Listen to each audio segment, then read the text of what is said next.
I can hear you, audience. I can hear you. Yeah! You're like, what a crazy week.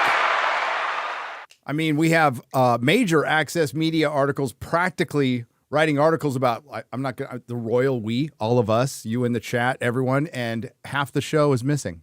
I know. You know what? Good. More time for us to talk. So let's fucking do this. You could have 11. Don't go overboard, Gary. You've been a very good producer this week. So don't spend it all in one place, X-Ray Girl. That's right. Those are very important. And those words are included. Can I have more words? Yes. You can't wish for more wishes. Read the fine print. Fine print? Yeah. Whatever. Hey. The fried print. The fried print, like my brain. You know everybody here, but tonight's special guest is Fringy from EFAP. What's up, brother? Oh, wow. Thank you very much. Appreciate it. It is a crazy week. It is nuts. What time is it for you? Very early. I don't care what time it is for Shad. Yeah, it's the same time as me, Gary. They were the first ones to get here, too. Bright and early. They were. They were. I feel like the earlier it is, the more, I don't know, the more I feel like I got to make sure that I'm awake and energized. I'm not a morning person, even though I wake up very early, very regularly. But it's cool. Lots of stuff happening this week in particular, so I'm glad to be here. Yeah, I went through decades of waking up at 5 in the morning and never being a morning person, ever. It was brutal. I hated every second of it, and I don't do it anymore. Was that for prison or? Yes. Actually, if you wanted... people assume job, but no, you assume prison. Well, that's... Wake up, do your push-ups. Okay. Like, if you want to hear a weird story, prison taught me how to work. I didn't know how to get up and go to work and do normal things. And prison actually worked on me. It rehabilitated me and taught me how to work. I'm like the 0.04%. Right. I mean, same amount of percentage as there is transmission kids, close to zero. And it actually works. So I got up at 5 in the morning. And the reason you get up at 5 or 6 is so you get breakfast. Otherwise, you don't eat.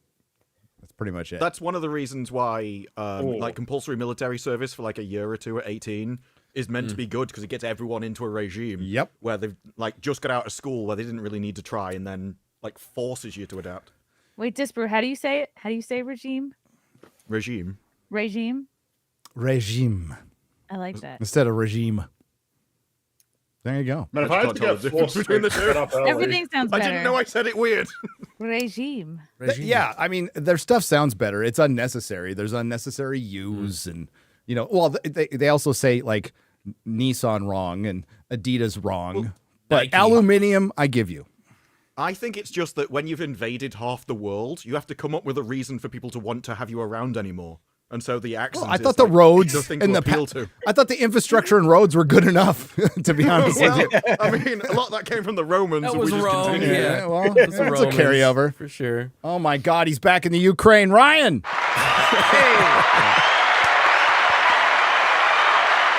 Yes, I'm back. You were speaking about prison, Gary. I just missed it so much. I came back over here. Dude, that looks like the inside of one of my cells for sure. Yeah, yours is probably a little bit roomier, to be honest. But there's less gay sex here, I can confirm. Oh, that's good. So, not none, but less. Well, say hi to Sticks for me. Oh, yeah. Oh, too soon. No, it's not. Yeah, good time. Yeah, he had a good time. He did a whole week, everybody. I love Sticks, but he did a whole week. I don't know what the hell he did. Maybe not, but like, yeah.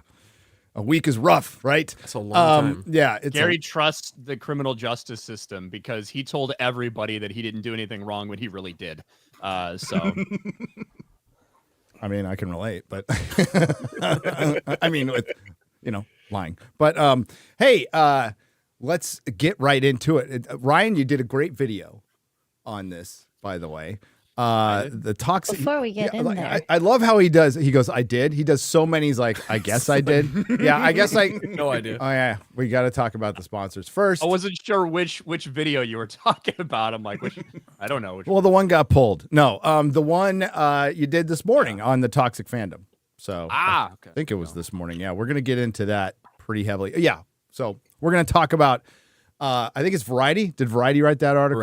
Variety. Yeah. I mean, it doesn't matter because, as you may or may not know, The Hollywood Reporter, Deadline, Rolling Stone, IndieWire, and Variety are all owned by the same company. Well, that's weird. Isn't that weird? Surprise. So we're going to get into that. The question was asked, was this one The Hollywood Reporter now? Is Star Wars bad? An analysis. That was Hollywood Reporter. Yeah, an analysis. We'll give a response to this analysis. And then we're going to talk about Rings of Power and Joker. We're going to spoil the shit out of the Joker today, by the way, just so you know. If that's possible. Fuck that movie. I don't think it is possible at this point, but believe me, we'll be saving you time and money. And then hopefully we won't talk about Agatha at all. There's nothing to talk about with it. That show is really miserable. That is actually miserable, and I cannot believe that like people are saying, "Oh, it's actually kind of an improvement on the other ones." It's like, is it actually just because there's like practical effects and sets? Is that like the only thing that can be latched onto when all of the writing is otherwise exactly as sludgy as every other Marvel show? I think it's because there's like nothing really happening, and it's literally just like women quipping at each other the entire time. Yeah. And if that's the kind of comedy you like, I suppose if you're a 22-year-old gay dude or a 45-year-old, wine mom, then you might find it compelling. Catherine Hahn looking at herself in the mirror and just going, "Look at me," and I'm like, that is the Los Angeles they live in today. I was really still is. looking at Aubrey Plaza even during. I was just looking at Aubrey Plaza. On your phone, He's just still so cute. What are these plots though? You drink wine that makes you declare your central character motivations. You sing a song that destroys a curse. Like, But that's basically What? their lives: drinking wine and bad karaoke. It Yeah. was too much Yes. singing. It was. it was. Yeah, it was. It went for Are too these long. the same and it writers was bad. as She-Hulk? It No, felt this is that the same way. writer as WandaVision. WandaVision. Jack Schaefer. Yeah. Makes sense. All right. This episode has two sponsors. Be Naked is one of them. Be Naked, everybody. After 30, your testosterone. Testosterone. Yeah, you're right on that. I didn't even make it. Testosterone. I didn't make it past the fourth damn word. Testosterone. Shit. After 30, your testosterone takes a dive. Trust me on that one. Eat lots of meat. Work out. Dropping 2% every year. That's reality. Some more than others. Stephen King, just to name one. Mark Ruffalo, that's to name another. That's reality. Mark Hamill. Mark Hamill, yeah. All the marks. All the marks, yeah. What's wrong with them? So Hey. that's reality if you're a mark. But if you're not that type to just roll over and let it happen, there's naked organs. This isn't some lab-made, filler-packed nonsense. It's 100% pure bison organs. Liver, kidney, heart. The way real men have powered up for centuries, loaded with B12, iron, and zinc. This is how you keep your testosterone levels high, your energy strong, and your strength on point. No fake ingredients, no corporate garbage, just real, raw nutrition, straight from nature. Go to BeNaked.com, use code Nerdrotic, and get 15% off. Bless Be Naked for keeping it short. God damn. That's right. That's right. You got one more that's a tome that I'm going to edit down as much as I can. Well, so, go ahead and get a drink or whatever you need to do. Yeah. Give a shit. I'll take a piss. I see they've identified that we have a massive gay audience based on like The demographic is on point. Yes. Do you like big muscles on men that are oiled up? Testosterone. The more, the better. You like Yeah. them organs? I got news for you. Do you Don't know watch why they think we're Agatha? gay.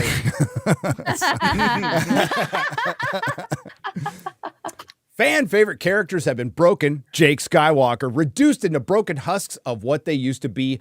Gender fluid soy boys are promoted as something desirable, which would explain by a new breed of girl boss. Why? Why does it say by? Explained by a new breed? Hit it, Garrett.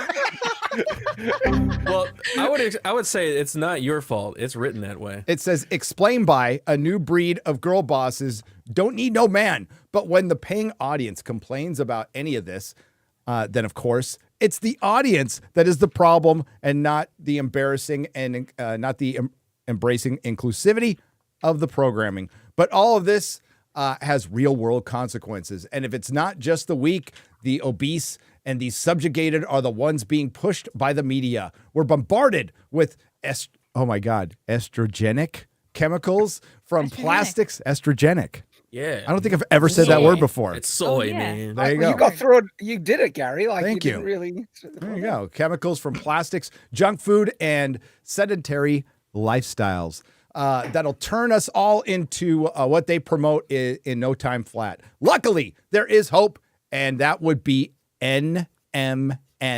That's Want me to say yeah, it? please. Oh my goodness. Nicotinamide mononucleotide, a derivative of the B vitamin niacin. I'm never going to There be you able to say that. Just so There you know. goes her goodness. words. Dang it! which is known to dramatically improve health and longevity by serving as a precursor to NAD+, whatever. What's that? A compound that it tells you right afterwards. A compound that plays a crucial role in energy production, muscle regeneration, metabolism, and gene expression in the body. Oh my God, that's hard for me to say. NMN works. I don't know if it's harder to say NMN. that. Eminem works It does good things. by replenishing diminished NAD+ levels, which naturally fall at a rate of about 1% per year. A 50-year-old person, what about a 55-year-old person, for example, has about half of the NAD+ and brain power that they had in their youth. And you want to keep those levels high. Yeah, you do. Don't do drugs, kids. Not just to fight obesity, but by maintaining your body's ability to turn food into energy rather than fat, but maintain your aerobic capacity, like that big muscly man we just showed there, and preventing age-associated diseases like diseases. Nerdrotic. Dajish. Like early onset dementia, which is happening to me. Yeah, like You're long, seeing it in real long time. story short, the reason they chose Gary for this is because they knew that people would panic just when they hear him attempt to read it, and they're like, "Fuck, I need to get my brain on point." I'm not just talking about this. I'm a client, meaning you should get it now while you still can, and Black Force supplements can help you out with that. And since they sponsor this video, we have an exclusive offer for you. If you go to our link in the description and pin comment, then for the next 48 hours, you can buy 2 and get 1 for free. So stock up now while you still can. Is there any other information that needs to be in there? Nope. X-Ray Girl, okay. Good job. Man, we're going to be proud. supplemented up. Yeah. Might want to don't- shorten that one up, say- that read up a little bit. Just Little bit. saying. Give me all I the was gonna drugs. say, just Legal edit that drugs. shit down. You can do it. But Gary, X-Ray Girl, don't say you're proud of him. Did you hear how you fucking read that? You should be worried I about mean, it's him. better than I actually anticipated. Like, Canada, way that's a high better. reading level. I'm so God. proud of you. Read all Yeah, of what the a fucking questions. low You read bar, most Joe of it, Biden. okay? He answered all the questions. You didn't shit yourself. Great I job. didn't do that. Good job, job. Gary. Thanks. Let's talk about toxic fandom, shall we? Because that's us. That's supposed to be us. Toxic fandom. So, Wow. again, Ryan did a video on this earlier, but we'll just start out by saying toxic fandom is a complete myth, and it's a phrase that was made up by the access media because the media has always hated the fans and the paying customer, and a lot of people in Hollywood hate them too. They think you should just roll up, throw them the money, shut the fuck up, and enjoy whatever the fuck they feed you.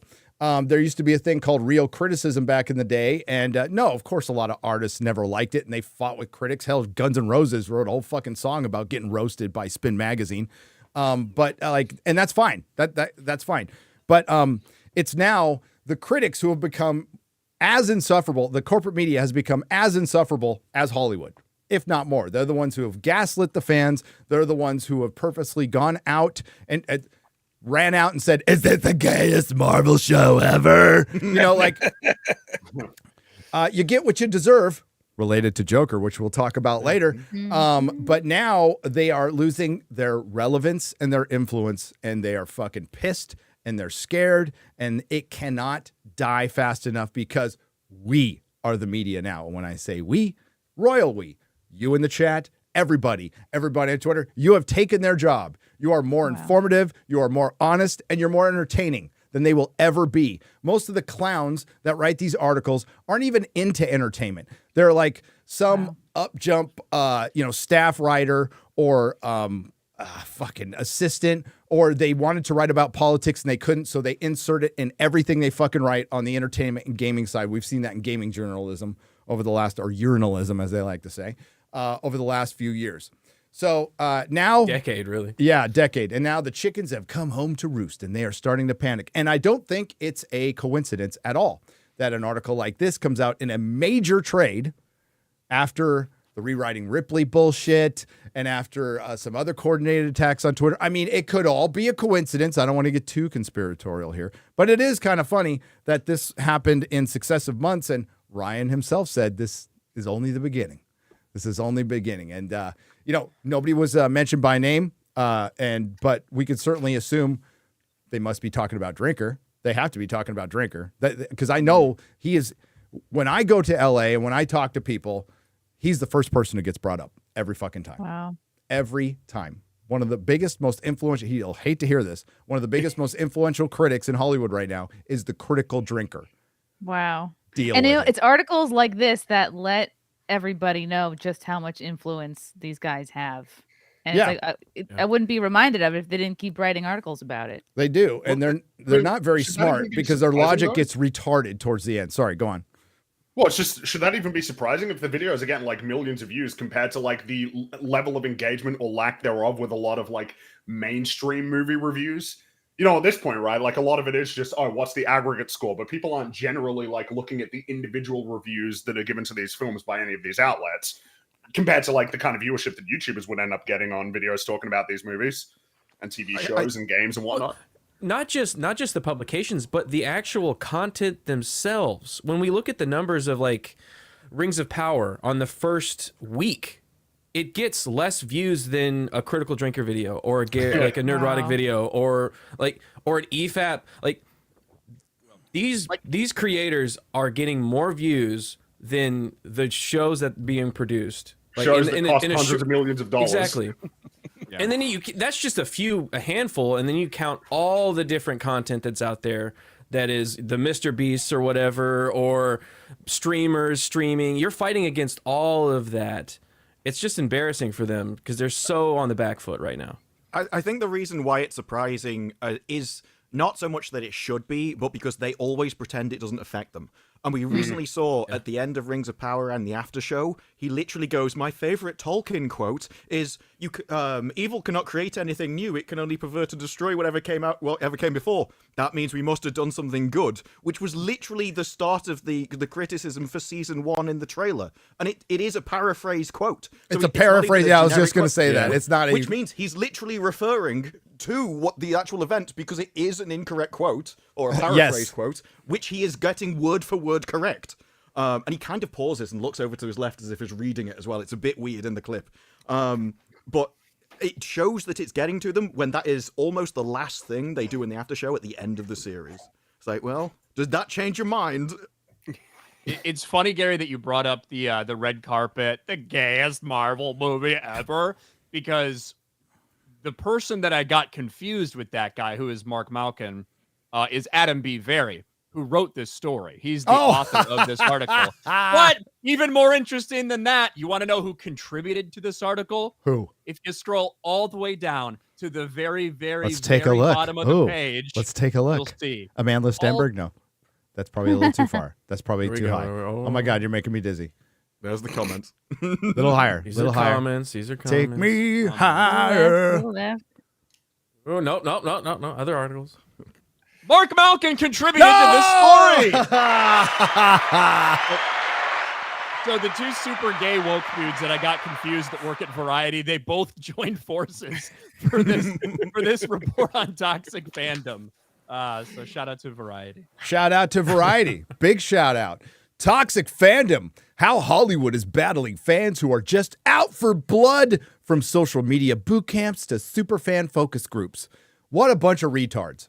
And they go, that statement's toxic. No, it's factual, because you're retarded, because you have made an enemy of the audience. By the way, Ryan mentioned this in the video.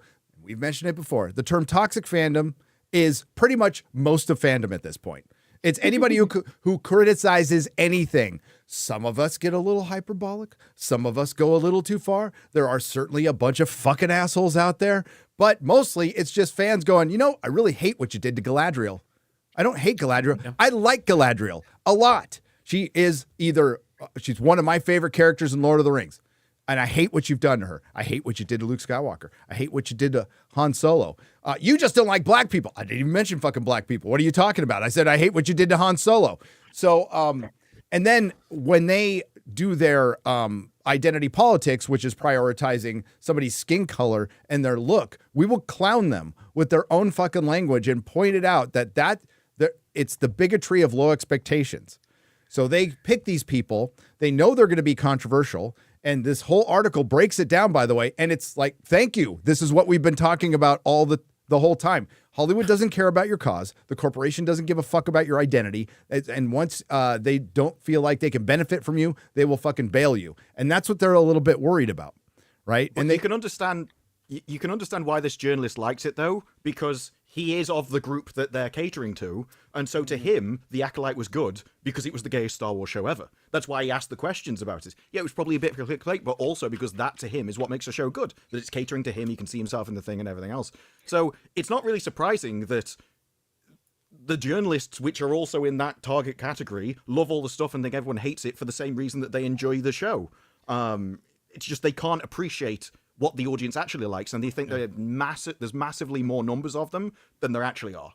Yeah, we saw that with Doctor Who, where they said for every bigot they lose, we'll get 2 more or 3 more fans who love diversity or stuff like that. It's like, how's that working out for you? And this whole premise about these fans are just out for blood. You're 100% right, Gary. Where we just I would love it if these shows were good. Yes. I would love a high budget Lord of the Rings TV show that, cataloged the creation of the rings. That would be friggin' great. And, my naivety, look at back this Sweet Summer Child. When Rings of Power was first announced, I was kind of excited. I was like, oh, okay, this might be. And then, of course, we saw where that went.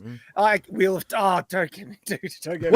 In this article, which we will read, Shad, they display their ignorance of all of this. Like, they did zero research. They didn't watch anybody's videos. They didn't read any of their own fucking articles. They didn't do any reporting, actual fucking reporting on this. And there'll be a great example later with House of the Dragon, with the blowback from that they completely misrepresented. But these are the same assholes who misrepresented Joker, saying it was going to be incel violence when did you watch the Joker? Did you see it thematically what it is? It's quite the opposite. Quite the opposite. All right, so on August 28th, Amandla Stenberg, man, they're going to bring her up until the end of fucking time, man. She is the new Rose Tico. Yep. She is Kelly Marie Tran. She is going to be brought up for the next decade. On August 28th, Amandla Stenberg, the lead of the Disney Star Wars series, The Acolyte, posted an 8.5-minute video to her Instagram stories about Lucasfilm's abrupt decision not to pick up the show for a second season just a month after season 1 finale on D+.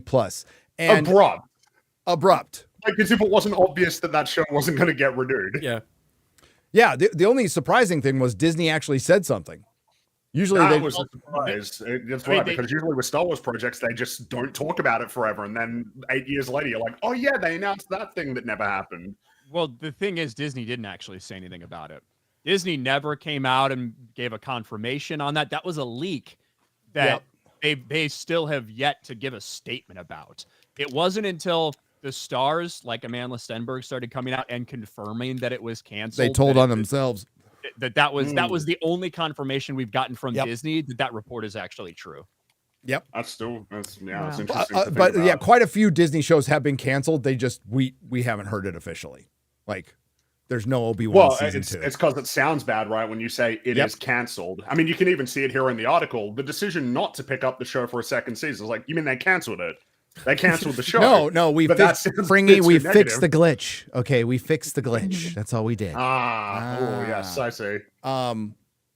So with that, with The Acolyte being canceled, as you know, they see it as a huge. I'm getting feedback. You guys hearing it? I heard a little bit.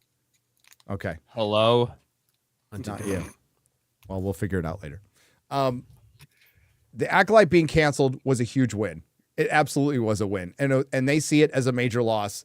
And it was a loss. And it also explains why other shows maybe haven't been canceled. And they're just like, okay, we'll take it in the shorts on this one because we don't want to deal with this shit. We don't want to deal with the other part of the fandom that one could argue using their language. This is not anything I use in my everyday language ever, but using their language is toxic.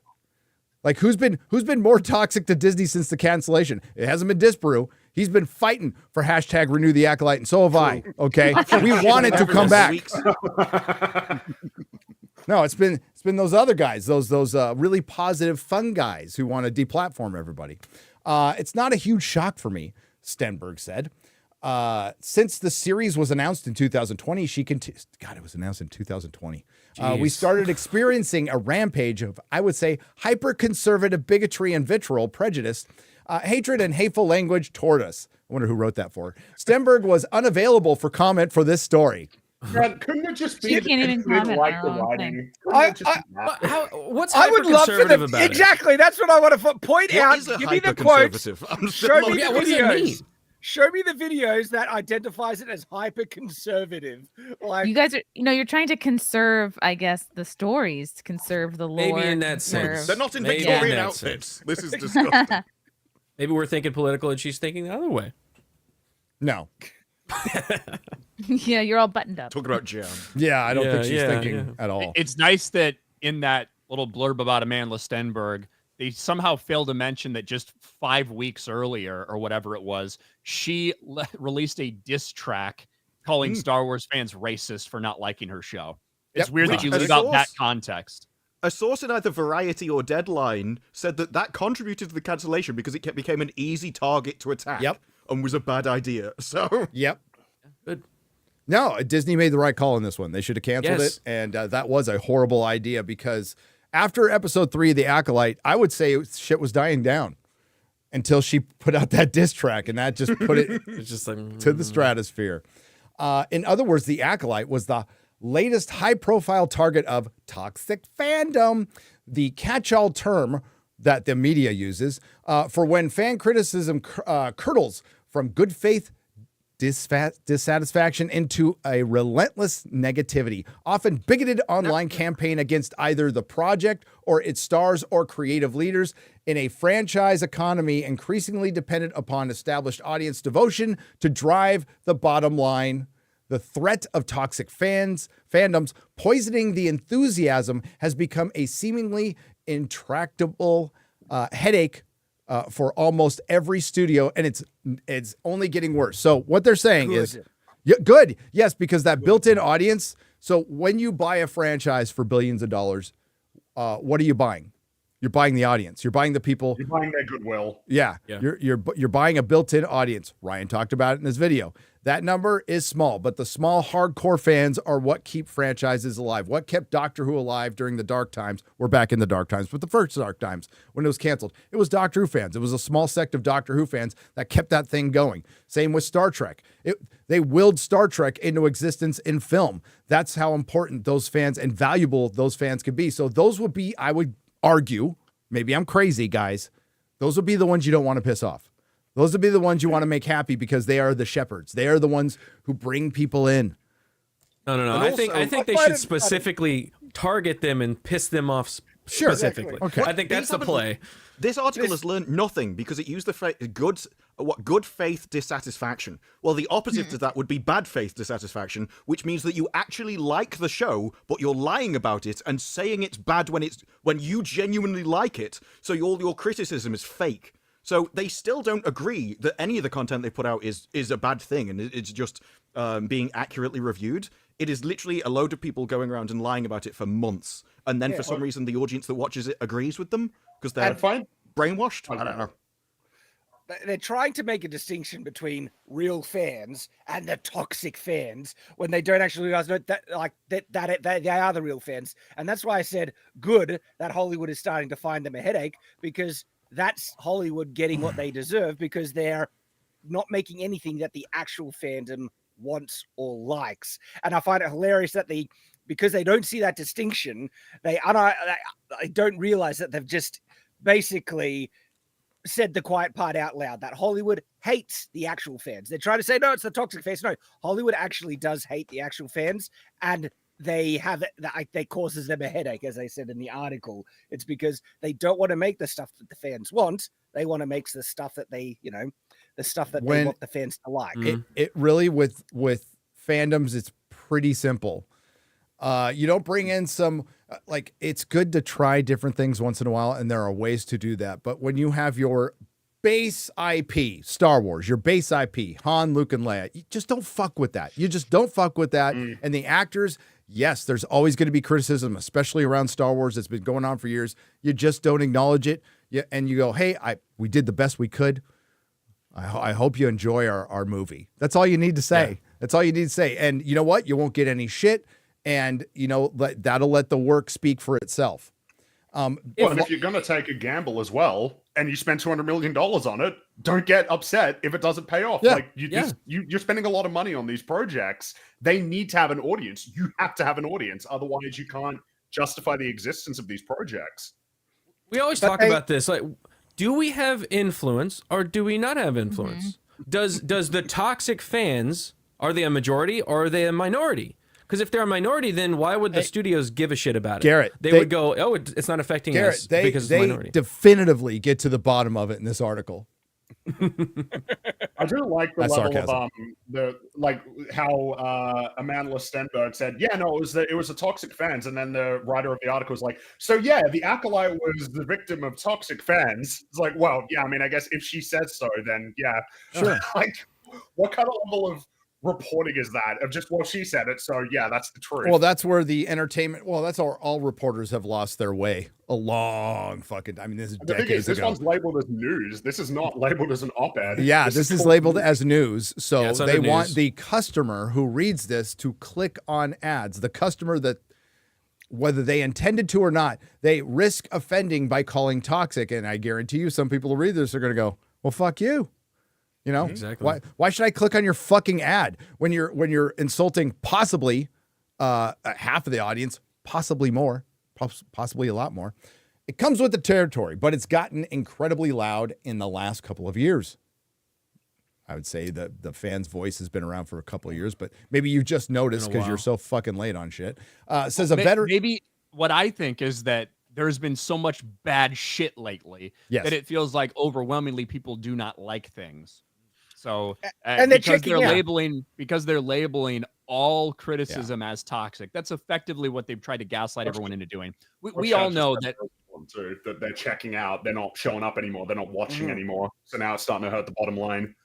Yes. Yeah, I was just going to say, a lot of the fans tried to hang on to it. Or it's like, I love this property so much, I want it to get good, and I think we've reached the point where even the normies are just getting fed up and they're checking out, and it's reached a tipping point.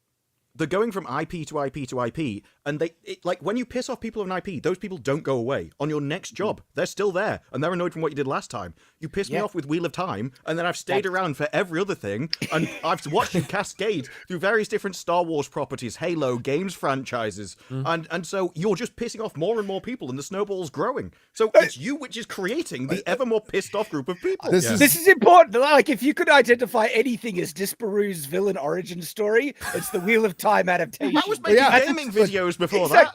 That's what created him.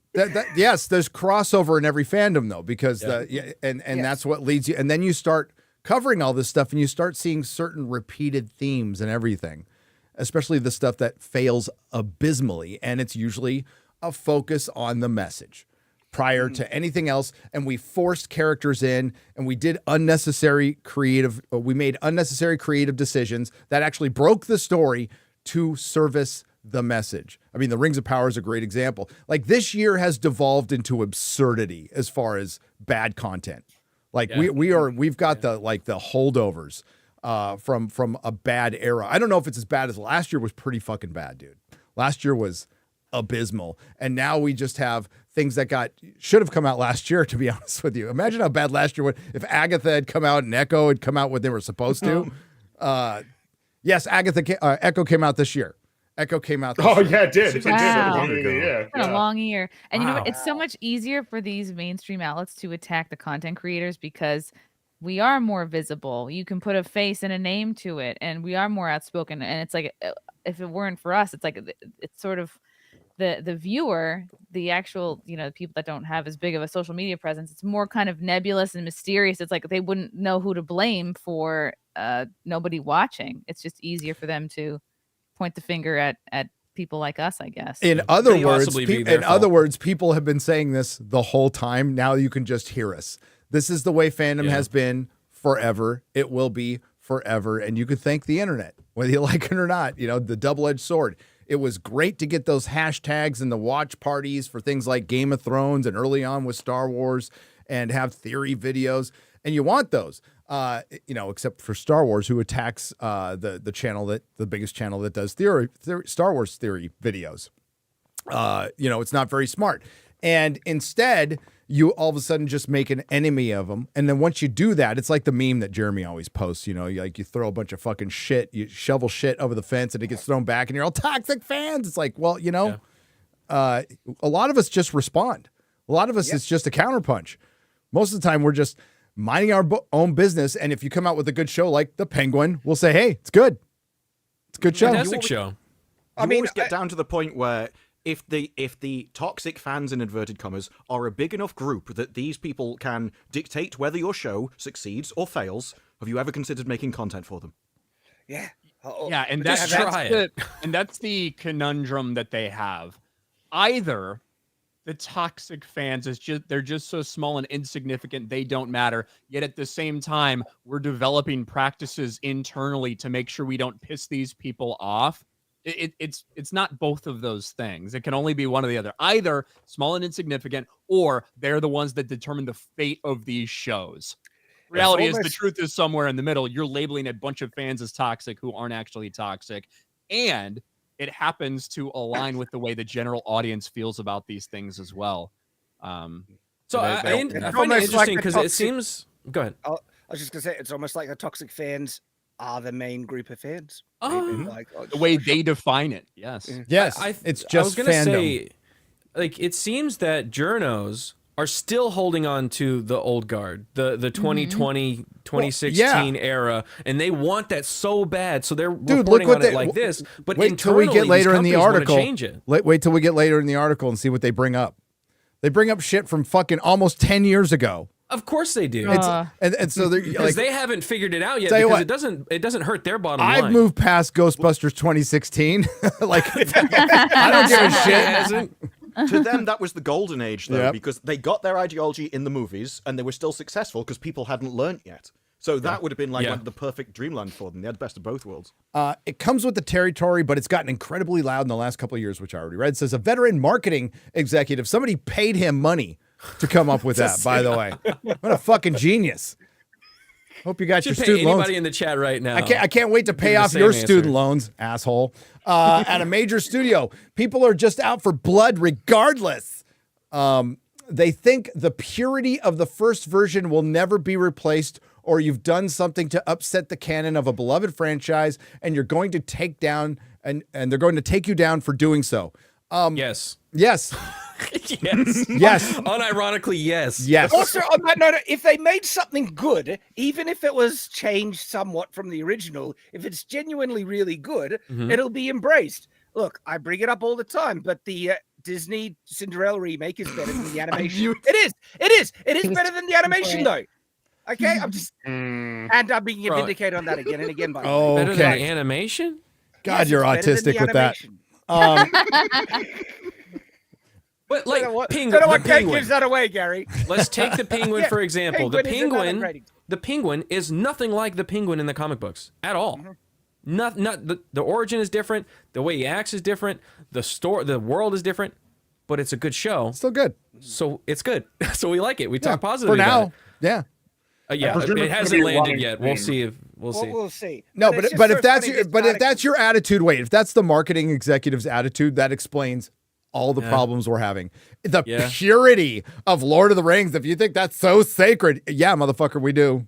And you know, a running theme of this article is going to be a lack of agency on the part of the people creating the stuff. Like any recognition of, yeah, but I mean, might it have been that you just did write a bad show? Like, might it have been that you wrote a story that was incoherent, that was thematically confused, that had characters that breached their previously established traits and values? Where is the recognition of like, well, yeah, but there's input, like you're making this. So is it possible that you might have made a mistake? Is it possible you might have misunderstood or misread your audience or been completely oblivious to what they were interested in? Yeah. I think when they use the argument about why won't they just let us destroy canon, they're implicitly saying that the show is good because if you replace canon with something, you're saying your new version is better than the original. Or you just say the they canon would never never existed. You could Right. just say that. Yes, yeah. If you're a that Tolkien was scholar, definitely- Oh, I couldn't believe that. we're going to right talk now. about you later on, Tolkien professor. Sometimes toxic fandoms behave reactively. I saw you talk about this, Ryan. A House of the Dragon episode features 2 female characters kissing, and an episode of The Last of Us focusing on a gay couple were both review bombed. Okay, before we even move on, House of the Dragon. What's the context of House of the Dragon and the kiss at the end there? Yeah, the lesbian kiss in Game of Thrones had nothing to do with people being upset about that kiss. It was about who it was with, and we were being critical at the time of even the way Massaria had kind of wormed her way, no pun intended, into Rhaenyra's trust. And it was kind of silly for Rhaenyra to be that trusting. And then out of nowhere, they have a kiss, and it's like never addressed again through the rest of the the rest of the season. It was who it was and when it was happening that was the problem. Exactly. Because guess what? In the first season, when there was a gay kiss between Laenor and Joffrey, was there a mass outrage? Nope. No, because those 2 characters had a sexual relationship in the book. I was Like, going to bring that up, and it just shows that these people don't even understand what they're talking That's about. that's what I was talking about too. They did no Exactly. fucking research. They didn't like parse out why there was a controversy. The reason we were pissed about the kiss was, for one, it was like ad-libbed. It wasn't even scripted, and it made no fucking sense. Masseria is a fucking terrible character, but like, dude, there's gay people in Game of Thrones. Like, there's a gay relationship in the original series, in the original books. And there's trans people in the fucking books later in A Song of Ice and Fire. It's all there. It's all there, but it actually makes sense, and they make them real fucking characters. But that's a misunderstanding. And with The Last of Us, like, you'd have to talk about that, Ryan. I don't fucking care. So the character, there is a character in the game where if you read a couple notes here and there and read between the lines, you can tell, okay, this person had a partner, he was gay, blah, blah, blah. They decided in an 8 or 10 episode adaptation of that game to carve out an entire episode all about this gay love story that we never really saw in the video game at all. That was a lot of the criticism surrounding that, more so the amount of attention and time that they spent on it, as opposed to just doing it the way that the game did. And maybe people weren't as into seeing Nick Offerman's hairy asshole as they thought. Yeah, and at the end of House of the Dragon, if Rhaenyra had made out with one of the Cargill twins before they killed each other, it would have been stupid. Like, we would have complained about it the same fucking way. I think it's like a fundamental misunderstanding of what nerds care about and what the jocks think they care about, right? So they think, oh, it's all, well, just give them whatever slop it is if it's named that. It doesn't matter the minutia. Who cares about that? But nerds care about the details. Nerds care about the structure of how the story is told, or how the characters are portrayed, or the events that you're supposed to be adapting. Nerds care about that, but they're interpreting it as toxicity. Mm-hmm. Yeah. From memory, with The Last of Us, didn't the guy that created that say that he realized people didn't want to watch that, so he had to sneak it into another property because it was like giving people their vegetables? I'm sure. Yes, I'd have to that absolutely is it. Yes, And that's actually the kind of main point that a lot of people object to it. It's like, it's when it's forced in and it's clearly out of place, and it's so obviously done because of an agenda, and it's like, we know what you're doing. You're hijacking another property to force in your ideology, and you want to propagandize the stuff that you want, and that's what pisses people off. But when it's a natural part of the story, like Laenor in House of the Dragon, it fits in fine. No one complained, okay? But when they go out of their way and it doesn't fit in, like the lesbian kiss later on, right? And also episode 4 in Last of Us, that felt like a complete left turn out of the blue, like, where is this coming from? Where I was focusing on these characters, and then it just suddenly, oh, here's another story, by the way. And so people object to it. And I hate seeing that, because it's like, I want to watch the actual show. I don't want to get, a propaganda piece. You don't want Every to scene, every episode. I'll pick my own fucking vegetables. Thank you very much. I don't need you to serve them I to will me. say, with The Last of Us, I think we have a disagreement on the how much time or focus or anything should have been on episode 3 for like the Bill episode, because it's like thematically relevant in that episode in terms of the idea of like the life that they would be like. What exactly is it that people are still trying to? What is The Last of Us? It's like, well, the last of the lives that people have, the relationships that they can forge together, and like that they can extract meaning and value and like purpose out of their lives. That would be kind of like my read on it. Though, of course, it's like whenever you're deviating or making changes from, it's like you've always got to be thoughtful when you're making deviations from source material, because there's always like an intention and a purpose for the way that something is constructed. And when you change it, it's like, yeah, that can cause mismatch in viewer expectations or create problems in terms of like continuity and things of that nature. Scroll down a little bit. Is it up or down? It's down. Down. We're Did going I get it down right? the article. All right. And yes, Fringy, by the way, sorry to cut you off there. Okay. So they talk about The Last Jedi, an entire YouTube. Okay, go back. Do you want this one? YouTube. That's what they want to talk about. Oh my YouTube. God, all the way back to The Last Jedi. They go back to the last fucking Jedi. 2017. The Marvels. The Marvels. Oh, the old my days. God.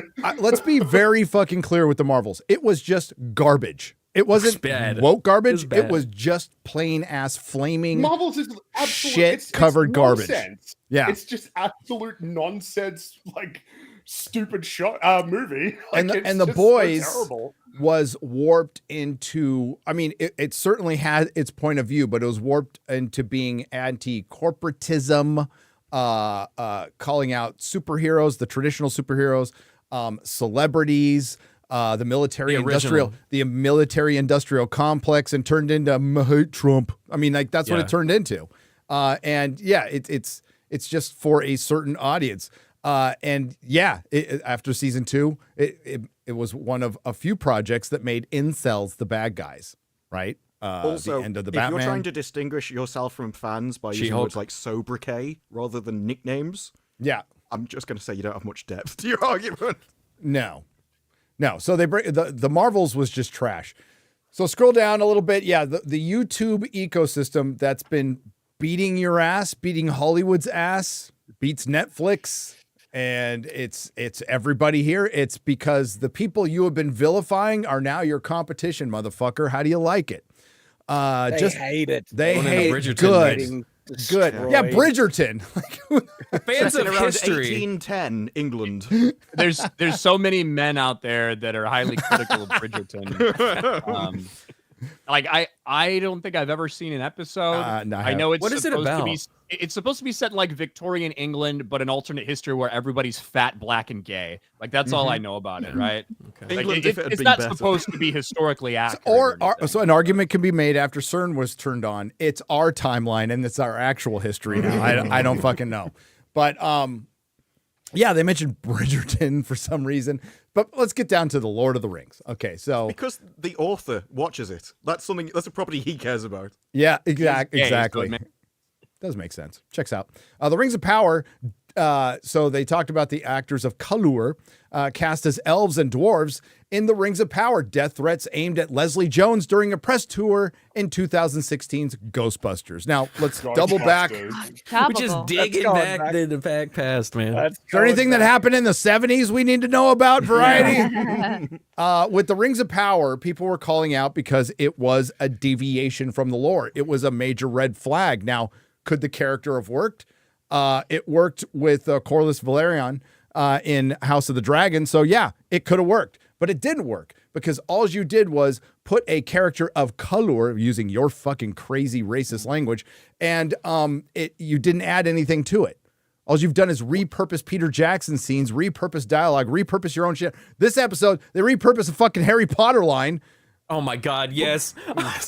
The one chooses the wizard, Harry. We'll get to that. They did come up with a reason why he was different, and it was that he was a half elf And so it made sense, but his mother died in childbirth, which is why there aren't a lot of them. And then in this series, they're all over the place. So Yeah. it's like, do all their mothers die in childbirth? I'm just interested in your new lore for this series, because I want to And know when's why the elves that were genocide? born well, elves that appeared before the sun needed protection from it, and dwarves that live underground. Give me a canonical reason in your new There fandom was about canonical. why this is happening. There were other races canonically that they could have used and decided to make them all multicultural for politically correct reasons to reflect the Los Angeles that they live in today. That's it. So we noticed the red flags. What we were more concerned about was, what are you going to do with the story? And when I was joking 3 or 4 years, it was a year before the damn show came out, and I said they're probably going to put Galadriel in a bunch of fucking armor, and she's going to be slaying orcs and leading an all-female troop of Numenorians. I was wrong about that. Okay, it was only half, but yeah. And then they did it, and I was like, dude, I was fucking joking, and you did it. That's when we go, okay. There's also other red flags. They hired a couple of rejects from Bad Reboot, and now we know why they never got a screen credit other than a bad Star Trek movie, because they really suck. They really, really suck. All you can judge this shit on is what you see. It's like a movie trailer, right? Yep. The purpose of a movie trailer is to get people interested, and you're hoping that they have a positive opinion of whatever you put out. The same way when we have press releases or cast interviews or conventions or anything, that is all we can judge these projects off before we actually see something. So when you go out and you're talking about all these things that seem to fly in the face of Tolkien, even though you're saying, oh, we respect him, we respect my promise. But, we decided we wanted to make this for a modern audience to reflect everybody that loves Tolkien and not just white people or whatever, like the phraseology they were using. Those things, you certainly should judge it based off that. Because if they said something that got you hyped or got you invested, they would want you judging it based off that, because that's the purpose of those press junkets and things like that they do. So yes, sometimes we see warning signs or red flags before a project airs, and we're critical about that. That's how it fucking works. And every once in a while, we're wrong about that thing. I was wrong about the first season of House of the Dragon. I thought it was going to be a total shit show. I thought it was a great season of television. And you just got to admit when you're wrong. So far, wrong about the Penguin. Yeah. I just thought it'd be boring and average.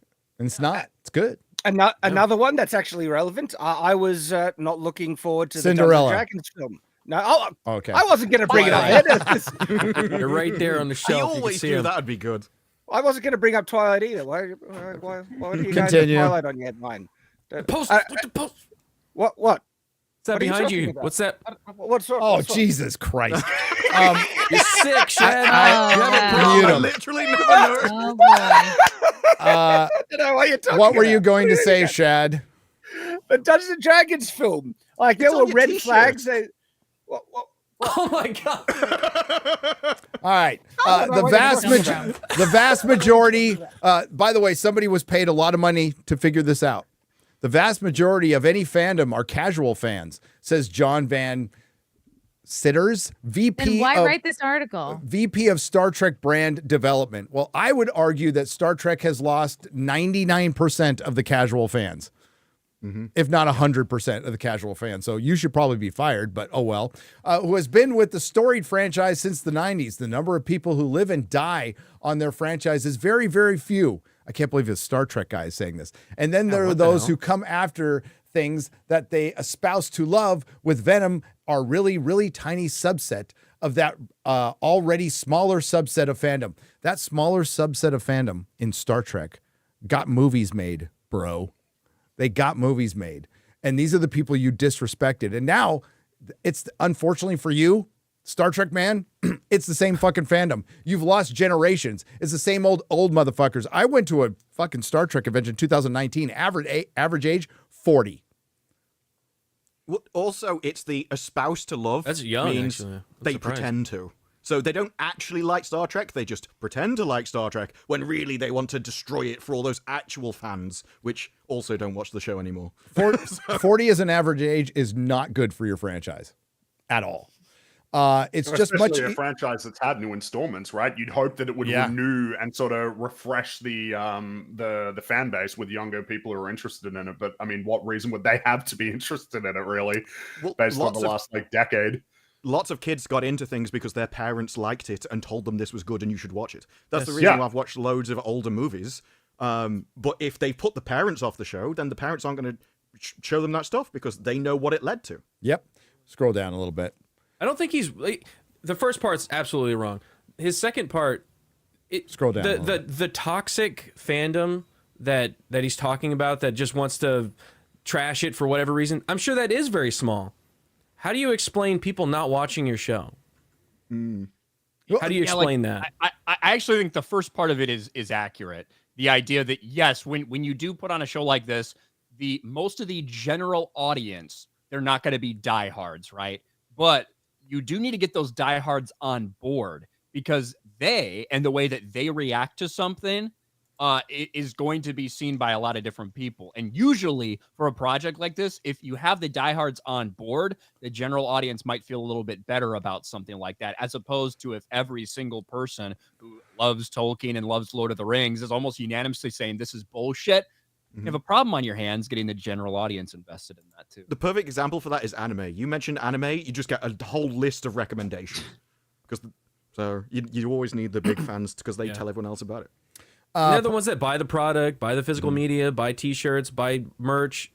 Those people. Yes. Particularly, I guarantee you that when that Acolyte book comes out about Jordan Jecki, that it's not going to sell. In 2 years or whatever? Sell 80,000 copies. I don't think it'll the same sell people that signed that 8,000. petition, I don't think they're going to sign that. Nah, Some way. I don't think it sells 8,000.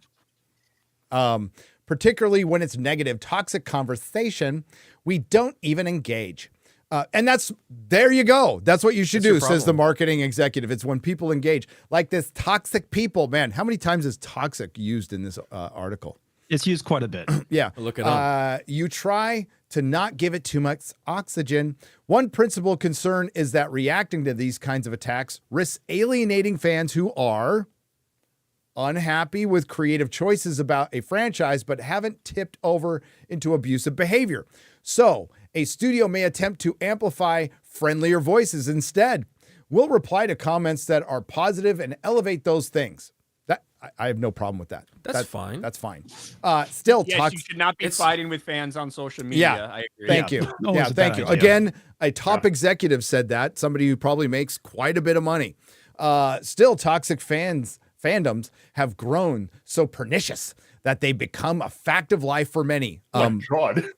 So dramatic. Yeah. Wow. It's not that serious. It's always been this way. It'll always be this way. These people must be new, or they were never paying attention. A lot of them are posers, tourists, or bankers, or executives who are interested. Most of them don't watch this shit, and they don't know, and they don't understand fandom. The thing with nerds is we're not an easy lay. You got to take us out to dinner. I was going to say, I don't put that on me. Nerds care about the details, man. Nerds care about the details. All right. One of the reasons why I don't think they're aware Ryan, of that, even with Ryan, you got to take him to Taco Bell first. Okay, so like, and you got to get the order right. Don't believe that shit. You got to get the order right. Yeah, there are some ground rules, obviously, like no condom. Clearly, I do have some standards. Don't like the feel. Not going to put on a rubber. All right. So one of the reasons why I think they're just completely oblivious to this is that they've never been part of the fandom. They're not fans of these properties, so they haven't had those interactions where, actual people who love this stuff are very highly critical of any little changes and stuff like that. But now in the more modern day with social media, where those fans have more of a voice, or their opinions can actually reach further, they can't avoid it. And they're like, oh, look at all this toxicity. But those people who have been part of it, right? These are the type of conversations I was having with my friends my whole life. It's always been part of it, but they have not been part of it because they're not fans. The other side of that, the other side of that is we're not an easy lay, but once you win us over, we are devoted. We are very devoted. And we'll support you forever as long as you show basic respect to the story and to the customer. And so so powerful that while talent executives, the toxic fandom has become so powerful that talent executives and publicists will privately bemoan the issue. Fear of inadvertently triggering another backlash, kept several studios from speaking for this story, even on the background. It's really as easy. one Stop rep, saying as one stupid rep shit. put it, it's just lose. Now, I would like to add that multiple people have reached out to me and others on this panel and people that I know and Drinker privately saying, we fucking hate what's going on in Hollywood. You could even use the term toxic Hollywood. We can't speak freely. We hate working on this shit. I talked to somebody who worked on Rebel Moon, and they knew it was shit from the start, and they like Zack Snyder. The guy said, hey, he's a nice guy. He's a bit of a magpie. You probably shouldn't give him total creative freedom or let him go on a live stream. But, he's not a bad guy. And that's according to this person. But we knew this was shit. And he worked on Army of the Dead too, and said he knew that was shit too all the way through. But it was a job, so they know. They know. Gary, just to also reiterate that there's someone who is also in those circles that knows J.J. Abrams, that knows me, and talk to me, and they're like, he's a really nice guy, but when it comes to the writing department, oh gosh, he needs help, right? Yeah, they're all The other side of the coin, though, is if you get the fans on sides, they will let you get away with a lot. If you look at Henry Cavill's recent movies, they are awful.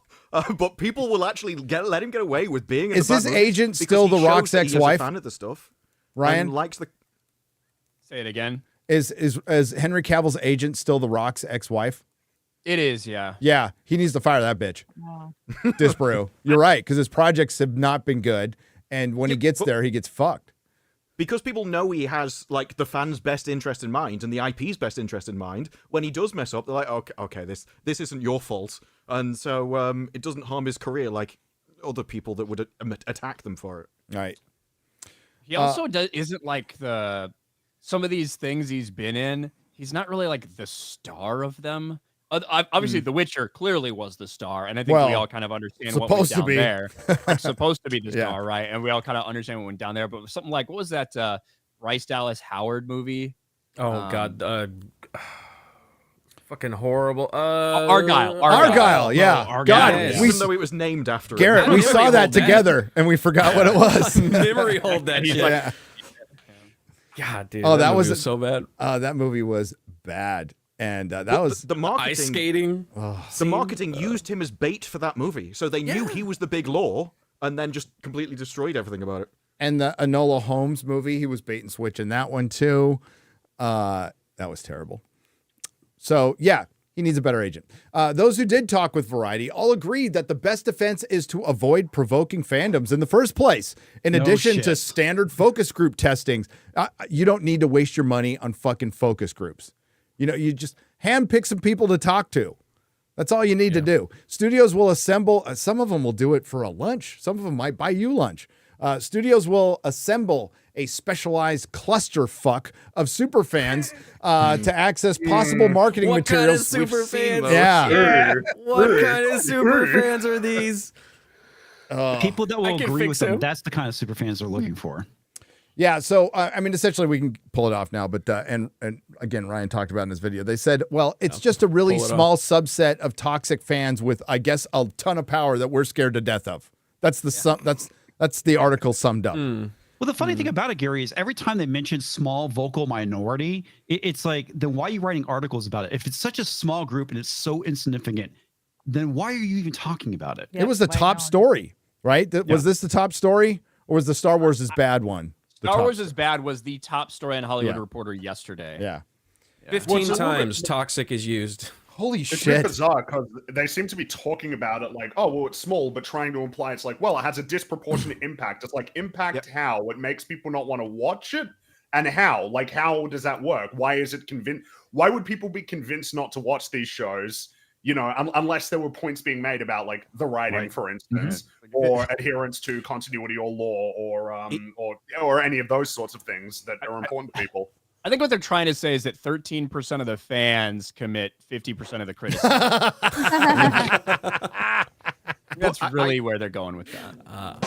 I think they're kind of, because I can't remember who it was, but there was someone that basically just implied the audience should just sits at home and doesn't talk to anybody, and it's like didn't even really see them as people, only saw them as people that consume content. And I think it's the same with this. They just think that viewers don't have a mind of their own. They can't make their own decisions, and so they watch a video, and that's just their new mental state. And so they don't go and see it because of a video they saw, and that's how it gets its This may disproportionate. come as shocking news to Hollywood, but the audience is smarter than you. Okay, every day, Without a doubt. every fucking day. So just pull up the headline on this one, Garrett, because like we know the answer, and like But they don't. What they is their don't. conclusion? Oh.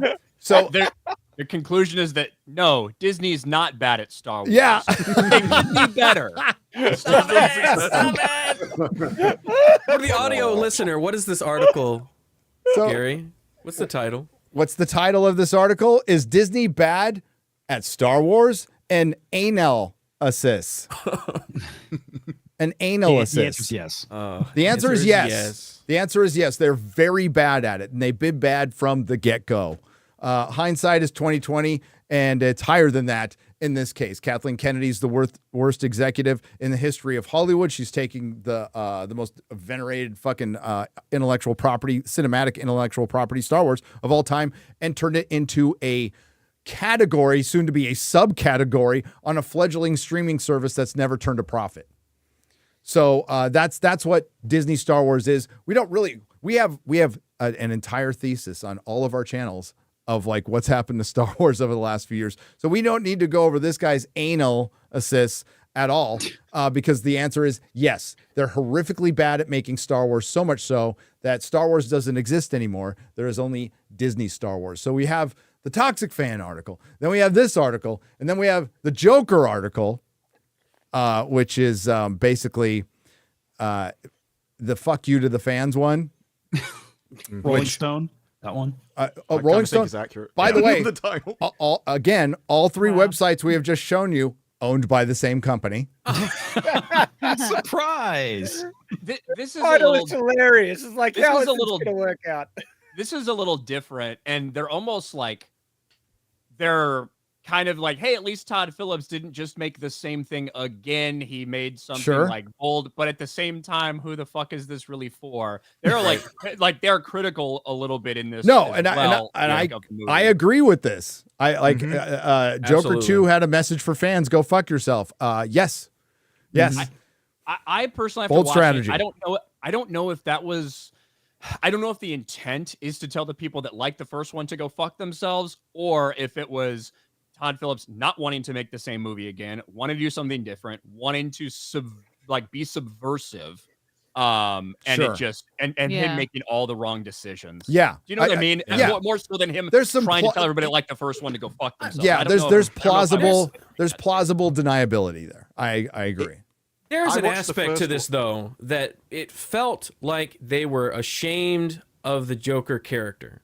Like they didn't want to, obviously, because spoiler alert, everyone, it's not Joker. He's just Wait, Arthur why Fleck. don't you put the Yeah. spoiler thing up first before we Put get up into the the paddle. spoilers? Put up the Oh, paddle. I said it. I got I everybody watched- time. But like they didn't want. It was like embarrassed. Here, I'll embarrassed do to it. be a comic book movie. I watched the first one after the second one, like back to back. Essentially, I just came home and watched the other one. And the first one is more. It is him being a broken person, building himself up, and kind of rebelling against the system. And I think the message at the end from the Carper is just, look what you've achieved. The only thing you've achieved is everyone burning the city down. And I think that's what you're supposed to take from it. Yeah, just When everyone move a else little just over. saw Comics. a guy being crushed who Comic. didn't support and fight for a system that did nothing for him. And the second one is to teach you that, you weren't supposed to like this in the first place. And they attack and destroy literally every single thing positive about the first movie, Yes. about the character. And they just show him to be a weak man. And the message, I think, in the second one is you shouldn't fight the system because it will crush you. And it's better Right. to just take That could whatever be the message. horrible life you had in the first time. Whatever The the whole movie message is was. about- Go on. Oh, it's just like it's a fight between the Joker personality and his own Arthur. personality, and it's in the beginning it's like, no, listen to me, listen to your lawyer, there is no Joker, it's just you're mentally ill, you had a psychotic break because of your abuse as a child, and then he fires his lawyer, and then finally in the end he comes around and he's like, no, there is no Joker, it's just me, it's just Arthur. And then to Disparu's point, like the way they kill him off by just having another random inmate stab him, it's like a very unglamorous end to this Well, this fantasy. I mean, would we're- say it's not really random because that is clearly supposed to be the Joker. No. So Mhm. it opens up with I mean, Chrissy just went over the whole damn movie, but like we're gonna kind of do it in little pieces. But so it opens up with an animated sequence to me and my shadow. So it looks like we're dealing with some duality, the shadow self, and I'm like, okay, there could be something to this, and eventually the Joker will take over. Maybe there's a little internal fight. Again, the Joker doesn't need an origin, so I thought it was going somewhere. And every time I thought it was going somewhere, somebody'd start fucking singing. But what ultimately happens is I predicted the ending within the first 10 minutes when they focused it. He's in Arkham and he's watching the news and they focus in on one random guy. And it's like, well, okay, that's going to be the real Joker. Yeah. That like I figured it out right there and then. And we just had to go through this process and wait for him to it's an Arthur Fleck movie and it reverts him back to Arthur Fleck from the beginning of the Joker. And he just pays the price for what he did as the Joker. At that point, I don't give a fuck who the Joker was, what the other character was, what anything. This person I'm following on this journey, it was just a pointless, pathetic person who had a pointless, pathetic death. What was great about the first one is with that knock knock joke where he's like, knock knock, who's there? Arthur who? And he just stops. You know, that I don't care. The entire movie. Yeah, exactly. What was great about the first one is that he goes from being nobody that nobody cares about, and then he does something that's so evil and bad that people do care about him now, and now he's the Joker. It was the build up to becoming the Joker. The second movie, right back to Arthur, then he continues to be Arthur, and then they start the whole duality thing, and you're thinking, okay, well then yeah. And then they deflate it. And they deflate the entire world of the Joker and Joker 2. Yeah. So Well, why the fuck am I here? Yeah, And the the movie's thing is, completely pointless. There's no point to this movie. It should never have been made. On top of everything on top of everything you guys have been saying, which 100% right, added on top of that, they stretched it out over what 2.5 hours with and then all those music pieces were pointless, annoying distractions that just stretched it out even further, and it wasn't even enjoyable music. And it's just like, this is really boring. Yeah, breathy, out of key, hell yeah, singing. It comes across as spiteful to the character because they systematically attack everything about him. They take his mother from him for absolutely... She always hated him. She always thought he was a loser and a weirdo. Then they gang him in the shower, again, for absolutely no reason, just to break him. Throughout the entire movie, he's not a character in the movie. He doesn't do anything. Things are done to him. That Harley Quinn, the entire movie, initiates every single action. He never does anything to her. She's the one that kisses him. She's the one that makes the first contact. She's the one that tells him what to do. And he just goes wildly in love with her. They reversed the role of Joker and Harley Quinn to the point where she's more of a Joker than he is, and he's acting like Harley Quinn, just completely deluded by this person that's come into his life. But at least they had her as a fangirl. Like she was a fangirl of him, and manipulating him. Well, that's Harley Quinn is a fangirl of Joker, right? Yeah, that's like that's the way it's supposed to be. Fangirl of her. But hopefully it was gonna like be her at least getting him back into being Joker. Then he goes off and does Joker things. It's like no, we're gonna subvert all that. We're gonna have you sing. For one, the songs are meaningless. They are absolutely meaningless. It's not a musical. It's like 75% of what you see, it's not happening really, but it's not even a question of whether it's happening or not. It's like clearly like this dream fantasy vision that he's having. And it's not dialogue. They're not singing the movie. They're not telling you anything. Right. They're singing songs that exist, like real songs that maybe you've heard of before. A lot of like kind of old jazz standards and stuff like that. So it's really not a musical. It's haphazard. It's like karaoke in the middle of it. What they could have done but won't do is make the Joker the way he is in the animated series. So Harley comes in and pokes the bear and wakes the Joker back up and lives to regret it.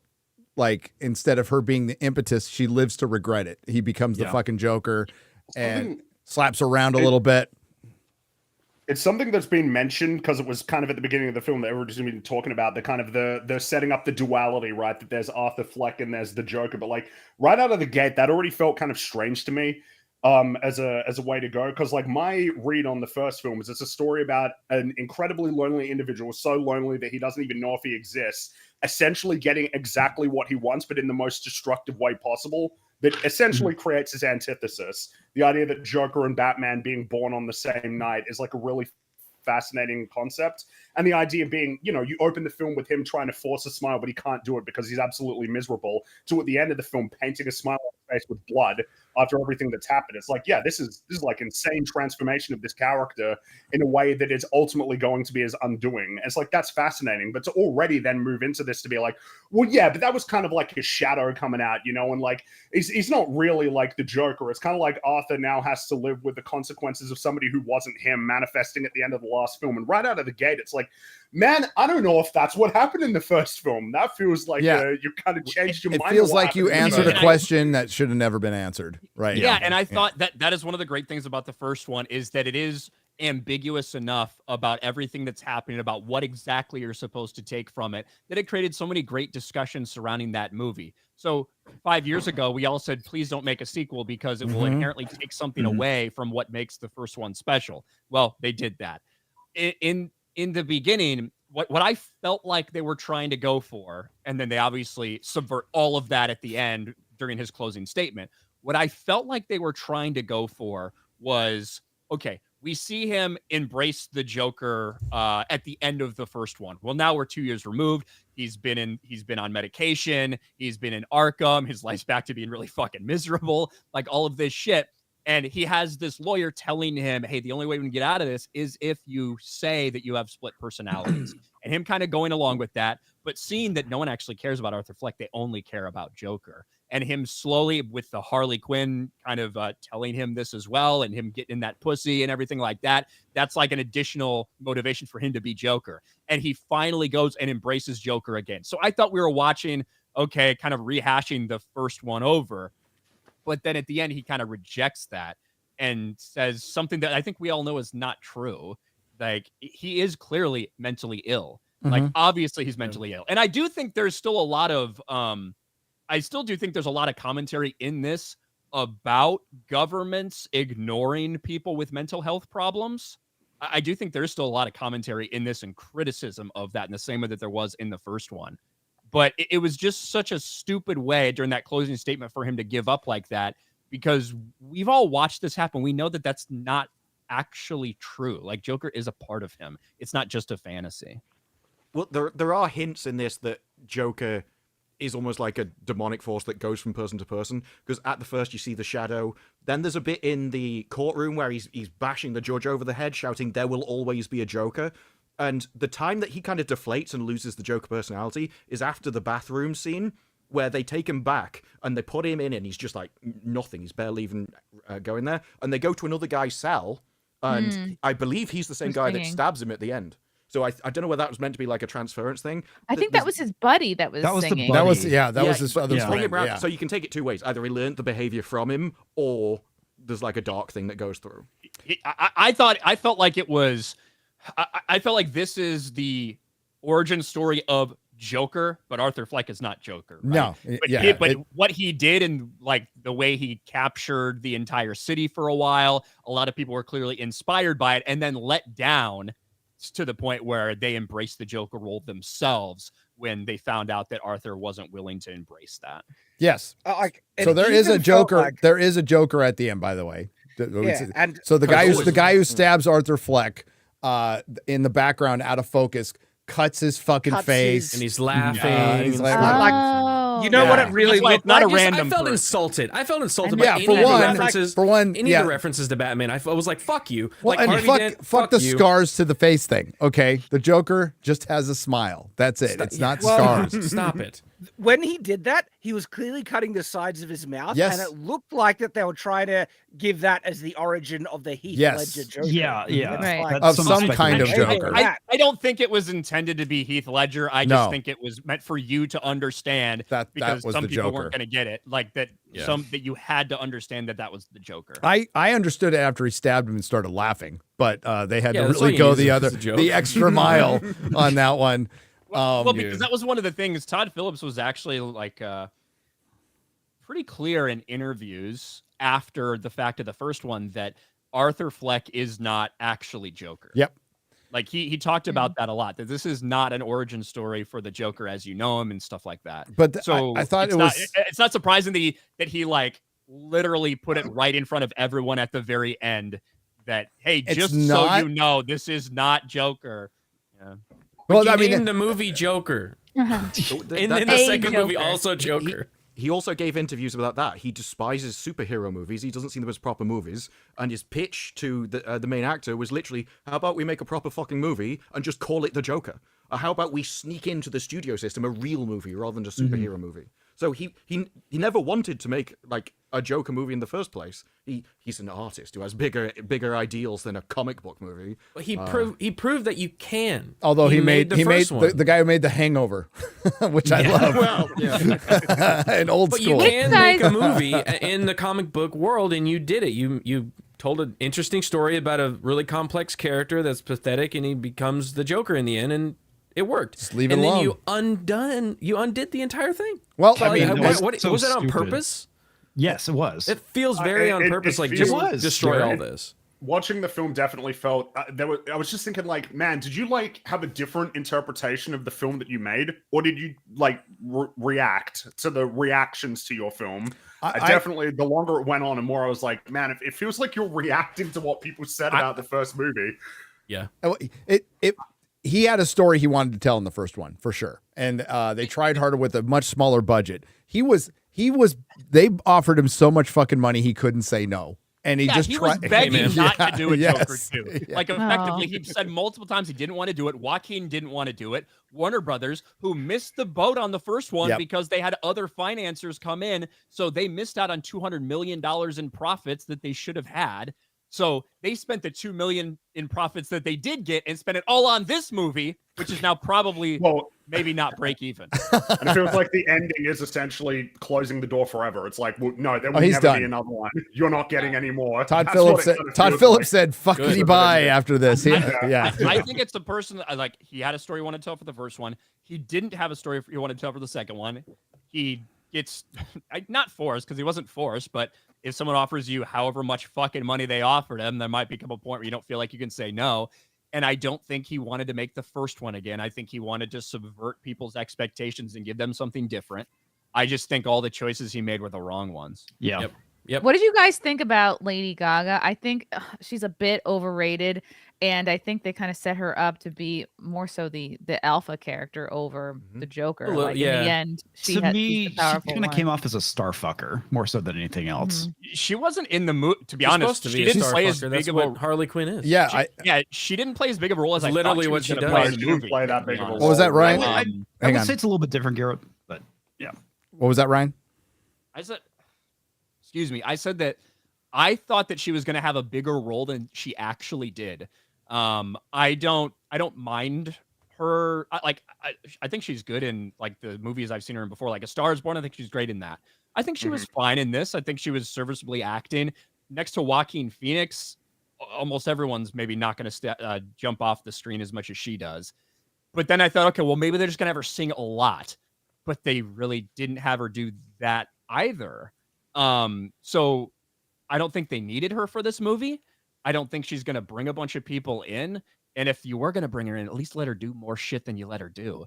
Especially because a lot of the singing wasn't singing like Lady Gaga would normally sing. It was a lot of talk singing Yeah. stuff. So I don't know. I don't understand. She all she does, if you haven't seen the movie and have no intention, is sit down, smoke, and sing once in a while. A lot of That's it. smoking. A lot of Yeah. smoking. Lot of Holy smoking, shit. dude, the entire I wanted movie. I wanted to rip a heater. I know. I was like, man, I miss cigarettes. I've never smoked, and I was like, damn, I want to go get a pack. Let's Yeah. go get some Good. Marlboros. They make it look so good. Like, there's a reason that Bruce Willis got paid like so much money to smoke during Die Hard. It's because smoking looks cool as fuck. It Yep, just it does. does. Smoking Yeah. makes you look awesome. Looks cinematic. It does. Yep. Yeah, the smoke Don't coming listen off to him, is great, kids. Yeah, it's totally It's bad for you, unfortunate. but It's, it looks yeah. fucking badass in film. It does. Also, when I Just- think about just this bait, as I'm kid. passing through this film, it's like, yeah, I feel like there's not much to be said about Lady Gaga's version of Harley Quinn. I feel like the role was definitely not as prominent as I was expecting. She's just kind of like around pushing him, but it doesn't feel like there's much to be said or analyzed about her. No. I think Which is honestly, a movie this is gonna be crazy, that it's just Harley Quinn. They should have just called this Harley Quinn, and it be from her perspective, watching Joker from a distance, and her like fall in love with him. It'd be the story of her going madly in love with him. Do you guys think that could she be a more lied? interesting story than this? Do you think she lied about being pregnant, or do you think? Yes. that she- Yeah. There was a couple moments where people did laugh in my theater. One of them was she's like, "I'm pregnant." Well, I mean, there's also more than a couple scenes where she's not really there. So like there's clear scenes where she's acknowledged, and there's scenes where she's not really there. Where he's thinking that she's there and she's not. Well, when he's leaving the message, when he's anything? leaving at the message at the end, and she's putting the gun to her head, do you think she popped it? No, I think he saw her at the end because. Do you think that was the visitor at the end he was going to see before he got stabbed, or was it somebody telling him? I didn't. Did you set him I up? thought that was a setup because the guy that was taking him there never Maybe came back. it might have been the guard. Oh, and how about Brendan Gleeson being a great. rapey prison guard? He was He good. was fucking great. He's good. Yeah, he was good. He was good. I He's probably love one of the seeing better parts of this movie. I love seeing Tim Dillon as a prison guard. That was funny. Fun, unexpected. That was just random. He had a good cameo. Yeah, there's a scene where I hope you get cancer. Yeah. Cute. But yeah, there's a scene where Arthur Fleck. I mean, they take him all the way down, like below where he was in the first film. So he gets raped by 3 prison guards. Yeah. But this was after he was on a huge high, right? Yeah. It was after he like totally embraced the Joker role in the courtroom. The entire courtroom's cheering him on. He insults the prison, calls them fat prison guards at Arkham, blah, blah, blah. Wait, and after they they see raped that him? live on TV, Yes. yeah, that was. Did you not get that? Yeah. Did you not? How did I miss He the literally rape? said, "You're not going to buy me when dinner they first." go in the shower. When they're going in the shower and I thought they unbuckling were their just belts. washing him. I thought they were just washing his Oh my makeup God, off. no. Like There getting him was all no wash clean. through They there. literally showed that they brought him. Yeah. That's horrible. You think That's they why would he have was to just like lying carry down, him? not even moving. He'd like checked out. They at don't. that They point. didn't seem gay to me. They're not. It's about. don't not. act- It's about It was power. about bringing He's him in down. prison. Yeah, it was breaking different. him. Prison is so complicated. Yeah, right, Gary. I'll never Yeah. understand. Actually, it's not. It's pretty simple if you want to survive. It's pretty fucking simple. That's Don't horrible. be gay. Don't do drugs, and don't snitch. But like, I think that there's a, like Garrett was saying earlier, if they had focused a little more on Harley, that's kind of what I thought the movie was going to be when we first heard about this. And they did some of the things that I thought that they might do, but they didn't really see it all the way. I thought that an interesting way to go about it was to have Arthur, because he did embrace the Joker role. I don't think you should have reverted him. I think that he should have been embraced it, but he's on medication that's keeping him fucking like Right. blah. Yeah, I like And that. Harley is a fangirl. Harley's obsessed with him. Harley gets like she's having visions in her head about their lives together instead of Arthur having visions. And she's the one that gets him off the medication so he can be back and embrace the Joker role fully. And that's what I was kind of hoping that we'd see. And we got elements of that, I suppose. But the biggest problem to me is I don't think that after what we saw at the end of the first one, that Arthur would be fine with just being Arthur again. No, no way. Yeah. That was a transformation of his character in a way that was obviously very destructive and would be dire for him long term. But like, it's why again the whole sort of notion of like, well, it's a persona that he needs to adopt, like in a dualistic sense, already out of the gate. It's just like a bizarre. That's not what happens in the first movie. Like, I don't know. And if that's how he felt, if that's what Todd Phillips thought happened in the first movie, it's like, all right, I guess, yeah, there must have been a misalignment then in what I thought that film was about. I don't know. It's just bizarre. It's just a bizarre direction to take it in. Yeah, it was a direction. We could say it was a direction. He tried to do something different. It just didn't work at all. At all. The musical aspect was horrible. It seemed entirely arbitrary Absolutely why some of them were like real and some of them were more fantastical, you know? Like, I imagine that the lyrics, like if you sit down and think about them, I'm sure that there will be some meaning to them, but like as it's playing out, it's definitely like hard to sort of see why this was the direction that was taken. I wasn't even opposed to it being a musical in the first place. Like that's not like a deal breaker or anything, but I don't know. I don't feel like they meaningfully took advantage of being a musical at all. The execution was very poor. Well, the best 'cause it's not really a musical. They've even tried to define it, and I thought maybe they were just trying to shy away from it, but no, it's true. It's not a fucking musical. No. The It's not. closest they got to the musical was, I thought, one of the better scenes, which was the song "In the Courtroom," where he's shooting the cameras out and bashing the judge's head in. Like that was the closest they got to what this could have looked like if they had done an actual musical, as opposed to just taking random 2-minute karaoke breaks. In the It middle felt of like they were shooting those Fringy's- separately, completely. Like and- they shot the movie, then they went over and were like, "Hey, And what about this song? Let's do that." Fringy's right. Like there might be some meaning in there, but it's the movie's job to make me care. And I just started zoning out when the songs came on. I'm like, okay. I saw people down the line in the movie theater go every time a song started. Dude, like 20 minutes in the movie, I was already falling asleep. I had to force It's myself boring. to be awake. It's pretty for this boring. movie. Oh, very It fucking felt boring. long. It felt Yeah. slow. Honestly, I what they think one of should have done was like a Bonnie and Clyde style of movie and have this don't go think out you with a can. blaze of glory at the end. I don't think they could make Harley Quinn be Harley Quinn in the current can't. Hollywood system. They can't. Because it would mean that he would have to be in control and she would have to be falling Yep. for him Yep. rather than the other way around. So even if she was the one that made him be the Joker would immediately take control over her. And they can't show that in this. Harley Quinn's which is why terrible character now.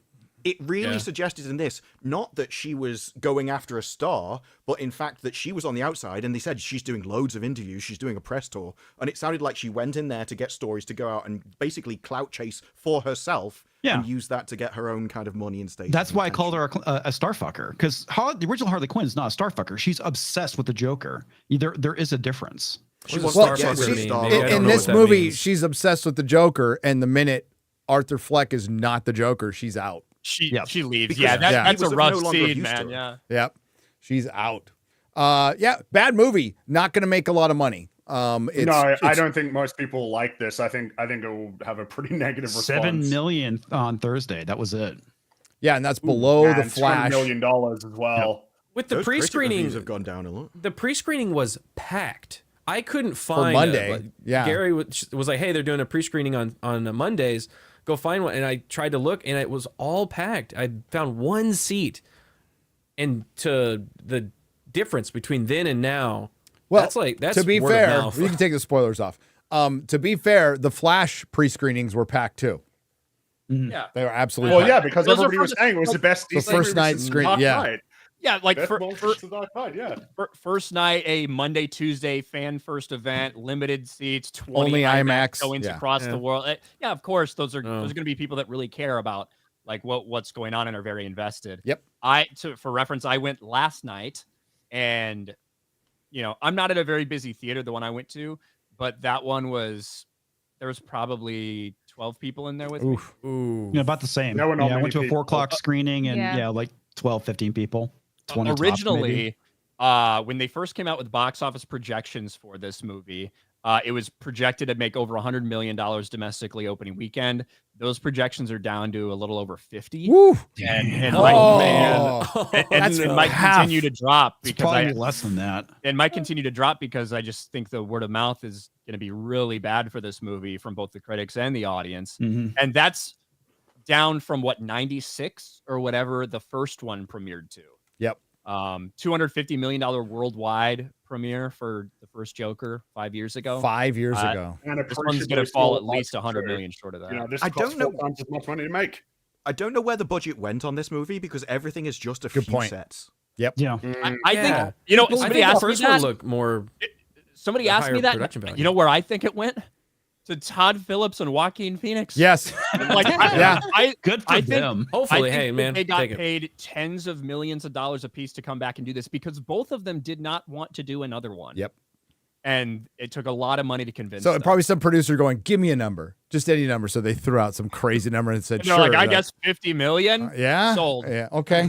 This is such a Warner Brothers thing because the Yes. first one was a $55 million budget and they didn't really believe in it. So they had multiple different financiers come in who put up about 50% of the total budget, which meant they got 50% of the profits, which the profit for a movie like that should have been around $400 million in Warner Brothers pockets.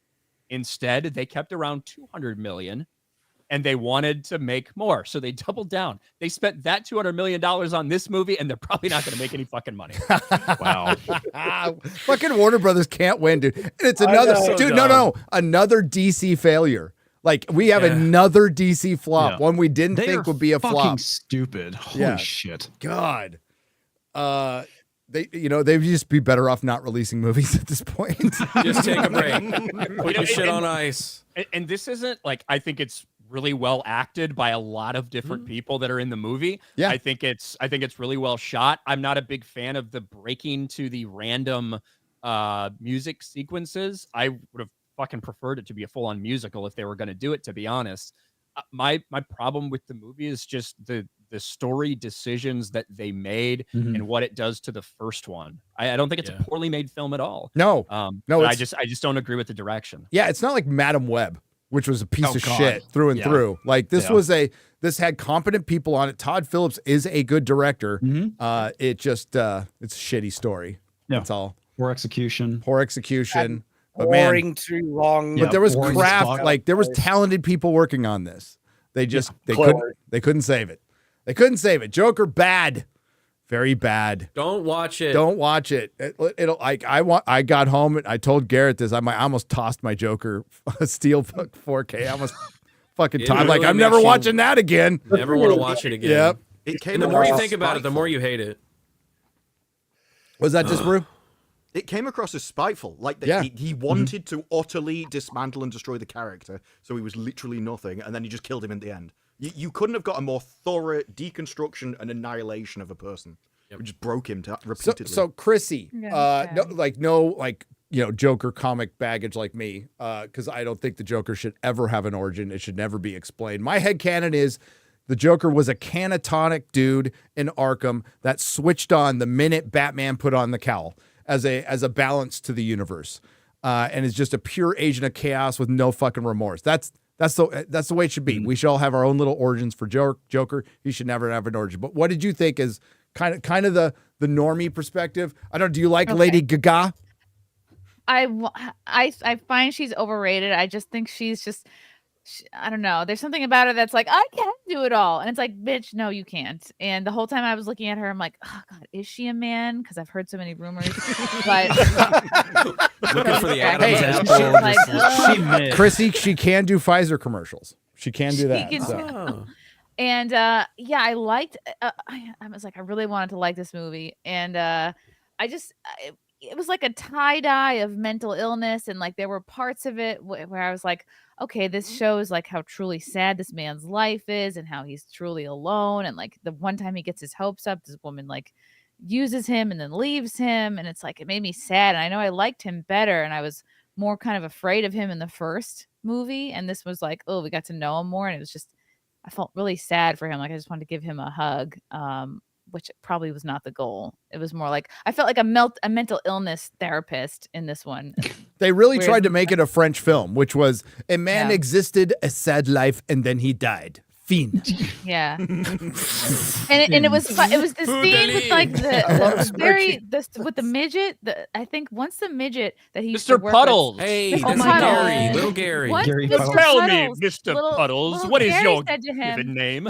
You That were was- the only one I who like that didn't make scene. fun of me at work, and that seemed That was a good to scene. change him. Yeah. Yeah. That like, made that him was- realize like, oh, there is no Joker. It's just me. Yeah, I think that was supposed to be the moment where he realized that even though Arthur Fleck is a miserable, pathetic person, that there was some good. You know what I mean? There were some people that appreciated me, even in like that small, tiny way. That might be the only person who had ever told him that he liked Arthur. You know? Yeah. And I think that was supposed to be like the moment where he's like, I don't know if I can pretend to be the Joker. I Yeah. think there's a universe, if this wasn't called Joker and it wasn't related to DC Comics, that it could have been possibly an interesting movie.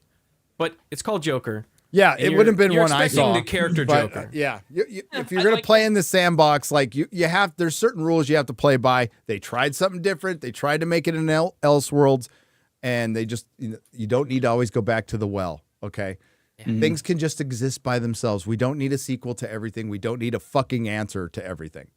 And there's also a difference between, listen, there's a lot of shows out right now that nobody asked for. There's prequels and spinoffs that no one asked for. Every once in a while, we get a gem, something like Penguin. That's a show that I don't think a lot of people were asking for. No. But overall, it's like, oh, I'm really glad this happened. There's a difference between things no one asked for and things that we shouldn't have. And the Joker is a show, or a Joker is a movie that it doesn't matter how many people were asking for a sequel. They never should have made one based on what the first one was. Right. Agreed. So Yeah. we have to get into the Rings of Power because, yes, the Rings of Power finale happened. Thank God. Yes, I'm so over that show. 2 years. Never think about it. It's done. Thank God it's done. I can't wait to finish my last review. Fuck this fucking show. It's so God damn, talking I about hope we got so much devolving stuff, man. talking about devolving into just absolute absurdity. At least the last 2 episodes have been hilarious. Like there has been Yes, like some they have. legit That's true. funny I shit, think like Wile E. Coyote Galadriel falling off a 3,000-foot cliff and keeping him and lived. Not a broken bone. Nothing. She has a This little is a crater in the volcano shape ski of all her. over Yeah, again. it's called More girl amazing power. one-liner as well. My God, And I'm heal so- yourself. Wow, what a I great mean, one-liner. I'm sorry, the Galadriel Dark becomes Lord's like, Chun-Li well, I and can't. does a back kick suddenly out of the blue after being early out of move. I mean, I laughed out loud multiple times with this episode. It was Nothing beats the start and the end of the episode where they uncover the Balrog in the Dwarven mines, and at the end, she's summarizing all of the problems that the Dwarven kingdoms have. All the people want loads of gold, but there's now a battle for the king thing. Never mentions the Balrog once. This massive evil fiery- beast. Yeah, which is gonna so let's destroy you all. start there. King Let's Dur- start there. King Durin It's King the Balrog Durin in the room. Go on, Ryan. fucking 1v1 the Balrog. Right? Why?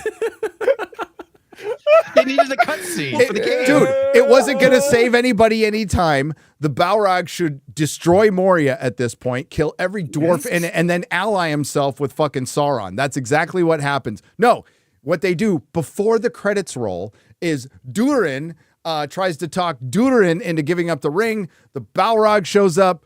Durin, this is why there's only one Durin at a time, by the way.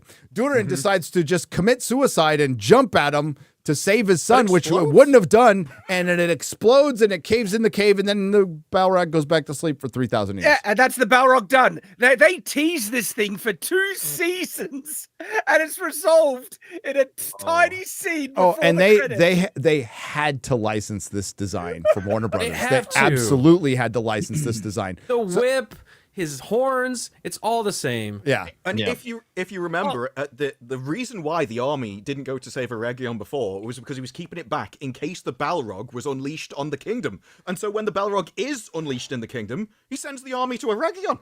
Like all those elves died for absolutely no reason because the only reason they weren't saved happened, and then he's like, nah, we don't need them anymore. It's fine. And look, this scene is so funny. Look I- at So this. silly. I- It's akimbo. It actually seemed like He's we're riding an trying invisible to do, horse.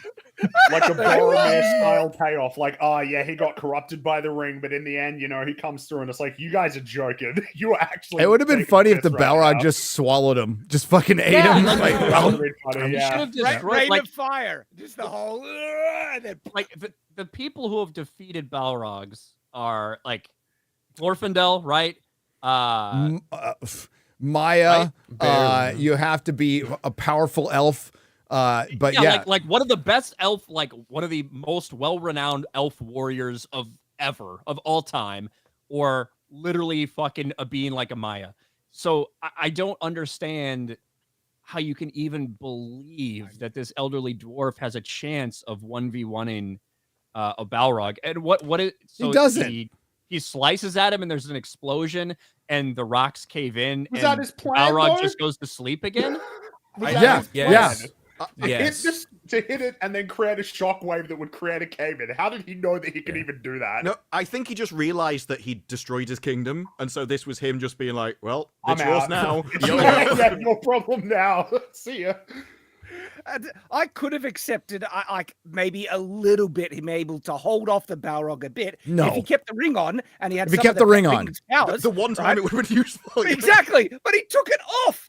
And then he decides to yeet himself at the Balrog in one of the funniest ways ever, where he's just jumping in the air like he's riding a horse. And the fact, and then explodes. what makes it worse is they roll the credits and you never see the Balrog again. Like, and they won't bring it up anymore. And it's freaking until they do the fall of Khazad-dûm, which will be. It almost feels like knows? this was. I know they said they always intended this to be in the season, but it feels like this was added in afterwards when you've got that later on scene, literally listing all the problems of the kingdom and don't mention the Balrog. It's like you were filmed at different times. They were setting it up in season like 1, though. It also looked like it was filmed in a closet, so you might not be wrong. Yeah. Like the editing of this entire first shot is like you have no sense of scope or scale or distance or anything. It really does feel like it was made in a closet. Maybe. I mean, they had to shut like certain Not productions down. They had to shut certain productions down during the strike. But what I heard, and this is probably going to surprise no one, is they kept working through the strike. They kept writing through the strike. People were getting roles during the strike. Like during the strike was just bullshit. Like people were actually working through it and stuff. So, yeah, who knows if this was put in later. They were setting it up in the first season, but like it's done. I got the distinct impression with this that it was very much member berries, and it's a running theme in this episode in particular, of just throw as much recognizable iconography at people as possible in the hopes that will lure them into getting a season 3. They did the same thing with Halo season 2, where it's like, yeah, get him on Halo, get Guilty Spot, get him there. So just throw as much recognizable stuff as possible because that people aren't enjoying it. And maybe they'll like it when they see the Balrog. Look at him go. Look, there he is. On that note, Fringy, they're shameless about it. They even have Anduril appear and is like, oh God, don't you dare. They had Narsil. Shot for shot. Narsil. And he grabs the sword the same way. Well, real quick, we can go over that. The symbolism of it was so they twisted all this fucking lore so Muriel will be the one to give it to him. So they twisted the lore, removed Elendil's agency so Muriel could get agency, so the black woman can give the white male his iconic sword that cuts the ring from Sauron's hand, the shards of Narsil. Same with Gandalf. Yeah, absolutely. They position women to. You were talking about it with Harley Quinn and Joker. In this show, it's filled with positioning women to take the classic characters and put them on their path. Yep, Nori will be the one that finds the Shire. Every single thing that ever happened of import, you could now predict the characters that absolutely. Intersectional storytelling. What do you think they have that chick going off with his son, going back to Numenor with her? She came out of nowhere. She's just there, so she could be the reason he chose. Token and Tolkien, yeah. It's actually crazy that they would even. It's as though they actually think, and having mirroring the shots from Return of the King with Elrond and Aragorn, the idea that they actually believe that they've achieved with Muriel and Elendil the same kind of payoff that they achieved with Elrond, handing over this sword, declaring in the plainest terms possible, "I am placing my faith in you. I believe in you. You will, you're the king of Gondor. You're the hero, and I trust you." Compared to this, where it's we didn't have anything about Narsil up until this point. Am I mistaken? We never saw Narsil up until this point. No, wait. We did see it in season 1. It was in the armory or something like that. It was this passing shot. Yeah. They're like, but it does come off like, oh, I have this sword, by the way. It's just laying around. And you're right. Thematically, it's supposed to mirror what happens in Return of the King. She's like, reclaim your lordship and go embrace your destiny because I told you to, because I was spit out by a worm, which gives me the right to rule over the guy who had an eagle land next to him. It's entirely meta, though. There's nothing in this story that would make this moment meaningful. It's only meaningful because you know what the sword is. You know that it's going to be used to defeat Sauron. You know that it's eventually going to be reforged and handed to Aragorn. They haven't built it up in this story at all. It's entirely meta. It's just member berries. Exactly. And let's think about Sauron in this story. It's is he formidable? I think you could bitch slap Sauron in this one and make him cry. Really. It'll make him fucking cry because he cries this episode. the Lord of the Rings. I'm You know, a it's very not even sad hard to Dark set this Lord. up. It's not even hard to set this up. You just have Elendil thinking about that sword and his lineage and mention that at some point, and you build it up. This felt so hollow and random. Like, Well, that's the whole show. Here's That's that the sword. entire season. That's the entire It's just show. fucking Yeah. There's a the Harfoots are barely in this show, thank God. And it almost God. and there's Man. two ways to look at it, right? I'm pretty sure it's one way, but that it does look like they're being written out of the show, but it probably is going to be that female Frodo goes and discovers the Shire, and will follow all the multicultural stools and Harfoots on a journey that'll be even more boring because it doesn't have Dangalf. But let's not bury the lead. Dangalf got a name. It was a it was a total Well, he shock. misheard a name. Like his name is actually Grand Elf, but he misheard it. Yeah. And then started repeating it. Disparu, you don't understand. This is a shock to everyone because they've been building this up for 2 seasons. Who is the stranger? Man, who could it be? Gandalf. It was called it. It was Gandalf. Was 4 years ago? And it came out. it was done in like the single most retarded way possible. What Disparu just explained. It was buckwheat and whoever. It was a black woman going, "Thank you, Grand Elf," and he goes, "Grand Elf. That's going to be my name." And they set up, look at and this at the same time, they set up another literally mystery. kicked it. So we have the Dark Wizard, and there was some speculation like, what could he be? He clearly states he's one of the 5 Istar who's not supposed to show up until 1,000 years into the Third Age. So after, Although canon doesn't exist. and he says he's not dark. He says he's not a dark wizard, and he rejects that. And then when Dangalf, which I'm still going to call him, won't join him, he goes, "Well, I'm going to show you how bad it's going to be under Sauron," and then tries to kill the Stools and the Harfoots, which I'm like, I like this guy now. Okay, let's do this. To be fair to the wizard, when he said "I'm not evil," there was a guy holding a knife to the hobbits' throats. And he said, "Would you have just preferred that I let them kill I you?" know, And they I know, went, but then he "Yes." tries to crush everybody. Yeah, when he kills the bad guy from Furiosa, right? So, and I'm ruining my video here, but people have said it in the chat before. I was half expecting somebody to go, "That guy's a sour man." So they're gonna. So that's your next mystery over the next 2 seasons is who's the Dark Wizard? Is it Saruman? It's like fucking retarded. It is so dumb. And it gets worse. It gets worse. We haven't even talked about Galadriel yet. Okay. Layers in this one, man. The last time we saw Galadriel, she had the 6 rings for men, and she was supposed to hightail it out of Eregion, right? Get as far away from Sauron as possible. This bitch is back in Eregion, so they can show her saving women and girls. Like no men, by the way. Did you like that scene? She changed. She saves a bunch of women and girls and no men. And she runs into a bunch of orcs and goes, "Let's do a deal." And the orcs should just kill and rape everybody right there. He says, "I've Gary. got 9 rings of power on me." I I'm know. like, "Wait, what?" I got him. All of this is nuts, but also she runs into the orcs at this secret exit to Eregion, which means the orcs knew a way. Yeah, into sure, Eregion okay, the whole but like time. at this Doesn't make point, sense. it's all fucking retarded. It's the explanation for Fallout. Everybody's fucking retarded. So she runs into the orcs. She's all, "Let's make a deal, orcs." And normally orcs would just kill everybody and take whatever they needed. No, they actually honor the deal apparently and let the women and girls go. And she takes them straight to Adar, who, by the way, has the ring Nanya, and gives it up. Fucking just gives it. It heals them. This is so stupid. It's so This is fucking dumb. Fucking stupid, dude.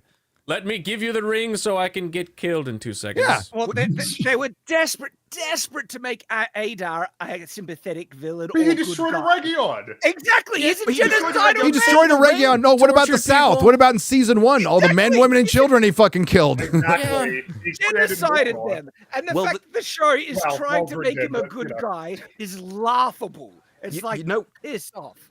You know why, though? The showrunner said it was Simon Tolkien that thought he was an interesting character, so they were going to kill him off way earlier, but because Simon Tolkien wanted him in, they had to extend his story and find a way to fit him into the story, which is why he wanted the ring so he could invade Eregion and then kill Sauron. Well, now he's got everything he wanted and then just immediately stopped it, because they didn't have a story for him. They just basically kept him in because someone with power liked the character.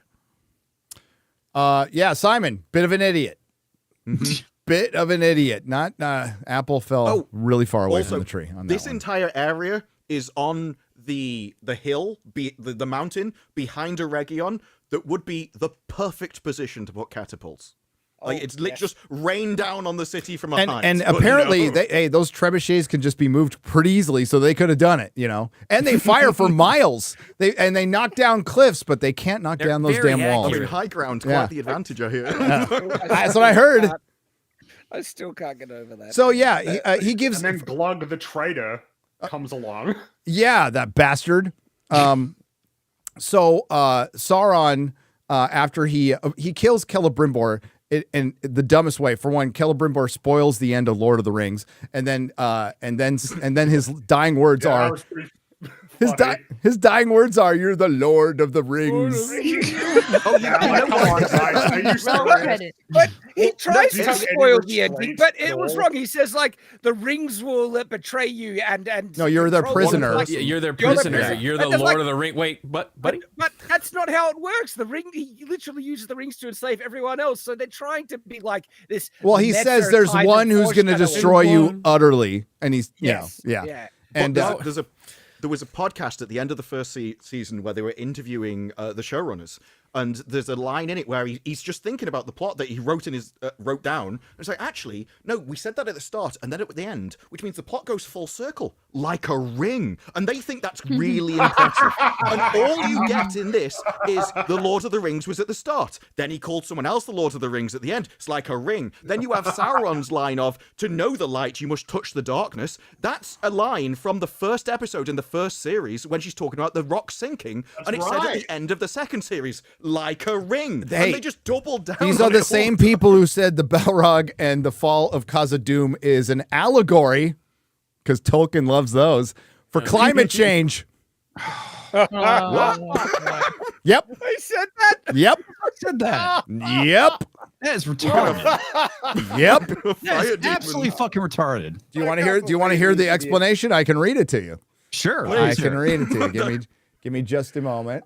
I'll pull I up. can't believe these idiots, man. I hope this show gets fucking canceled. They think they're so clever, and I was like, Well, they sorry. can't. They want to make Galadriel this amazing character. It's obvious. But even in this right now, Sauron is only staying to buy time for Galadriel to get away, who's not getting away. So even the characters that they want to push as amazing and brave and strong, they utterly destroy by just making them stupid because they don't know how to write anyone better. Here it is. This is Variety, I believe, interviewed Patrick McKay at the end of the season. Says this is Variety, over in Khazad-dûm, I always had the impression that once the Balrog was released, he wreaked havoc. How do you know it's a he, fucking bigot, and drove everyone out of the mines immediately. But in the story, there is more of a gradual corruption process. That city is still occupied, and they're still going to be fighting for it going on into season 3. McKay's response: this is the thing where, how do societies fall? Usually it's gradual, and then all at once. If you want to use climate change as a metaphor, climate change is not an event. Climate change is a process that ebbs and flows. No shit. Dumb motherfuckers, man. And they go on, and this is a tweet that I forgot who tweeted this up. I will give the person credit. Let's give the person credit. It's Elijah the Middleborn. To it, and follows it up that they like back it up even more, and they say that yeah, we're just, to sum it up, we're just making up more shit because we didn't think the story was good enough. It was too hollow. There was more of a story to be told. You fucking pieces of shit. That's what they've done with this whole thing. It's just been a constant loop of let's do a bunch of boring shit to get to the repurposed scene from Peter Jackson, or in this case, Harry Potter, or Matrix. Like, what the fuck? Jeez. That was a line that they did in the after show. They were saying, well, we know that the Balrog like destroys Khazad-dûm, but where is the story there? And I'm like, sorry? Like that's quite a big story on its own. Like, no, that's not dramatic enough. What we need is to talk about the king's feelings. There's the dramatic story of that. So after Grandma Brimbor says his final words, his dying words, Lord of the Rings, then Sauron cries. And then Grug comes in. Well, he cries because he actually is in love with him. Yes. Like that was another article too. Lady Greymaster found that one. That was the same article. It's actually the same article. And they go, I'll paraphrase, but this episode answers the big questions. Who is the stranger? What was Sauron's biggest mistake? And was he lovers with Celebrimbor? That was actually in the byline. What? Everyone is shipped with everyone else in this show. He The did showrunners finish him off can't by ship he did finish him off by shoving a shaft in him. So He maybe. did. Oh. And that sucks. That was like To the the one Lord of my ring. iconic thing they could have done with Celebrimbor, because he's used as a battle standard by Sauron in the Sack of Eregion. They like fucking Yeah, have he his. does like put Well, up the put him Sauron up on actor a said spear they like might do that in yeah. season 3. What this? But Eregion is already sacked. Like it's done. Like that Yeah, one's they over. the just battle, parade like, him the around. battle's over. Like battle's- the elves have already fucking left. Like who's there to Yeah. fight? You know what pissed me off in this? What happens next when the orcs arrive? They've shown that Sauron, at the peak of his power, could not control the orcs, and they all backstabbed him and killed him. And now the orcs have no reason to follow him, apart from what the Adar's doing something they don't like. And suddenly, They're just unhappy. they all just are now under his complete control. And the reason it they turned makes on no Sauron in sense. the first place is because Sauron was going to do something they didn't like, because he said, we're all going to go to war and loads of you will die. So they know that's his plan, and so they're betraying somebody who's taking them to war to go to somebody who will definitely give them to war. So It makes no sense. Nothing makes That's the sense. person who cares about your babies, It's kind of man. like it kind of feels like they're making them like pirates. You know, they're just gonna. Well, we don't like this captain. We're gonna mutiny. We're gonna fucking. We think this guy's gonna be better off for us. And then the next one, they might fucking do the same thing to him. Who knows? Yeah, who knows what happens in a couple years when the next season comes out? They're going to announce it soon, and watching Amazon burn money is fun. It's a lot of fun. And you think the audience is small now? Wait till next season. Sama TV reported just today that it's at number 9 or 8. And we haven't even talked about Amazon Galadriel came out with figures. Jennifer Salke said 55 million viewers in 34 Sure. days. Across that's across the entire series. Like the so entire going from, series what was in it? a month. Yeah, so but it was like 40 million in 11 days. So the drop off after that is Man, incredible Garfield for each movie episode. coming out of left field there. Yeah, being right. out of Rings of Power season 2. Yeah, Tulsa King beating it. The Penguins number 1 still. But we haven't talked about Galadriel, okay? Because the mighty warrior Galadriel had to have her face off with Sauron. So they had the battle of the Second Age, warrior Galadriel versus Sauron, and it was fucking terrible. For one, little Morphic Clark is trying to protect all the women. She's like in front of the women, in front of the orcs, and it's like all the women are taller than her, which is funny. The little fucking girls are taller than her. It's like she ain't protecting shit. And then they all of a sudden she knows fucking kung fu, like out of fucking nowhere, dude. When she does that Chun-Li kick, I laughed out loud. It just came out of nowhere. Dude, and she also pissed me off pops 'cause him. If she could land a kick, she could have stabbed him with the sword. But Look no, at her they face. decided- It's not as bad as the elf that was in a fortified tower on a wall who decides to jump down on a roof to get down on the ground as an archer with everyone and just immediately And then dies. gets stabbed. Yeah. Literally killed. No, Yeah. this is all pretty bad because she's got the 9 rings for men, which canonically she was never supposed to fucking have. And then Sauron was this close to Nenya. For one, he's not supposed to know about it, much less see it. And at no point does he cut off her hand. Like, which he could do, because if he can stab her, then he can cut off her hand. And they're having this battle, and she's holding her own against fucking Sauron. Like finally he's fighting with with Morgoth's pinky ring. I can't call him it's not his fucking crown. And He's using the crown as like a parrying device. Man. yeah, I'm like, no joke. no, this scene is so fucking We're cringe. making a Oh. copy of the crown to test this. We're Well, going to be well, testing it on channel. When he's turning into people, though, and he turns into Galadriel, one of the bodies, I'm pretty sure it's a bloke in a wig, because her body double is stacked. It's like an entirely You different could body shape. it looked like a Star Trek original series like stuntman. Yeah, there's a couple of scenes where like that ain't Morphin. But I like how she remembers him as Hallbrand without a beard for some reason because he doesn't have a beard this season. yeah. And they couldn't figure out a way to give him a beard to actually make him look like Hallbrand again. I don't know why this would stop her anyway. Why would this even do anything? It's Sauron. It's You because go she to- has They love each she has the hot other. for Oh, him. yeah, no, that's true. They do love each other. I mean, Sauron is simping for her. Like he even said so. Symbron. Another Yeah, thing that he's just like, kind you're of going to be my queen. I would have given you a kingdom or something like that. I would have made Simp. I would have made everyone bow down to the Queen of Light. Yeah. Yeah. Listen, I've given those speeches to women before. It doesn't always work out. So. She gives us the free peoples of Middle Earth will always resist you. When have you ever given a shit about the free peoples of Middle Earth? This entire show has been a vendetta personally about you. Like all of a sudden in the end, the free peoples, they're gonna raise So their they have fist this- against you. Yeah, what happened to the She has another- Tempest? She has another line in there that she just slips in, but it's like so fucking telling, and it just goes completely against everything. She at one point she says, "I've slayed more orcs than anyone all of your living- children. Yeah. than Yeah. anyone living on Middle Earth." Are you It's fucking? like this. I This forgive is you. Shut the Galadriel. fuck up. Get out. Yep. Get out. We said right before Glug betrayed him. Uh, To Glug.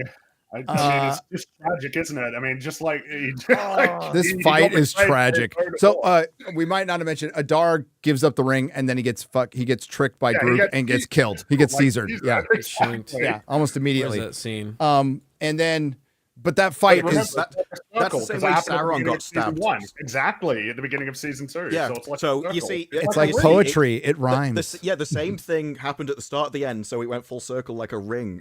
They keep doing it. Yeah, so they have this ridiculous fucking fight, right? In the meantime, Galadriel's wearing Nenya and has the 9 rings for men. Sauron gets those after he shanks her with Morgoth's pinky ring. And you know what Galadriel needed to do when she sees Sauron? Run. run. She's got the rings Okay. Whoa, and get the freaking Chad, hell out Chad, of there. Hang on. Like- There's multiple opportunities to run. Like when Adar is getting fucking shanked and they're all like, huddled around him and she's like by herself. Sauron walks up to her and then walks away. She can fucking bolt right there. She's an elf. She can run pretty fast. She can go. No, she just stands there and watches for some reason. Well, Doesn't intervene. Just She kicks watches. him off a cliff at one point in Yes. this. There's your opportunity. And like the fate of the world is like at stake with these doomsday weapons that she has in her jacket. And at no point she thinks, I better get these to safety. No, I got to take on the bad guy because I'm such a girl boss Dude. that I'll, Celebrimbor gave him to her is like, I'll buy you time with my life. And the bitch doesn't leave. What a Yeah, exactly. Celebrimbor died for nothing. For nothing. Yeah, Pretty died much. for nothing. Galadriel's very homophobic. Yeah. by not accepting that second. That's why she's running away from Sauron. So she's standing on a cliff and he's like, give me the ring. It's like, just take the damn thing. And I like this bit. I love this bit. She this is supposed to mirror what Elrond did earlier in the season, and she falls off of El Capitan in Yosemite, which is like 3,000 feet. And somehow they can see it. What do your elf eyes see? When they're just like watching her go down. What do your elf eyes see? It's like, I see Wile E. Coyote falling off a cliff and then leaving a crater, leaving a Like, there's crater. so many dumb things about this. Like, He can't get to the bottom? maybe if she had the ring on, you could have some justification for her not being, like grievously, like just dead, right? But she didn't. Why did she take the ring off in that moment anyway, just to like flaunt it in front of him? It was just if a you're gonna do that? fake out. Look That's at- it. And this was is a it. huge fall. She's the fine. audience. She's got her wounds from the blade, but she's like not jelly. And elves can die from falling, by the way. They don't bounce. They're not You bumbles. take fall Not damage. made of Yeah. I think they wanted to indicate, like, oh, the tree, it kind of broke her fall. It's like, yeah, it broke her back and all of her bones, I'm sure. Yes. Like, I just find it hilarious, the idea, oh, yeah, the tree broke her fall. Come on. It was She's like got that 1,000 feather- meters.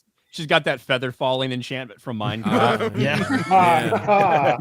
But this, for me, kind of mirrors what happened in season 1, where you had that, gigantic volcanic eruption that literally should have killed everybody. Yes. Yeah, it's just as ridiculous. Right in this scene, when she's laying on the ground, a black elf runs up to her. I'm And like, he wait, should be didn't you dead get too. shanked twice? Wait. Yeah, Here we go. Oh, Here we go. yeah. Share Shad's picture right here. Shit. So Oh, last episode, he was shanked. He was shanked twice. Now- His arm, he got new armor during the battle, obviously, and New and armor. healed. They do show that he has the ring, right? So he's healing her with the ring. But No. this dude was shanked twice in the middle of combat. They didn't have time for him to run up and heal him. This dude's bleeding out. It would take Yes. like 2 minutes for him to die. Well, it's like we see him get basically killed, and it feels like they're putting emphasis on him getting killed because we see that Elrond is not getting stabbed in the chest. But then he's just up and about like everything's fine. It makes me wonder if they seriously changed their mind. They were going to kill Elrond I wouldn't be off, surprised. and then they were Did like, they forget? "Oh, nah, we're not doing Yeah, that." that's what it felt like. Because it's not like he survived the wound. It's like it never happened. Right. He is Yeah. he's No, it never moving at happened. 100% and fighting and kicking ass. It's like what Off what are screen, they by the doing? way. Yeah, I feel like Bronwyn treatment in season 3 where they kill him off screen. I when I saw episode 7 and they show him like on the ground like that, my guess was that you're supposed to worry that he might die, but I didn't think there was any way they're going to kill him. Oh, I thought I at they least- were. I at thought least- that, I at least it thought they was were going to damaged. address the fact that he had just been very seriously wounded. And they didn't. No, they just Like that's I- a massive editing um, mistake. The impression I got is because Bronwood wasn't in the show anymore, they're just like, oh well, we have no plan for this character anymore. Like we have nothing for Arondir, and then we're gonna get rid of him, and then they were like, wait, no, Fringy, and Fringy. they just forgot what they shot. he has a Fringy, really he's black. There's no way Yeah. he's going to do that. he has a really important scene at the end. But and they Because now because they made him so important because he's black, right? This is why they're doing it. He is now with like the 3 most important elves and is going to be part of the decision-making process. Yet somehow Tolkien must have forgot to slip his name in there. Yeah, right. Holy Especially when shit. Sauron orders the orcs to kill every elf except the leaders, and it's like, why is he still alive? He's just a grunt. We need them for the story. But they couldn't have. They only had $1 billion, so they couldn't really keep track of things. It was tough for them. They were limited by budget. But he has a really important scene at the end because when Galadriel is eventually healed and completely fine, everybody's around her and they're strategizing like, what should we use, the sword or the shield? Should we attack? And they're all like, I don't know. What do you think, Commander Galadriel? With fucking Gil-galad right there. Gil-galad is right there. You're the king, dude. Make the decision. And then her What, answer just is before that, nonsense as well. Instead of like, should we go on attack or defense? She says, you fight them with light. And it's like, Purple that wasn't the prose. question. Purple prose. It's the only way that any of the characters in this show can talk is clunky purple prose. but and it's stupid analogies, metaphors, and similes. She says light beats strength when we've just seen a city destroyed by orcs who are pure brute strength. Yeah, It literally doesn't exactly. work. During the day. During the They day. During the day. During the day. They Yeah. have opportunities for like interesting stories that they miss. So Elrond, when he's like, I can save her, that is supposed to be, because it's from his own interview, that is supposed to be him accepting that the rings aren't evil, and so he accepts that they're good, and so he's willing to use them. Would have been way more interesting to go, I think this is evil, but I'm willing to sacrifice myself in order to save your life. That is a way more masculine story and a moral story. He's actually taking on risk for himself. It's like, nah, he just believes her because she's always right, because she's Galadriel. So it's like, no, this is him trusting her. Oh, to save look her at that. Galadriel's actually the sea. Go back to We that now one. know that. life. Like, Nice This female scene was elven awesome. warrior right there, by the way. He looks remarkably like She's all Sauron pumping at her the start of chest series too. 2. Like at the end, she's all, yeah. It's so And fucking for lame. no Why they'd be reason, it's happy, like, they just you know, lost. no, yeah, exactly. He gets up, he draws his sword, and everyone just forgets that they just got their teeth kicked in and I know. thousands slaughtered, and they're like, "Yeah, we're happy now." It's like they're celebrating a victory. It's like, no, you're in the worst position you could possibly imagine. Sauron, the devil of this world, has 9 doomsday rings that he can They're all destroy doing the commie everyone fist. with. All right, Yep. and your city was just destroyed. This is not earned at all, but they want it to be this triumphant thing, and it's like, Yeah. get stuffed. The show constantly tries to gaslight you with. We'll make a bullcrap new like city this. here in this dell next to the river.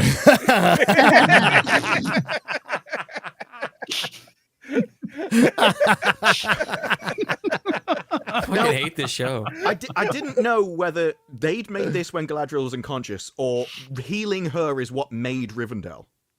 Because they say the site is It's protected. protected. Is that because they poured so much of the ring's energy into her? Because I don't know if you know, when she came around, she started glowing like the Lady of Light. She was a lot brighter than everybody else. So I don't know whether the energy's supposed to be in her and it kind of passed through into the ground and made this area protected. I don't care. I don't care. Fuck this show, man. It's fucking Exact- done. Yeah, Thank screw God. this show and everything. Look, she's way about it. brighter than them in that She's shot. brightened up, yeah. Definitely brighter than Arondir. Look at the order they're standing in, though. Alron's at the back. He's like, oh no, I shouldn't be here. like the fact that Arondir is in this shot is It's ridiculous. it's like sinful, to be honest with you. It's ridiculous. Like, I don't use that lightly, but it truly is. It's one thing to like create this character out of nowhere for diversity reasons, to pretend like there actually was black elves, like all this shit. Now this is where he's at. He's standing with like the 3 most important elves of the era. Yeah. Even though he's nobody. Yep. Oh, it's over. I've got Thank a God. video review and a supercut, and then maybe never talk about it again. I don't fucking know. I'm I don't know. sure that Gary. In 2 years, when they have the next season, we'll be back. They are threatening us with the season 3 renewal. It'll happen. I mean, this is a giant vanity project, and the money would be better spent on Amazon employees. I think, honestly, just give them some more money. Fuck this show. It's They can't so cancel fucking it. bad. They have to save face. You can't No, let they it cannot cancel this. Failure. A Yeah. $1 billion just down the toilet. They've left it a long time to renew it, though. Wheel of Time went Yeah. through the same thing. Before, they were renewing the series before it launched. Now they're waiting for it to be over, then dragging it out a bit, and so it is getting longer and longer before, like, can we? I just don't know how they can make this go 5 seasons. I No, feel like They're going pretty it would not fast. surprise me if season 3 is the last one, because I just don't know what what the fuck are they going to do for 3 seasons after everything we've watched now. We got the Fall of Numenor, and I mean, then yeah. and then Celeborn's got to come back, and then then the War of the Ring, the War of the Last Alliance, at the end. What do you think they're going to do with Galadriel in the next season? Like, she's just going to wave, like, They're gonna- float around and... If they turn her they'll into trust the her now. the Lady They're of gonna- Light after this, it'll be fucking like, what? Get out of here. I think I that think- Sauron I think they're gonna revert her. I think that she's pregnant. I think that Sauron impregnated her, and that they saved the baby. That's And Celebrian. the baby It's comes gonna out and be- it's Gollum. They saved the baby at the end, and as she's like showing and super pregnant, Celeborn's gonna come back, and she's gonna be like, "Fuck." And then that's going to be a whole side story. I would not be surprised if they take the whole, no, the door to Sauron is closed, and like her resisting Sauron's influence then got amplified by the power of 2 rings, which is why she turned into the Lady of Light, because it amplified her power. That'll be why she turns from like using a sword to being a mage, and they're going to use that as the fulcrum point to go, see, you were always wrong. She was always like this. This is the true origin. After she was the best warrior of all time, that was Oh never yeah, then stated she's by going to be the best Tolkien. mage. Explicitly stated. Think of the Killed dumbest more thing. orcs than think of any the- other elf alive. I also wonder what that other ring's doing, just hanging out with Kieran. Just, he's just Kieran? like- Yeah, I love it. mention They him. introduce Holy Kieran shit, in the yeah. shipwright. He shaves, and then we never see him again. Not spoken a word. And they mop up so many storylines that like we didn't even talk. And I don't want to. Like Isildur does fucking nothing, absolutely nothing. And Well, he you know, tries to split he up a tries to- couple. I'm telling you, they're setting Yeah, up the yeah, girl yeah, first. yeah. but like Tries to hook up with a it's married still woman. not like I think he gets like 5 seconds of time in my video because like nothing happens. And you know, It was my favorite part. if you're gonna Which is bother bringing in a major character from the Legendarium, Isildur, and just turn him into a C-list fucking character, that's a bold move. That's a bold move. That wife's speech, though, where she's like, my husband is building us a house. He wished that our love will stay as strong as this house. Made me feel ill. And I was like, wait, what? I know. It's like, It came bitch. out of nowhere. This show really is. It's like if retarded woke transgender people tried to make Game of Thrones. Yes. like that's what they want it to be, and that's why it's so jarring when you're switching between all these stories, some of which you don't see for like 3 episodes at a time. And that was one of the very unique and things they did incredibly well in Game of Thrones was even if a character only got 5, 6, or 7 minutes an episode, counted. with each storyline, it counted and it mattered, and they progressed things. And they were able to weave it in such a way that you were engaged with all the different parts of the story, at least for the first 4 or 5 seasons. Yep. And this one, well, I basically don't care about any of the plots, but a lot of them are like, I really don't give a fuck about the Grand Elf and the gay hobbits.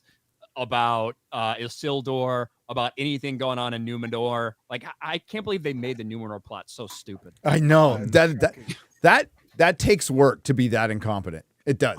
That takes actual effort to be that bad. And his daughter rounds up all the leaders who are the enemy of the king. He marches in, surrounds them all with armed guards, and when he's like, "You're all traitors to the crown," oh, I never saw that coming. What could possibly have been happening here? I know, dude. Yeah, by the way, how'd they get a letter to Numenor? They couldn't get anything out of Lindon and Eregion at all, but somehow they got one to Numenor. Across the sea. And supposedly that revealed that Halbrand was Sauron, but how did that incriminate all the faithful for being traitors? They didn't care about Halbrand. Well, I think they were just using that as a political tool, right? But I don't think that was like a serious It wasn't indictment on really well explained. We'll just say that, but nothing is. Well, it's just Numenor has collapsed in like a week.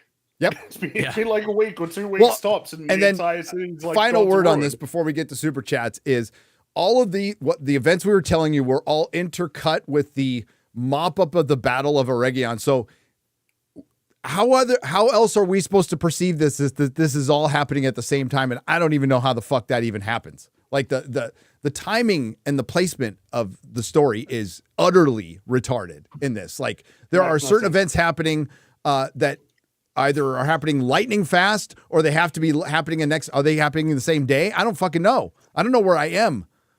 I just know it's over. Teleportation and the depiction of the process of time is one of the most incompetent executions I've ever seen in any show. You have no idea how long it takes someone to get from one point to another. They're just teleporting, or they go back, or then it takes ages for Elrond to get to Eregion suddenly when it's traveling with all these other people. And they have spent over $1 billion on this fucking show over the 2 seasons. It especially makes that worse, Shad, when you consider the fact that all these events are taking place within thousands of years apart from each other in the actual source material. I saw Bill Sotheby in the chat. I made this joke on Drinker's show yesterday, but I feel the need to repeat it. They missed a golden opportunity naming Gandalf. They called him the Grand Elf. I really wish that those stupid stores had come up and called him a Grand Wizard instead. I felt like that would have been much. I would have identified with that. I think that's unique. Well, Ryan, you were joking before that, it'd be something as dumb as like one of the Harfoots finding the Gand, as like, here is your Gand, elf. But what we got was just as bad, though. It's really it was the dumbest thing they could have possibly done. So if somebody 2 seasons from now goes, he's a sour man, don't be surprised. Don't be fucking surprised. Okay. That's the level of writing we got. We're going to get super chats now. Name surname for $100. Hey, I didn't know this. Happy Durin's Day. Today is the first day of the Dwarven New Year. Remember your ancestors and drink with your friends tonight. I'll drink coffee. Till Durin wakes from his sleep. Cheers, brother. Robert Barnes for $100. What's up, Robert? Man. Hail, Robert Barnes. 2 questions. A favorite show or movie recommendation released in 2024 from everyone. Is The Woke writing a cover for people without storytelling skills? Yes. Yes, absolutely. That's yes. Definitely part of it. And that's why and that's what's opening the door for a lot of untalented people, because it's just based on the color of their skin or the persuasion of their identity and not on their skill. More than their commitment to politics. It's a little of both. To sum it up quickly, their commitment to politics is whatever they needed to be to keep a job because they were hired on DEI. You could almost not blame the people. Like, hey, I know you have no experienced person of color, but we're going to give you thousands of dollars to write for a prominent show. Nobody's going to say no to that. And they're going to do whatever they need to do to keep their job. Problem is, it doesn't do them any favors. It got them in the door, but still talent has to keep you there. And there is no talent. As far as a favorite show or movie released in 2024, I like The Penguin, but The Gentleman. You got to watch The Gentleman. That's my favorite show of the year so far. What about you? Shogun. Shogun's really good. Okay. Shogun was good. Shogun was good too.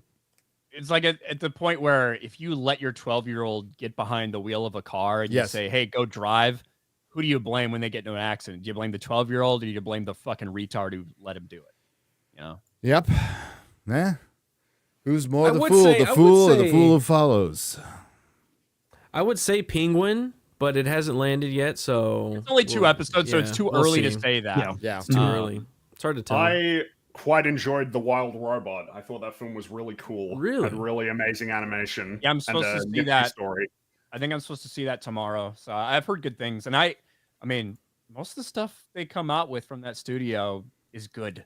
You know, it's really fucking DreamWorks. solid. Yeah, but I think this is the last one that they're animating in house. I think so. I wonder what that means in terms of the future. But yeah, it's really cool. I enjoyed it a lot. Not as much as Puss in Boots 2, but it's quite good. Yeah, I was gonna say Puss in Boots: The Last Wish is like a phenomenal movie. Yeah. Like It's period. excellent. Yes. Yeah, it's excellent. I haven't seen And those that yet. and I those need to watch movies it. cost like Dude, you 70 need to or 8 watch that. and those movies cost like 70 or 80 million dollars to make, as opposed to the Pixar and Disney animated movies, which cost 200 million. Yeah, they cost half as much. Though Inside Out 2, I think, is the highest grossing film of the year. Yep. It is Actually, this Yeah, year. and it because it's just a normal ass fucking movie.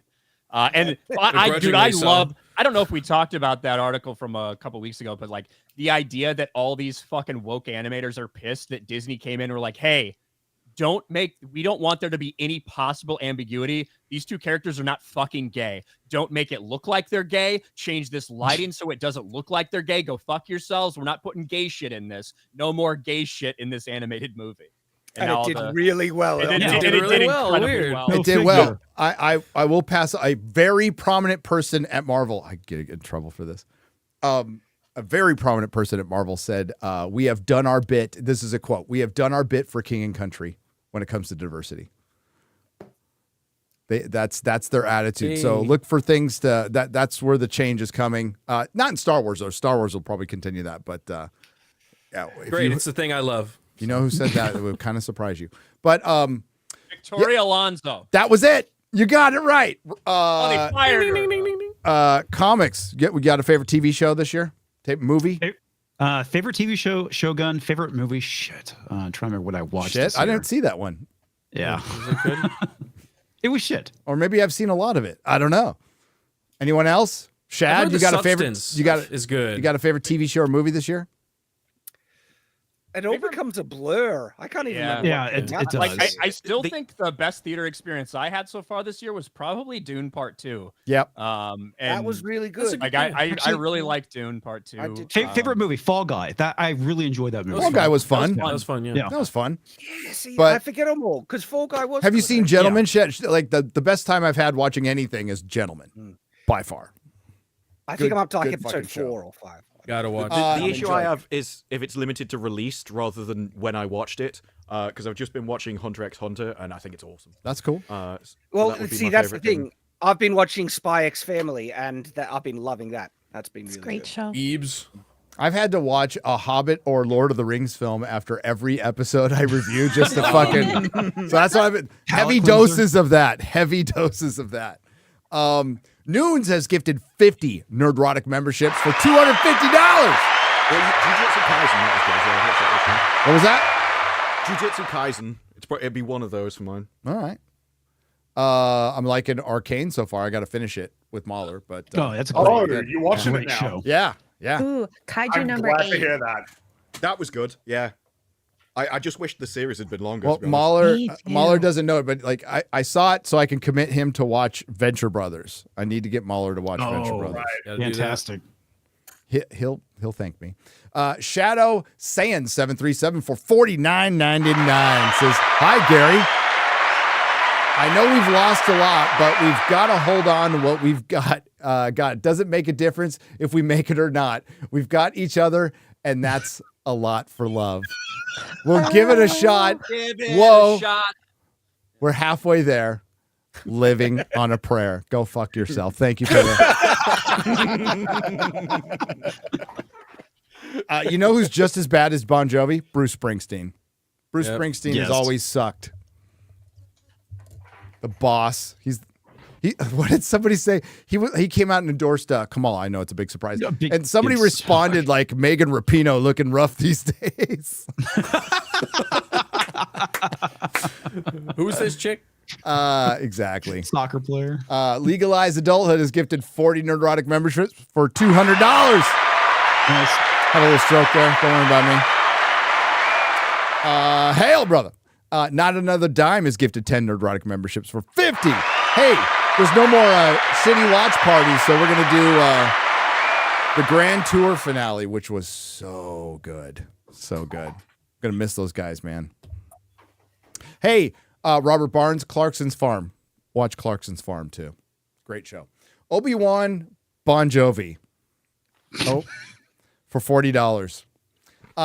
With an ironclad fist, I wake up and French kiss the morning while some marching band keeps its own beat in my head while we're talking about all of the things that I long to believe about love, the truth, and what you mean to me. I must be singing a song. I don't even know. And the truth is, baby, you're all that I need. I want to lay you down in a bed of roses, for tonight I sleep on a bed of nails. Oh, I want to be just as close as the Holy Ghost and lay you down on a bed of roses. Thank you. Obi-Wan Bon Jovi. I don't know what I just sang. No idea. Alec Baldwin's Finger has gifted 50 Nerdrotic memberships for $250. Hail, brother. A lot of memberships. Cameron Russell for $49.99. My first super chat. Will be about as gentle as the prison guards in Joker 2. Showed one down the next day. Showed one of my friends the Fellowship of the Ring extended edition, ladies, for the first time, and he loved it and can't wait to show him the rest of the trilogy. Hail the 99. Who hasn't seen it yet? It's like finding somebody who hasn't seen Star Wars, which exists, believe it or not. Yeah, man. Most That's of them great. are women. Yeah, that's true. If you're a man who hasn't seen Star Wars or Lord of the Rings, you're fucking gay. Patrick Ells for $100. Yes, getting up at 5 a.m. sounds so terrible. Meanwhile, I have to get up at 2 to get ready, commute an hour, and start working at 5. Yes, it's a competition. Love FNT. Can't wait to see you, Gary, on Unsub tomorrow. Hell, I'm going to be on Unsubscribed podcast tomorrow. Nice. Those guys are fun. They're hilarious. I wonder how much is going to make it. I wonder if it's all going to make it. There's some funny stuff. There's some spicy stuff towards the end. But that might be on the Pepper Box. Because, they have Pepper Box, so they do exclusive stuff for their own platform. Go check it out. Ministry of Wrong Thing for $49.99. Oh, God. One man come in the name of love. One man come. One man come. He to justify. Oh, one man come and go. I got it wrong. This is you too. One man come, he to justify, one man to overthrow. Did he be sure busy? Hey, what's the difference between a chicken and a Bono fan? The eggs aren't hard boiled and they roll out a chicken's ass. I don't get it, but No. But I like Henry Rollins called Bono Bubble Butt. Bubble Butt Bono. What's the matter, you, for 50?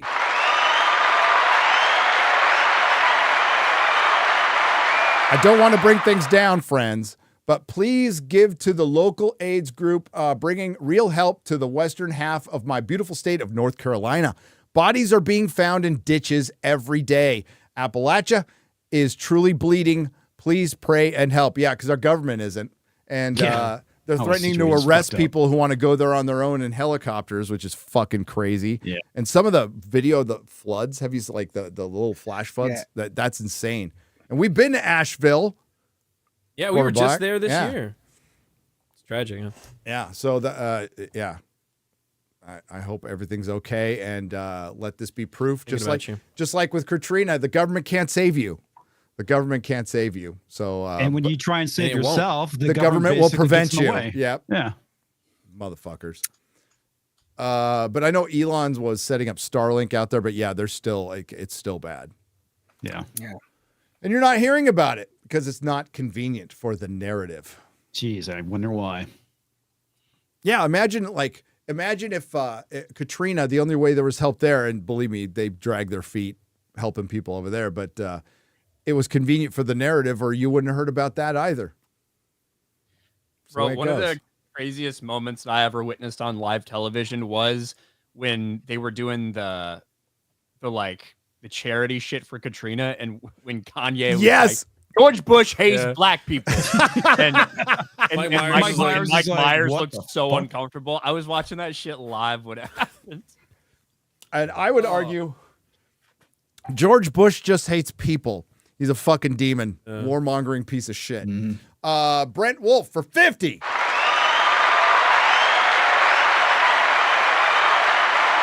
Any word on restoring your rights? Looking forward to being able to get out on range day with the unsub guys. Looking forward to seeing tomorrow's episode. Yeah, I got to get off my ass and do that. I mean, I probably could here in Texas. There's a chance. I would never get them in California, but I probably could here. So I just got to get off my ass and do it. Especially since today, a little personal news. I was dealing with a motherfucking squirrel who got my roof. So I used to think, hey, look at that cute little squirrel rolling around in my backyard. Now they're all fucking dead. I'm going to shoot them all.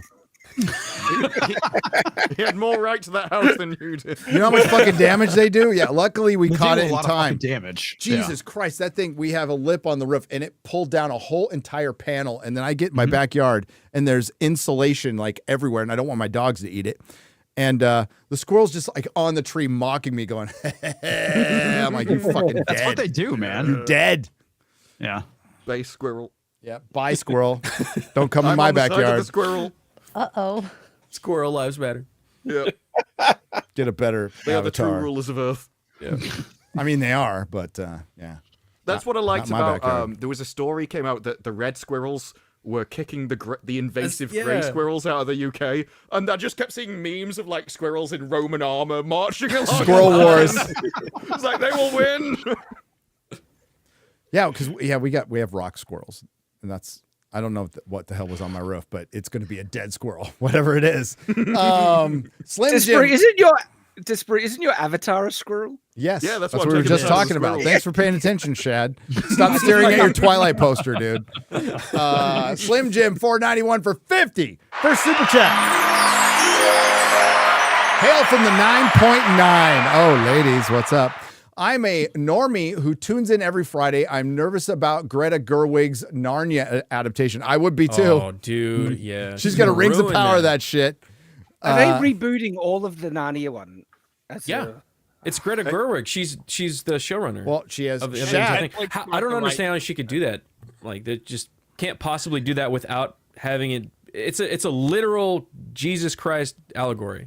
Exactly. How is she gonna I do also that? just I also just don't know if you can properly adapt Narnia on screen. It's a tough one. That's a good point. Yeah. Like because like maybe a handful of the books and I think like the movies that we saw might be the only ones that you can kind of do. I like But those movies, by the way. I like a lot of those movies. There are parts of it that I'm not a big fan of that one or what they decided to do with that. But for a lot of those books that are in that series, I just don't see how you adapt those, especially with the timelines involved. It doesn't make any sense. Shad, I'm curious how you feel about Ever After. It's my favorite Cinderella adaptation with a fantastic soundtrack. Love y'all. All right. Ever After is actually great. I own it. Oh my god. I'm My a wife man subjected of me to Ever I'm After. I'm Oh, a man God. of culture. So Okay? bad. Are you a It's Wicked so fan? bad. I've seen Ever After. Yep. See, Ryan's a Seen it. man of culture. I've not seen Well, it. I'm not gonna say I'm a big fan of it, but I've Did seen you I go like by it. yourself? I think That was a good movie. I like the that came out like in like 20 fucking years ago or some shit. yeah, right? something like that. I don't Yeah. care. Did 5-year-old Ryan go by himself?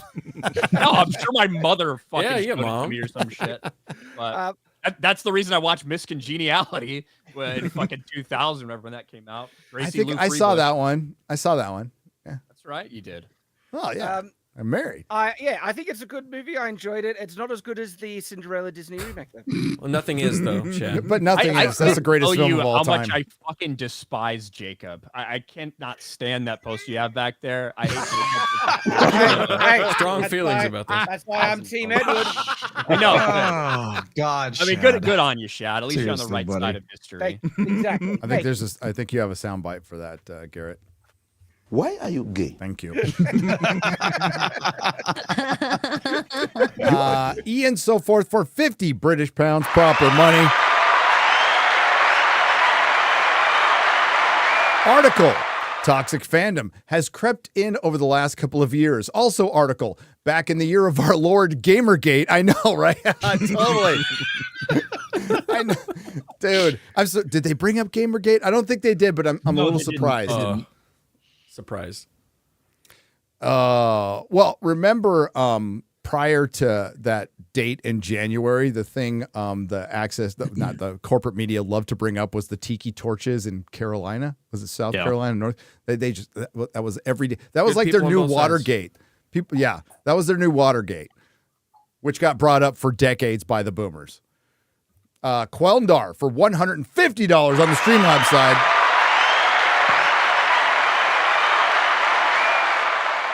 I swear to God, there's a lot of old school, like, I think it's, I forgot his name now. Just think of old school fucking Hollywood liberal. Every time you mention Watergate, they jizz in their pants just a little bit. It was like the greatest moment of their lives, that CIA op. There is no such thing as a casual fan. Fan is short for fanatic. The correct term would be a casual viewer, who by definition doesn't care about the details in the first place. Only real fans care. Hail the fellowship. Cheers. And real fans make it worth money. And all you have to do is not piss them off. You don't have to placate them. I've always said this. You don't have to listen to us. Just don't listen to them. That's it. Just adapt the source material. Adapt as best as you can. You can make some changes. If it's good, people will be absolutely fine with it. One Piece, I know there were some people, some fans of the manga who were unhappy with it and anime, but mostly people were pretty fucking happy with it. But that's why their superfan idea won't work, because it depends on the superfans you choose, and you're going to select those fans according to your checklist. So you're going to reinforce the same problems you already have. Yep. And I can't stand them playing the victim all the time. They're the ones that came after the fans. When the fans said, we don't like it, and their response was, you're a sexist, racist bigot. And it's like, what the multimillionaires are being bullied, Chad. I know. Those poor multi-billionaires. Poor multimillionaires. Children. When you vilify them to that extent, they're going to say, get stuffed and screw everything about you, right? Especially when you're asking for their money. Yeah, exactly. Yes. Well, they feel entitled to your money is kind of the issue that we're running into. Well, it is, yeah. Shut up and pay us. Yeah. Peasants. We don't care about your opinions on it. Just give us money. No. And You have to give us a reason to give you money. In totally unrelated news, after the strike, 40% of the people are now missing from Hollywood because they lost their job. 40%. It's huge. It's a huge, like, production's down 40%. Everything's down in half. The amount of shows they're producing has been cut in half. Yeah, the bubble's gone. A lot of Hollywood is moving out. You even have major studios trying to move to Nevada, move to Vegas. Now, Paramount is one of them. If they can manage to sell themselves, which they're having trouble doing. Which is probably going to go to Skydance, which will be, a lateral move. They suck too, for the most part. They do a couple of good things, but most of like JJ Trek is Skydance, just to give you an example how much they can suck. And Zelda Ace for $100 for Super Chat. Welcome. Just wanted to say I appreciate y'all, what y'all do, put up with for the fellowship. Honestly, it's kind of fun. I don't know. I'll speak for myself. I love roasting the shit out of these people. It's the joy of my life. Bringing, Hollywood takes itself very seriously, and any chance you have to point out that they're all a bunch of fucking pretenders is a good time to me, and it helps humble people. Can't watch the whole stream since I got to be up at dark and early. Oh, for your 12-hour shift. Hopefully you're not waking up at 5 a.m. Nuke Life, #Nuke Life. Ryan knows about Nuke Life. There you go. Yeah. Man, you could be working on nuclear reactors right now, Ryan. I could be, but instead I'm here. Yeah. Crazy how life works out. Yeah, that's always why I laugh when people say just put the fries in the bag. Yep. Well, well, safe. for you, they usually don't do that though, right? I mean, you ask them to do it, but they don't deliver. that's true. I should fucking run a McDonald's franchise, to be honest. I'd turn that shit around in a heartbeat. Probably money. It used to be big money. We had a family friend who ran the one off in Del Mar, off Interstate 5, right near the racetrack. They made bank. Not gonna lie, bro. Every time I go to a Buc-ee's and I see what they're paying people, I'm like, It's ridiculous. not Holy crap. not bad. Oh, maybe I'll do that. Yeah. What was it? The car wash manager? I think I saw it was like $100,000 a year. Damn. Yeah. It was $125,000 a year. I'm like, shit, that's fucking good. Momus Mouse for 50. The journos are complaining about toxic fandom, but that they created it. You had separate groups, Star Wars, Star Trek, Doctor Who, Marvel, Lord of the Rings, etc., that were pissed at the treatment of their IPs. They brought us all together into one single group of pissed off fans. Yes, they made us. They created a giant vacuum because they were not being honest. And people were just tired of reading the same shit going, man, you keep telling me The Last Jedi's good, but most everybody I talk to hated it. So something's not jiving. I know it's anecdotal. It's just me walking through my life, but something's not jiving here. And it's because it wasn't true. Akira for $5 says, Fringy is on today. No. I mean, yes. Said nah. I mean, yes, though. No. Oh, no. I mean, no. No. It depends on who you talk to, though. It depends on, because some Australians will say it like me, like no. And some people will be like more like NAWR, like no. Something like that. Okay. Yeah. Yep. Or we randomly put K's at the bottom of things ending in ing. So when you see that thing, they'll say, see that think. For some reason. For some reason we do that. Australian people tend to sound like those, those sound tubes where you flip it over and it's just like, no. That was a really good impression. Look, right? It's a crazy wacky accent, okay? You never know what you're going to get. TRA Denver for 20 says, hey, Gary, this is my first super chat. Lots of first timers. Lots of virgins today. Popping cherries. Don't be gentle. We won't. I've been watching FNT since I was 17, and I'm turning 21 next month. Holy shit. I'm feeling old now. Hell. I saw Joker 2 last night. It didn't need a sequel, but I liked the twist of the real Joker. Yeah, it wasn't the ending I had a particular problem with. It's everything that led up to it. I didn't like the ending myself. Yeah, I'm kind of with you, Gary, where a lot of people are like seemingly outraged about the ending, and to me, that wasn't the problem for me. And if the movie had gone a little differently, I would have zero problem with that ending. Yeah. Yep. Aaron TJR77 for 10 R's. Martian pesos. Last week, I saw again in theaters here in my hometown the first film I ever watched in my life when I was about 10 years old. Batman 89. Now I feel really old. Today, I'm 45, and it was just awesome. Pics in my channel hailed. I loved Batman 89. It's an editing nightmare. Tim Burton was still figuring things out, but it's still a good movie. Yeah, but it's charming. It's just a charming movie. I've watched a lot of Tim Burton movies recently, and holy fuck, some of them are so weird and dumb. Like I hate Edward Scissorhands. I fucking despise that. Man, movie don't with, tell like, my a wife passion. And women love it. I don't know why, but I've tried multiple times to watch it again just to see if maybe I'll see something, and I just don't. I don't get it. I don't fucking understand. No, I don't care about fucking freaks. We should treat them like freaks. Fuck them. He's just misunderstood, Ryan. I don't give a fuck. Get your goddamn hands away from me. He's the perfect dude for women. He can't fucking say anything. He's half retarded, and they can just manipulate him. I mean, of course women love him. There's like a good excuse for him not to touch them. Yeah. Yeah. You don't have to worry about getting a bad fingering. What, because it's Gary? It'll be your last one. No fingering at all. You know what movie I like by him is Sleepy Hollow.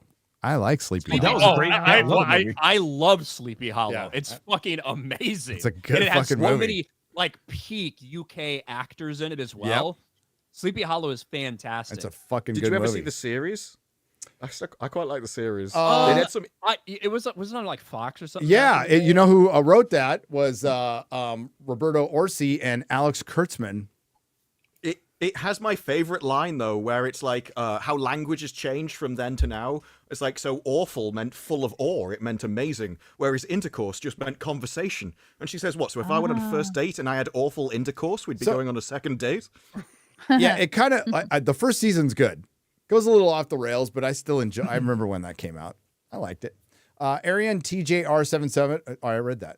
Oh wait, no, I didn't. That's another one by them. I was gonna say no, you didn't. Deja vu, man, or Vujade. Hail the Fellowship. Hail FNT. Thank you for saving me a few bucks on Joker 2 now that I'm not going to see it. Shame it sucks. Yeah, well, more importantly, I mean, you want to save a few bucks, but you save 2.5 hours Yeah, it's a big one right of there. your life that you'll never Oh, get back. God. I wanted to You walk feel out of the every movie. minute. Halfway through, I wanted to would've fucking done that leave. for this. Yeah.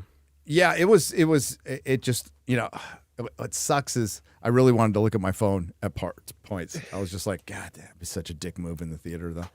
Every time yeah, you you started turn the- singing. Turn the brightness all the way down. Who the fuck cares? Yeah. I do. Yeah, even then, brightness all the way down, Yeah. still a little bit bright. Steven Not on mine. De Leon for $5. Well, you're site privileged, motherfucker. For $5. Fringy, how old were you when you became obsessed with The Simpsons? Gary, the Penguin Show is great. Yeah, I like it. Sophia and Colin should get Best Actor Emmys. If we cared about that award, they probably should. Probably won't, because it'll go to some first-time Filipino crippled person in a soccer movie or something. I don't know. Fuck it. Who knows? I can fix Sophia Falcone. Yeah, That's you know cool. what? She is. I really she is like kind of her, hot. dude. She is kind of hot. No, Yeah. she is Mhm. hot and crazy, and Yep. I could fix you. Holy fuck. Well, She's awesome. you'll either fix her or you'll end up just in a bed that's on Dead. fire. Yeah. It's In a worth body it. bag. It's worth the Well, risk. it's worth it, baby. Suppose for The Simpsons, in terms of, I've just always watched it. Like, that was definitely one of those super duper important formative TV shows for me. And of course, it's, you know, it's the common story, right? For so many people who watch The Simpsons, you watch it as a kid and you enjoy it, and then you get older, and then you start to appreciate it even more for the jokes that you didn't understand, or the character development, or just like a lot of the references as well. Because like The Simpsons would be a prime example of what it looks like to do really, really great movie references. Obviously, the one that comes to mind is the Indiana Jones one, where Bart steals the the jar with all of the loose change in it, and then Homer chases him, falls down the stairs like a boulder, and then Maggie like firing the dart guns. It's just I love The Simpsons. I could talk about it forever, so I don't want to drag it out for too long. I just love it. Always have.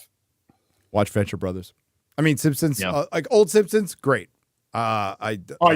Sure. When I was, God, I remember when the Fox network started, right? And it was just on one night a week. And there was this thing called the Tracy Ullman Show, and the Simpsons would be on that. And I was watching that with my wife now when we were 16 and Wow. 17. That's how fucking old that Well, yeah, I show mean, is. it's been on. The Simpsons started in earnest in 1989, so it's been on for like 35 years, which is too long. It is too long. There's no clear point that you could say that they should have stopped, really. I think that's part of the reason why it's lasted so long, because everybody says golden age is, you know, like seasons 2 through 8 or 9. But the show is still really funny, even up until the movie. Like, there's still lots of good jokes. And while it was happening, you wouldn't want them to stop, you know, even if it wasn't as good as what was before. But now I want it to end. I saw one of the newer episodes and I was shocked. I was stunned by everything about it, basically, and how much worse it was. Senor Don Justicia for $1.99 says, any chances of Shad teaching Fringy swordsmanship? What kind? I mean, Like the prison kind? the kind that people who watch Twilight regularly, or like actual swords. I don't really know. sure. It depends. Maybe. I'm not sure that I would be a particularly good So swordsman. how but far maybe. apart do you guys live from each other? I think we're decently far apart. I think there's a Um, good chunk. Yeah. There's a big Australia's country. Australia's a big Yeah, place. that's And why. it's a Yeah. very sparse country. Most of it is like it looks more sparse than like the wilderness in well, it depends on where you go, but it can get like way more sparse than in the middle of America, like in Wyoming and stuff like that. It can get even more sparse than that. Yeah. And Especially on the place average, people it's live about in your countries on the coasts, right? Like around the coast. Basically everybody lives on the coast, pretty much. And on average, it's between a 9 to 12-hour drive between our major cities. Like our big cities. Wow. Big drive, and then in between it's just a bunch of small country towns of various size and various charm. Yes. Yep.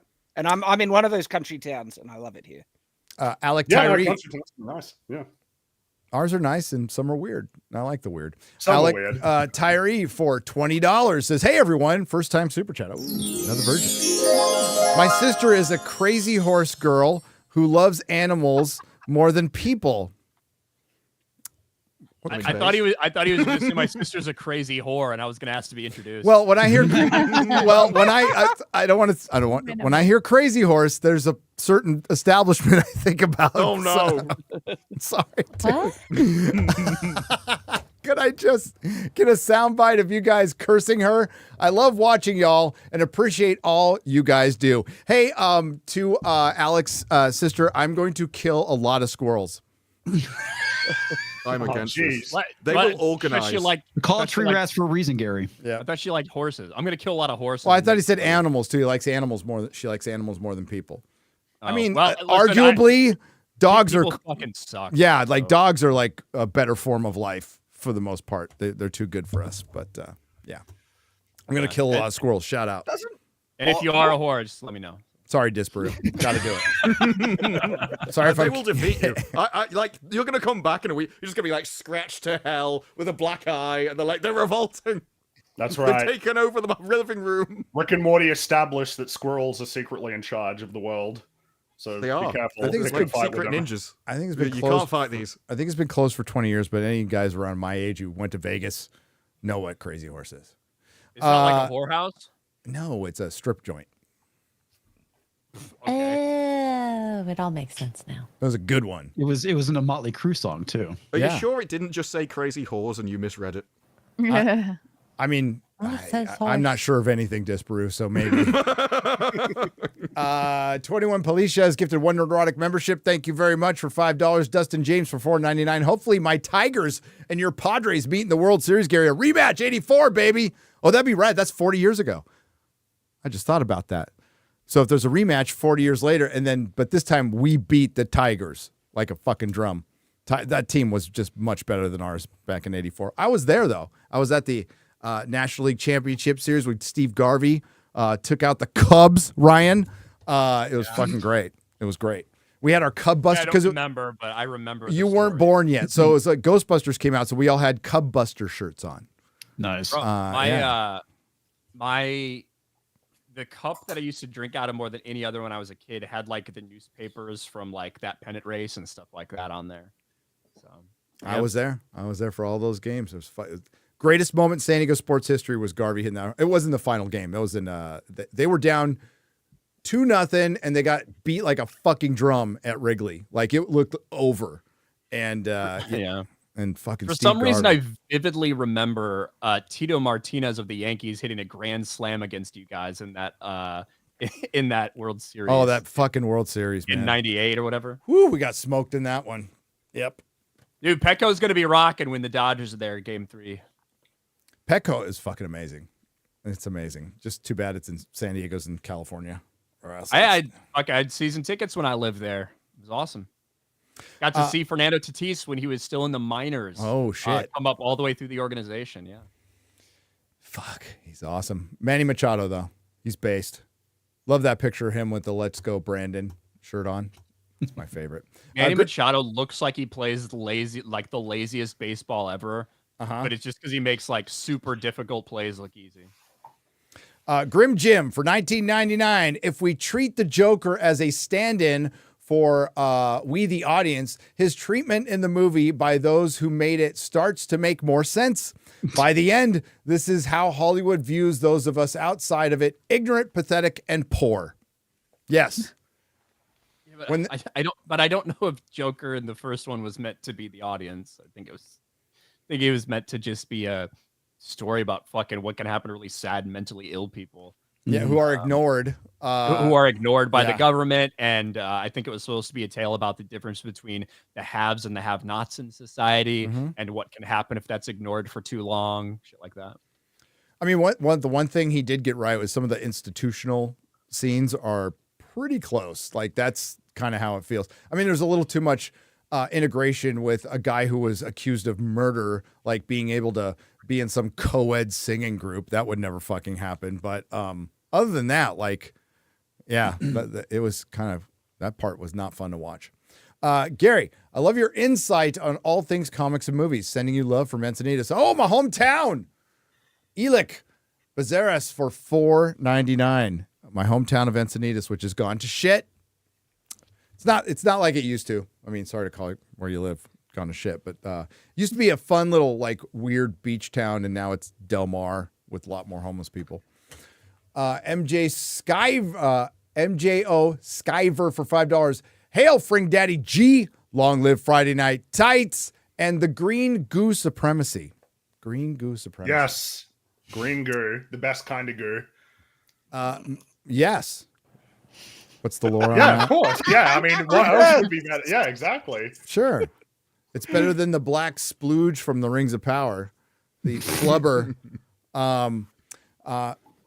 Miso-san has gifted 5 Nerdrotic memberships for $25. Thank you. Zed for 20 Czechoslovakian pesos. Gaga can act, but man, those face fillers were fresh. Yeah, she can act. She's never been like pretty. Okay. So, Yeah. She looks a little like normal. yeah, she's You know like, what I mean? yeah. Which I think kind of fits in this Yes. like specific movie.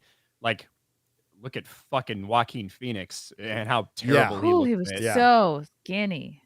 Yeah, and his face, everything. This isn't a world that's like made up of a ton of attractive people, at least based on what was presented in the first and second iterations. Gary, the autists crashed Pepperbox trying to watch you on Unsub this morning. No, really? No. Yes, the episode's available if you're on Pepperbox. Also, Jeremy, a homosexual man, wears only Crocs to Trump rallies. Yes. God, embarrassing. So if that uncivilized for $5. I did also want to say I was very impressed that Arthur Fleck was not a 2-pump chump. He had at least 5. He had at least 5 strokes in Gaga. That was so depressing. No foreplay, nothing. That was the first time he'd ever had sex, man. First time? Give him some grace. Didn't you watch the first one, Chrissy? I did. I didn't know he was a virgin. Yes. He was imagining all mentioned that it in shit the with that other movie. bitch. Oh, that explains so much. No, it wasn't his first time, Ryan, because his mom was fucking him. Did you hear that part? Yeah. Yeah. I don't remember that from the first film, but they mentioned it in the second film. It's sexual abuse. That doesn't necessarily mean you were fucking them. In the first one, it said that one of her boyfriends, she was there as one of the boyfriends was doing it to him. Yeah, what's in the first. Oof. Oh, Yeah. That's horrible. So, not the same as being in Gaga. Like, come on. Yeah. Slightly better. I thought you said Gaza. Yeah, Gaga is better than your mom's boyfriend. Lady That's a Lady really Gaza. low bar. Lady Gaza. Lady Gaza. Mr. That's Sinister. Rachel Zegler. Mr. Sinister for $19.99. Hail, Mr. Sinister is still on patrol for an evening. Thank you all for making the night shift better. I switched people on my platoon to tune in as well. Oh, that's awesome. Cheers. Bring on the fring. Thank you. Now I'm just thinking of Lady Gaga parody songs. I know. They want to kill us because they think we're jihadis. Ba ba ba ba.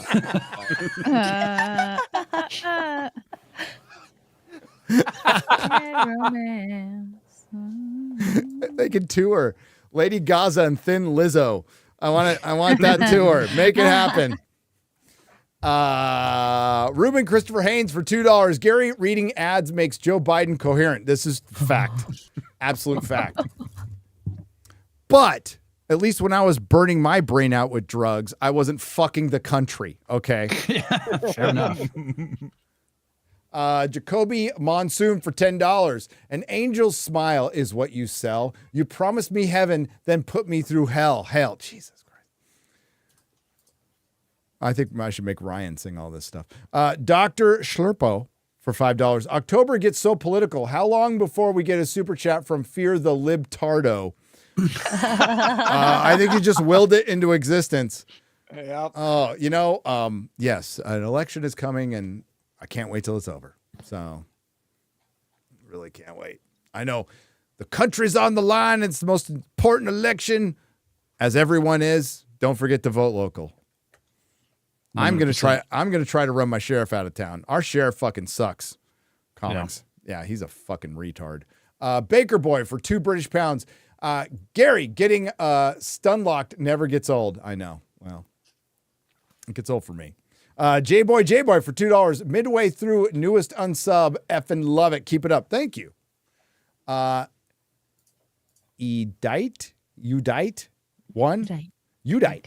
for $10 says, just found out that Uzumaki anime recently dropped. All right. Yeah, of course. I know all about that. The manga is an all-time favorite of mine. Phenomenal Lovecraftian weird horror. A must-read see for those unfamiliar. Hail. Hollow Tashi for $5. Life. Man, you are having fun. That is awesome. Modalicious for $2. I'm a cowboy on a steel horse I ride. Shut up, Modalicious! Stop it! Hail, Modalicious.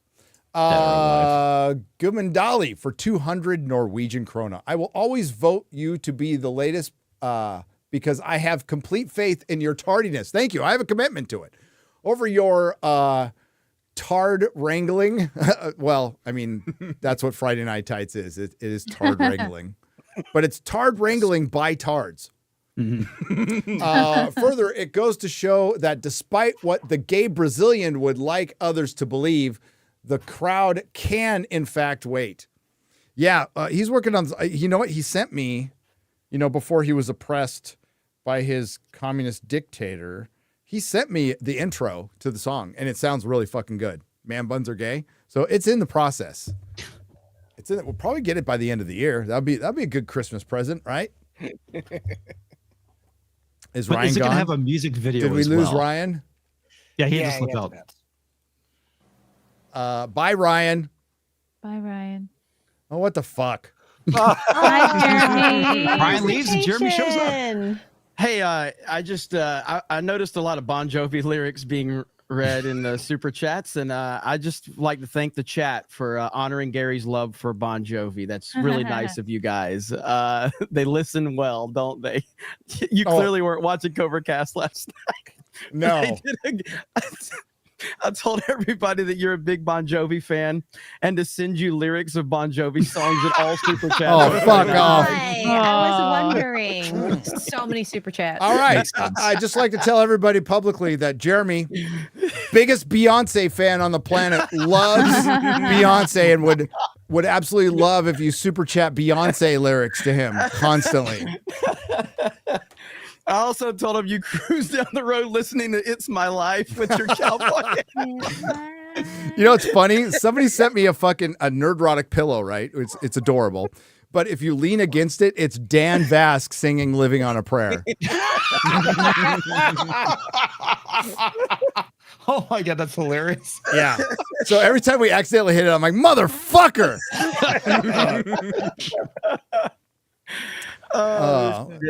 I was not able to make my trip. I was like, is that a green screen or did you make a U-turn or what? Yeah, it's just I made a few phone calls to try to see if I could guarantee a spot, but there was no way I could drive that far. And then the line is going to start at 7 a.m. in the morning.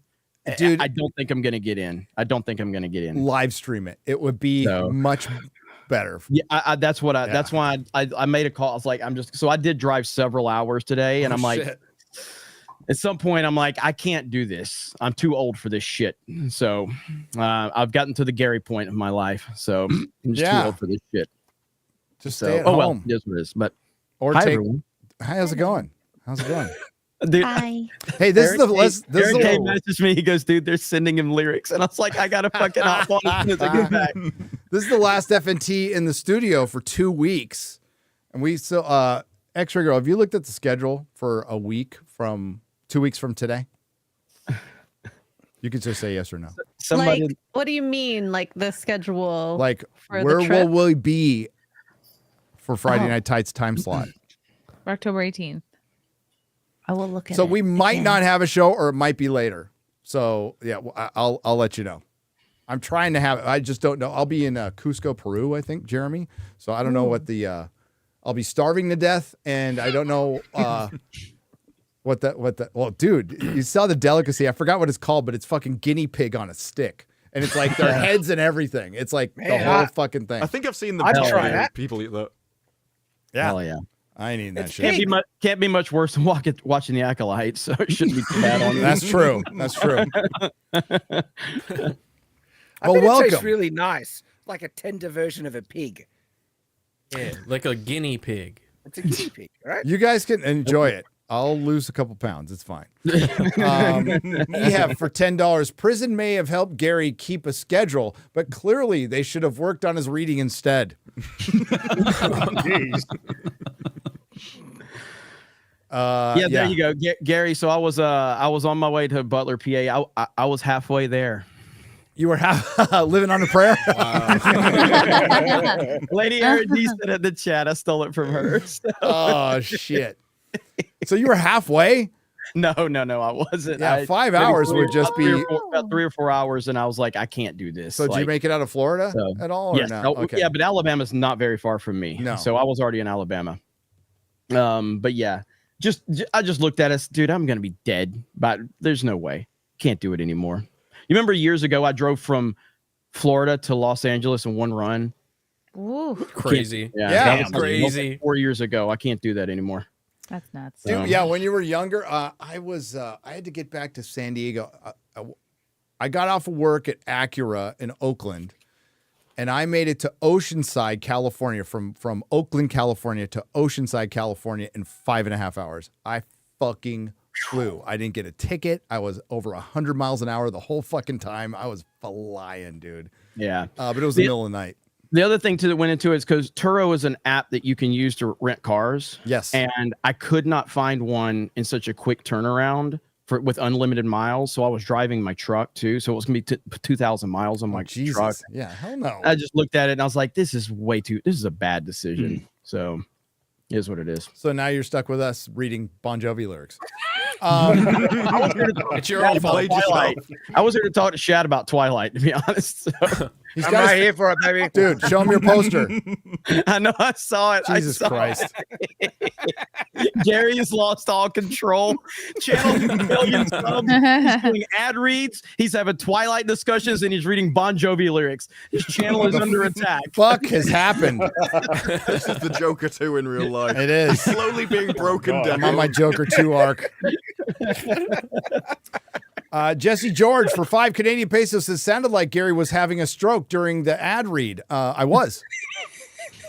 Juan Soros for $10. I wish you would play the video of your comic shop customer who dressed as Harley Quinn back in the day. It was very sweet. Oh, there's a sad story behind that. It's really sad. She was dying. Yeah. So like, I'll try to be quick about it. She knew she was dying and she had very limited time on this earth. She pops into my store one day with her friends and she was really just bubbly and nice and full of life because you could tell she was just trying to enjoy the rest of it. Mm-hmm. So she's like, I cosplay as Harley Quinn. I'm all, that'd be cool to see. And she's all, okay, I'll come back. So she leaves, goes home, gets full makeup and everything and sings me a song. And I got it on video and she passed away a couple months later. Really sad. Sad. She was really sweet. Yeah, the videos, God, I forgot what channel it's on. We'll find it. Maybe we'll play it on Rumble. It's very sweet.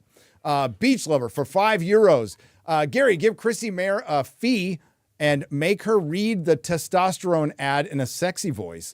That will be much more entertaining and efficient. It would.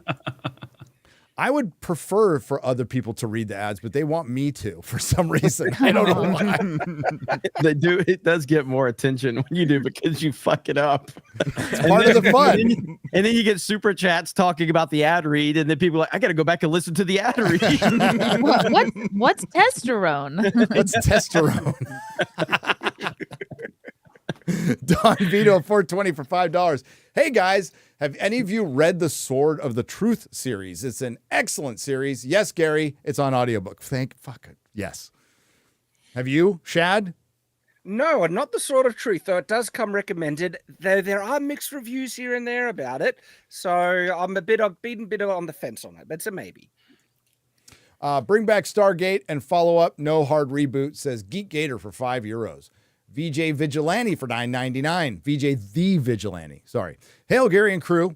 If you ever feeling down, just look into the mirror and say what I say. It's my life. It's now or never, but I ain't going to live forever. I just want to live while I'm alive. I think they want you to say it more enthusiastically, though. Otherwise, it's probably not going to work.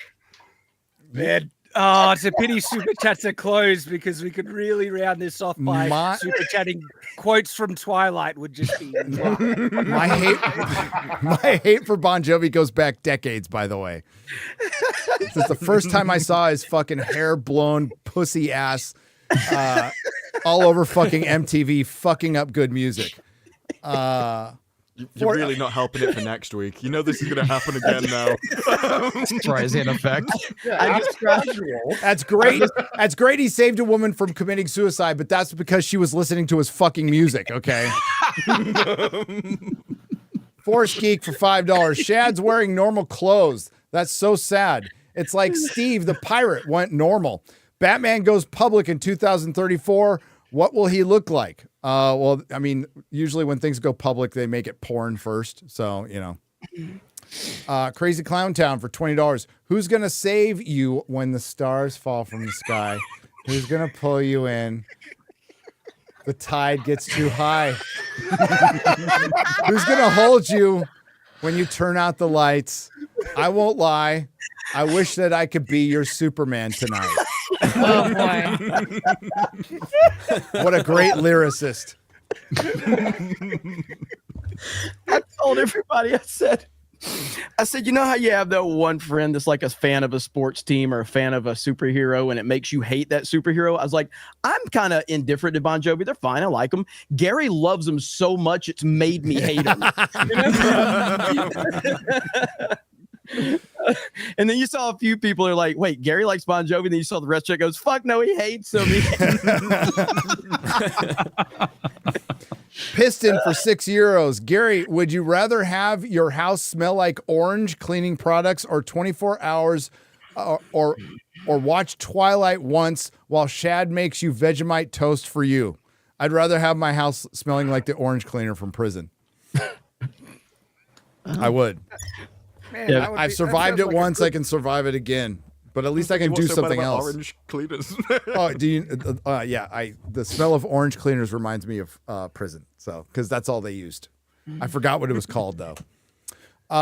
Griff Nizzle for $10. Salem's Lot remake is another Alien Romulus. Good aesthetics, but every other way absolutely inferior to the '79 version. Don't waste your time. It wasn't. Fuck Stephen King. Wow. That dude's a lunatic, man. Yeah, he is. Well, did you see that Stan series that was on? It was on CBS All Access at the time, but it's on Paramount Plus. That was shit with Whoopi Goldberg. Oh, Yeah, I was gonna say the one with Whoopi. yeah, that was shit. Yeah, the one from the '90s is really good though. The one from the '90s is cool. Yes. Yeah. Cup of Joe for $6.99. Rings of Power, the anti-racist show that had a black elf leave to look at bad milk and never return. Yeah, they have the black elf who is a surrogate father to Theo abandon him. That does happen. Called that one. Eric K for $10. Gary, it's all the same. Only the names will change every day, it seems. We're wasting away. Another place where the faces are so cold. I drive all night just to get back home. I feel like your heart's not in this, you know? No, but you're not Listen to how selling dead it. It's so strange how he knows all the lyrics. Like, he recognized that one 3 words in.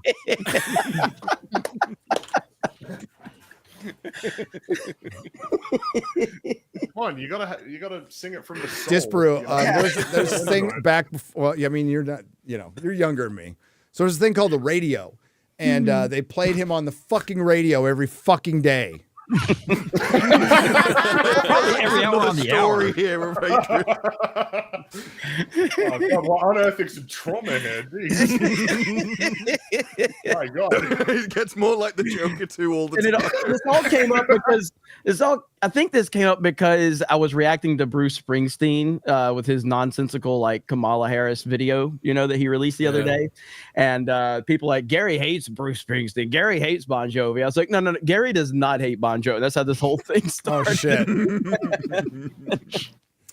Radical Free Thing for $10. I just posted my Agatha review. Come check it out. I'm not sure why, but I found it more tedious and harder to watch than the review the Rings of Power. Do you guys feel the same?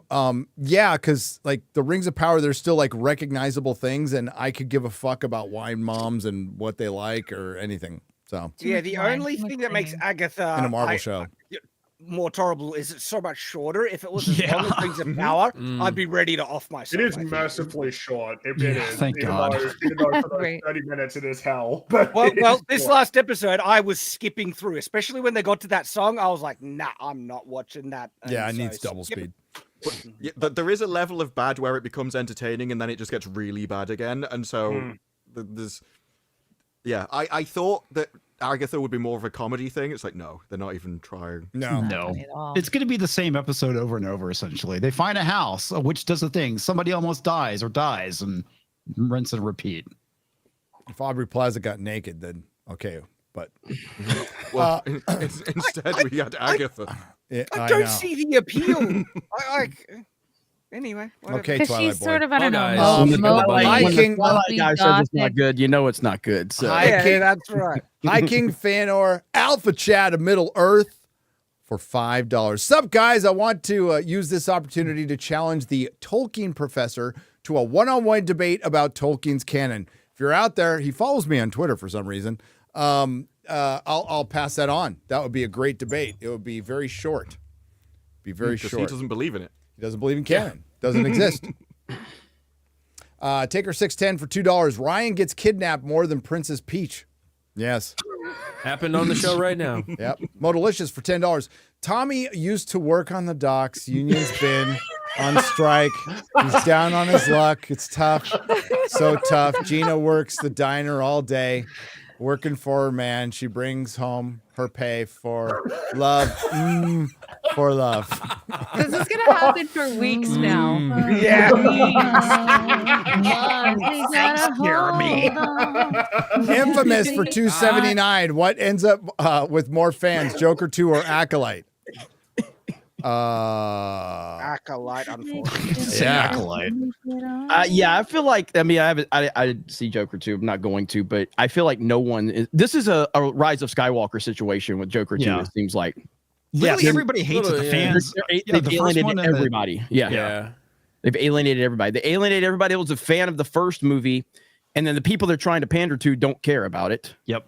There's nobody that's going to support this. There's The literally Access Media nobody. hates it Nobody too. is. No. It's gonna be a fart in the wind. It'll be forgotten by next week. And it's not only that, but it's ruining the first film for so many people Yes. as well. Yep. Yes. That's because you can look back on Rise of Skywalker and say, well, it ruined the previous movies, but in all reality, those movies ruined themselves. Yeah. And so with this one, you're that movie we should have never gotten a follow-up. It's a standalone. You leave it up to the audience's interpretation as to what happens next. It's like I was telling this to Ryan on the phone. It's like if we got an Inception Part 2, there's literally nothing Nolan could do that was going to make everybody happy. So just don't make it. You left it. You let people have their imaginations. That's what the Joker should have been. Leave it up to interpretation. It was great as a one-off. Anything to carry on that story was always going to take it in the wrong direction. But specifically this, based on what we're hearing, this is awful.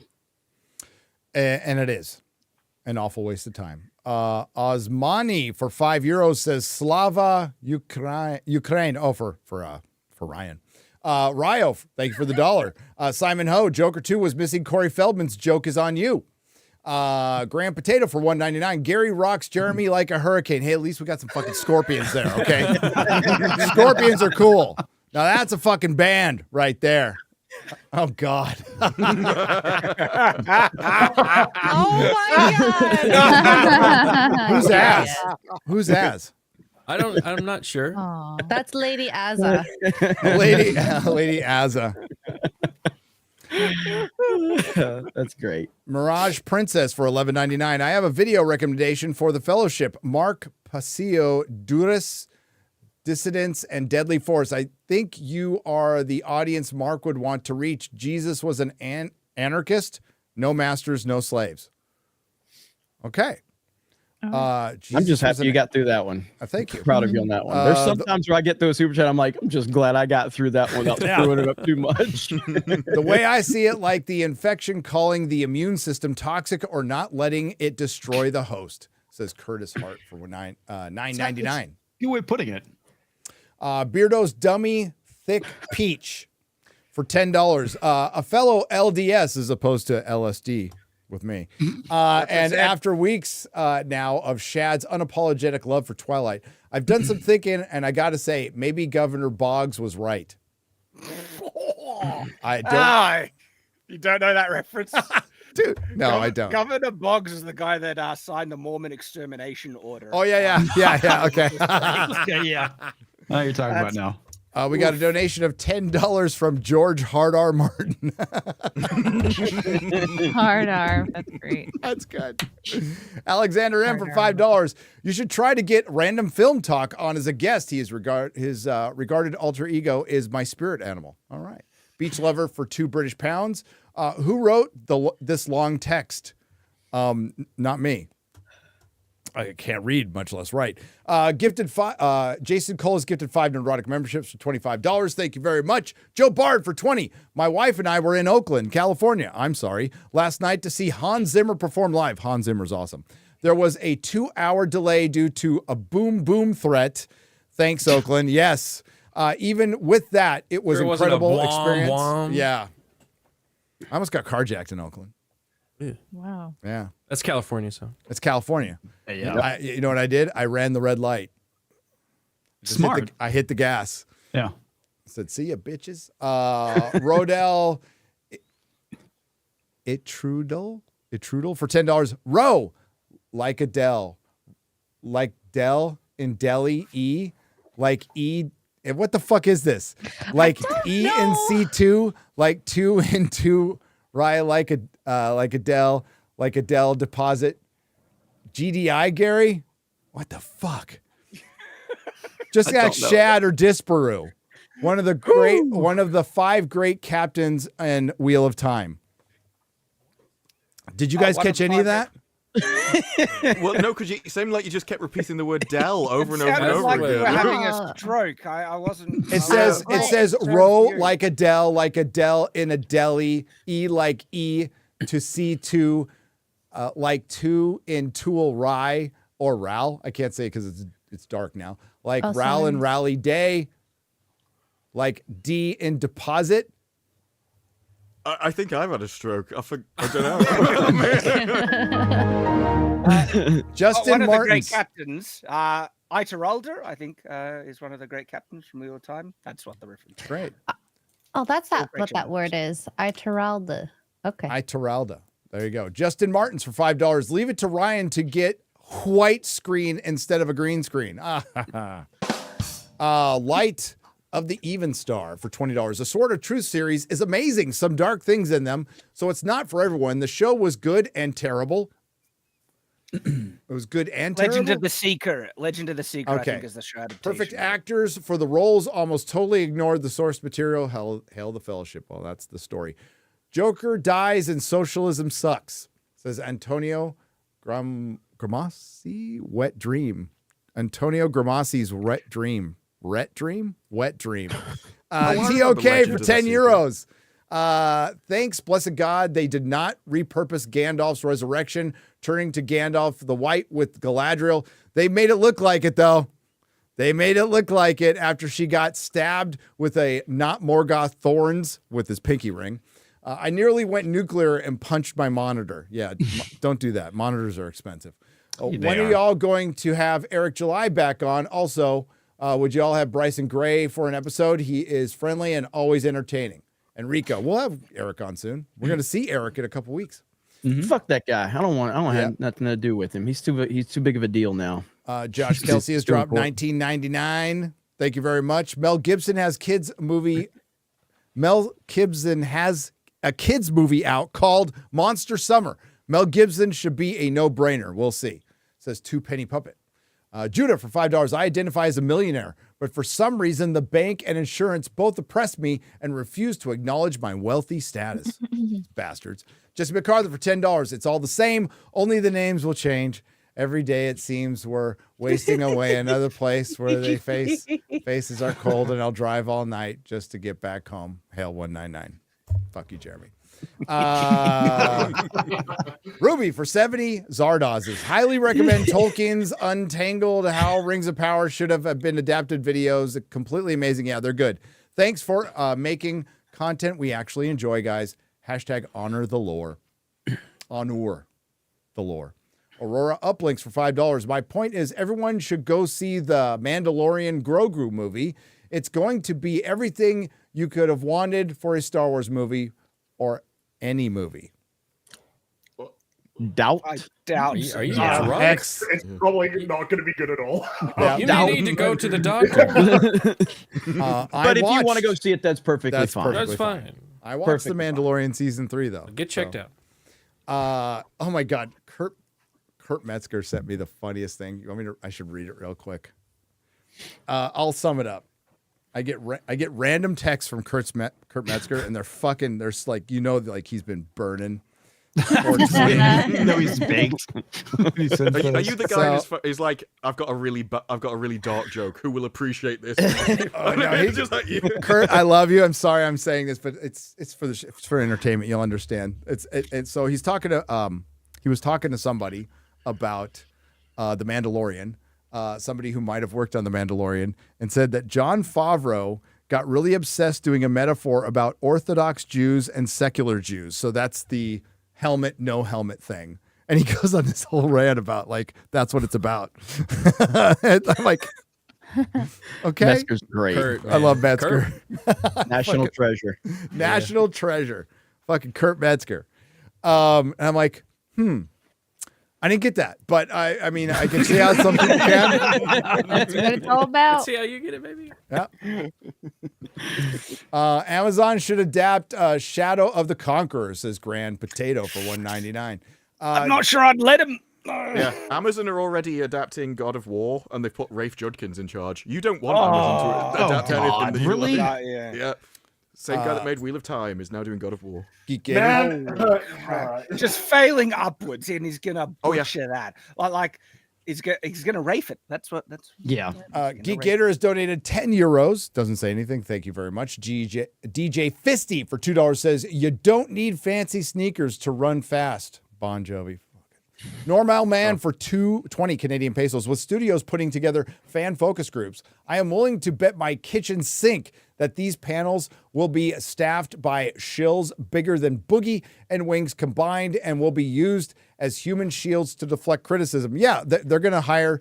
All these focus groups have turned into it's a huge economy in LA particularly, and they basically tell you what you want to hear. You pay people to tell you what you want to hear, which is the exact opposite purpose of a focus group. But that's the way it goes. I got to read one more, then I got to feed my dogs. Made you look. Jackson's many changes from the books. Some I didn't like, but his adaptation is still a masterpiece. I would have said the same about Rings of Power if it didn't suck. Yes, Larry. You can make changes if they're good. It's fine.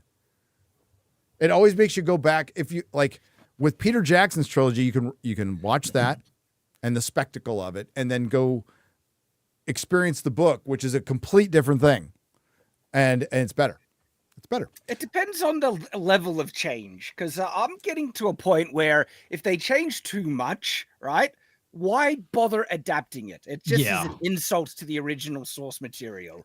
And so, like, people use some examples like Starship Troopers, the film and stuff. And just because it was good, I'm getting to the point where I still don't like it. It's like, no, if you're going to adapt it, adapt the material. Don't make something completely different. I think the way you do it is what I'd said originally about Wheel of Time Season 1, where there are plenty of bits which didn't need to be there, and you could just move like the emotional story beat to a different place. And so you essentially have a condensed bit with just bits cut out, but you shift like the emotional parts to a different location. And that would give you a proper adaptation which sticks to the canon, while also making it shorter so you can fit it into a movie at all.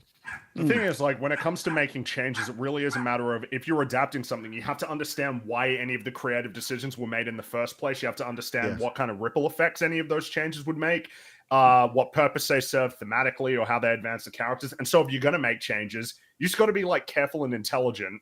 You can't just treat it like, whoa, I could just change this or this or that and then keep these things the same and then expect that everything will be fine. It may well be that you do that and the Jenga tower completely collapses, that you didn't understand what would happen if you change this one aspect of the world, or if you change this particular aspect of the character, in which case it's a matter of like, well, how confident are you that you can make something that's better than the thing that you're adapting, you know? Like, how certain are you? They have such arrogance and hubris. A lot of these showrunners and stuff think they are as good as or better. The authors Seems of the that original way, material. Yeah. But they're not. And they bastardize.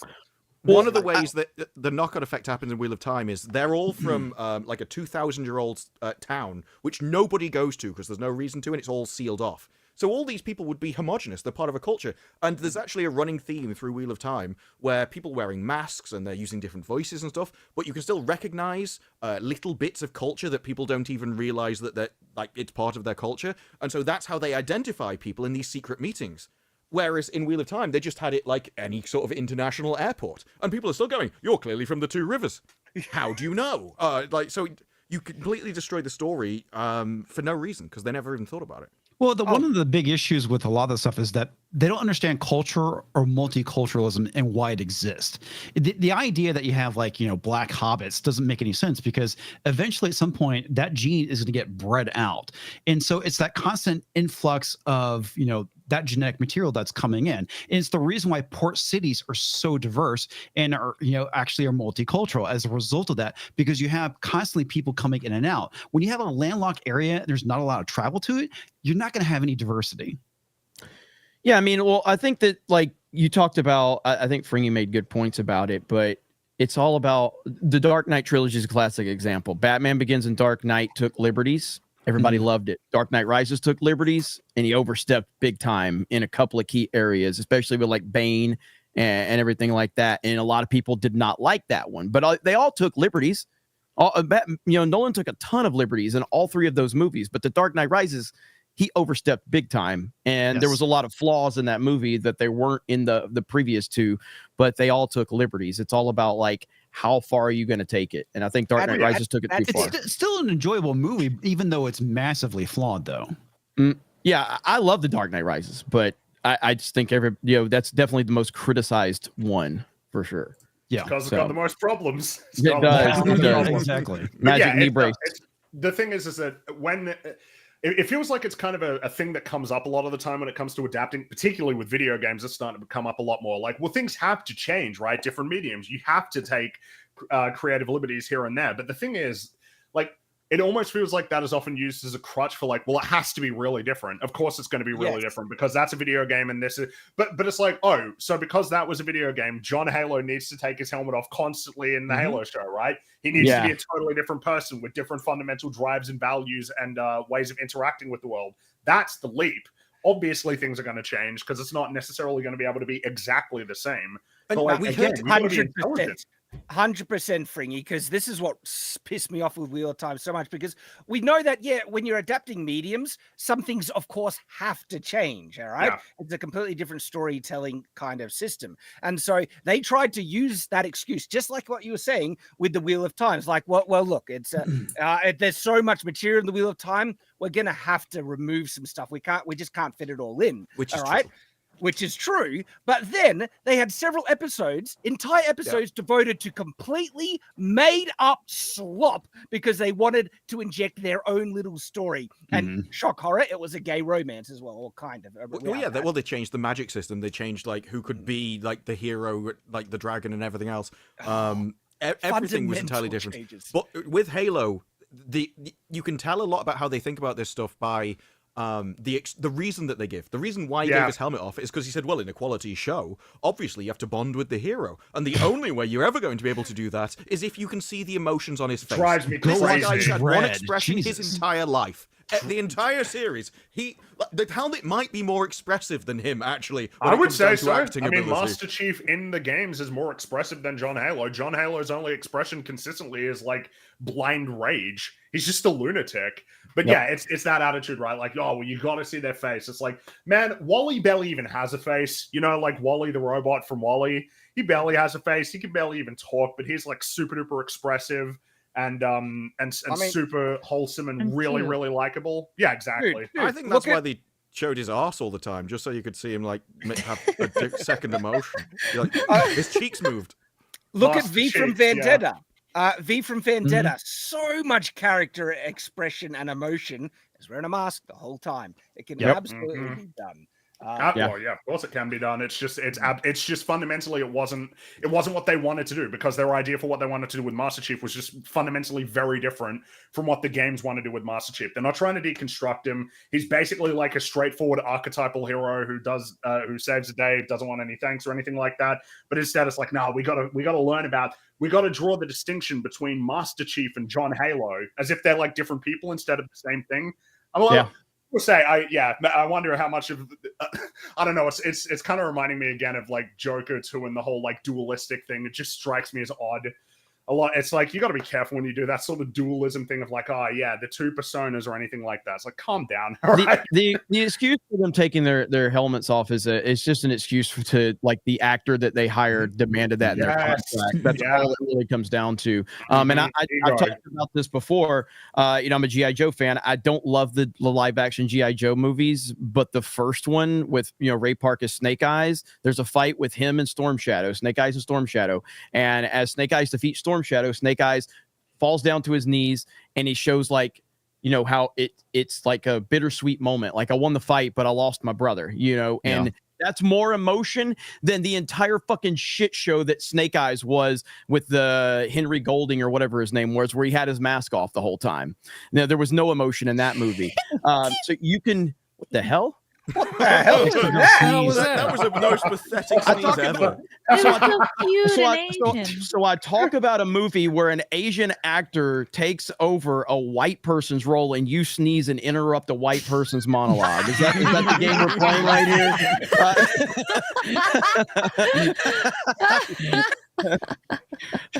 But yeah, it's that nonsense about actors and like, oh, you have to connect with the audience. You don't give a fuck about the audience. The actor demanded in his contract that he has to take his helmet off so that he can get visibility. That's what it comes down to. Something that's particularly frustrating about it, because now it's reminding me of Marvel movies, right? Nanotech helmets, got to get their helmet off constantly, and it so often clashes with the intentional design of these characters.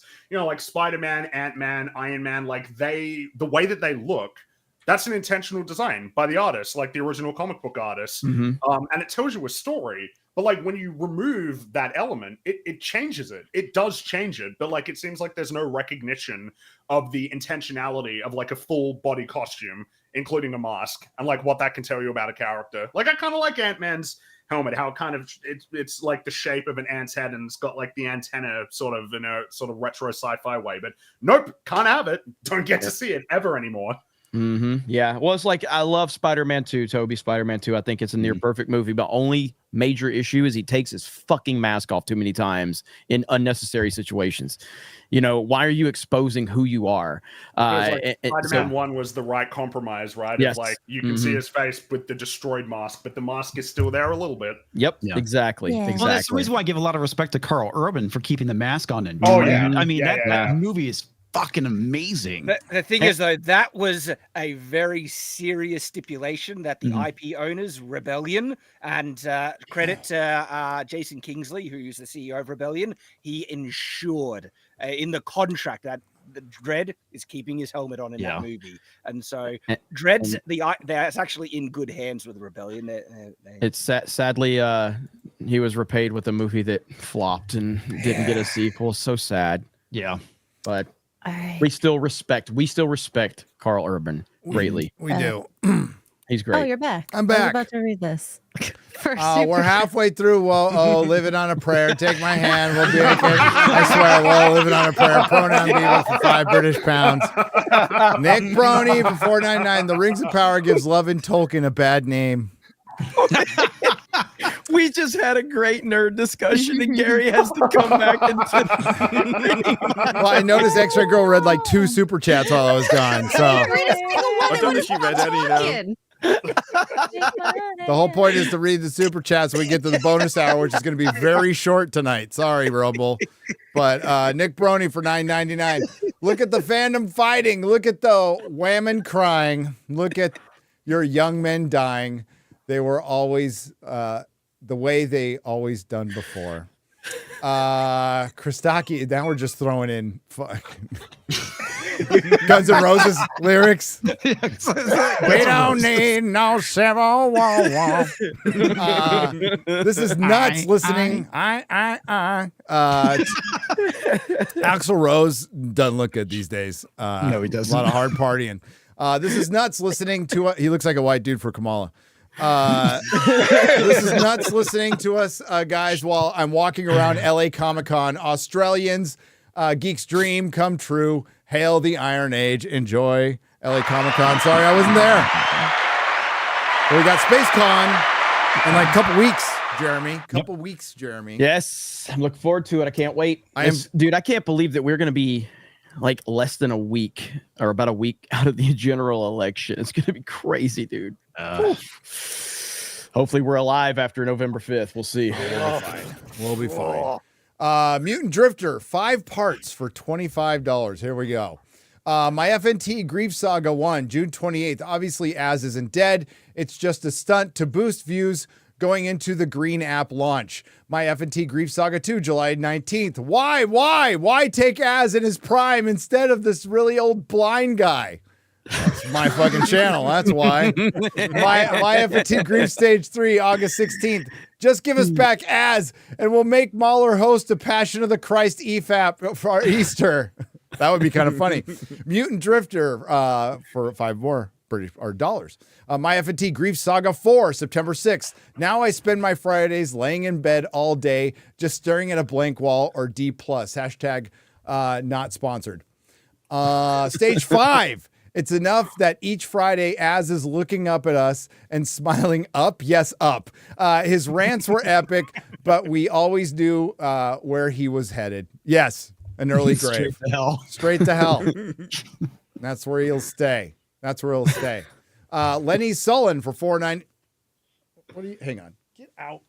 For $4.99, Star Trek started fandom activism. Hollywood laughed at it for years. Now they all go to Comic-Con. Don't look sad. The dog's all looking dejected as hell. It's like you are not allowed in this room and you know it.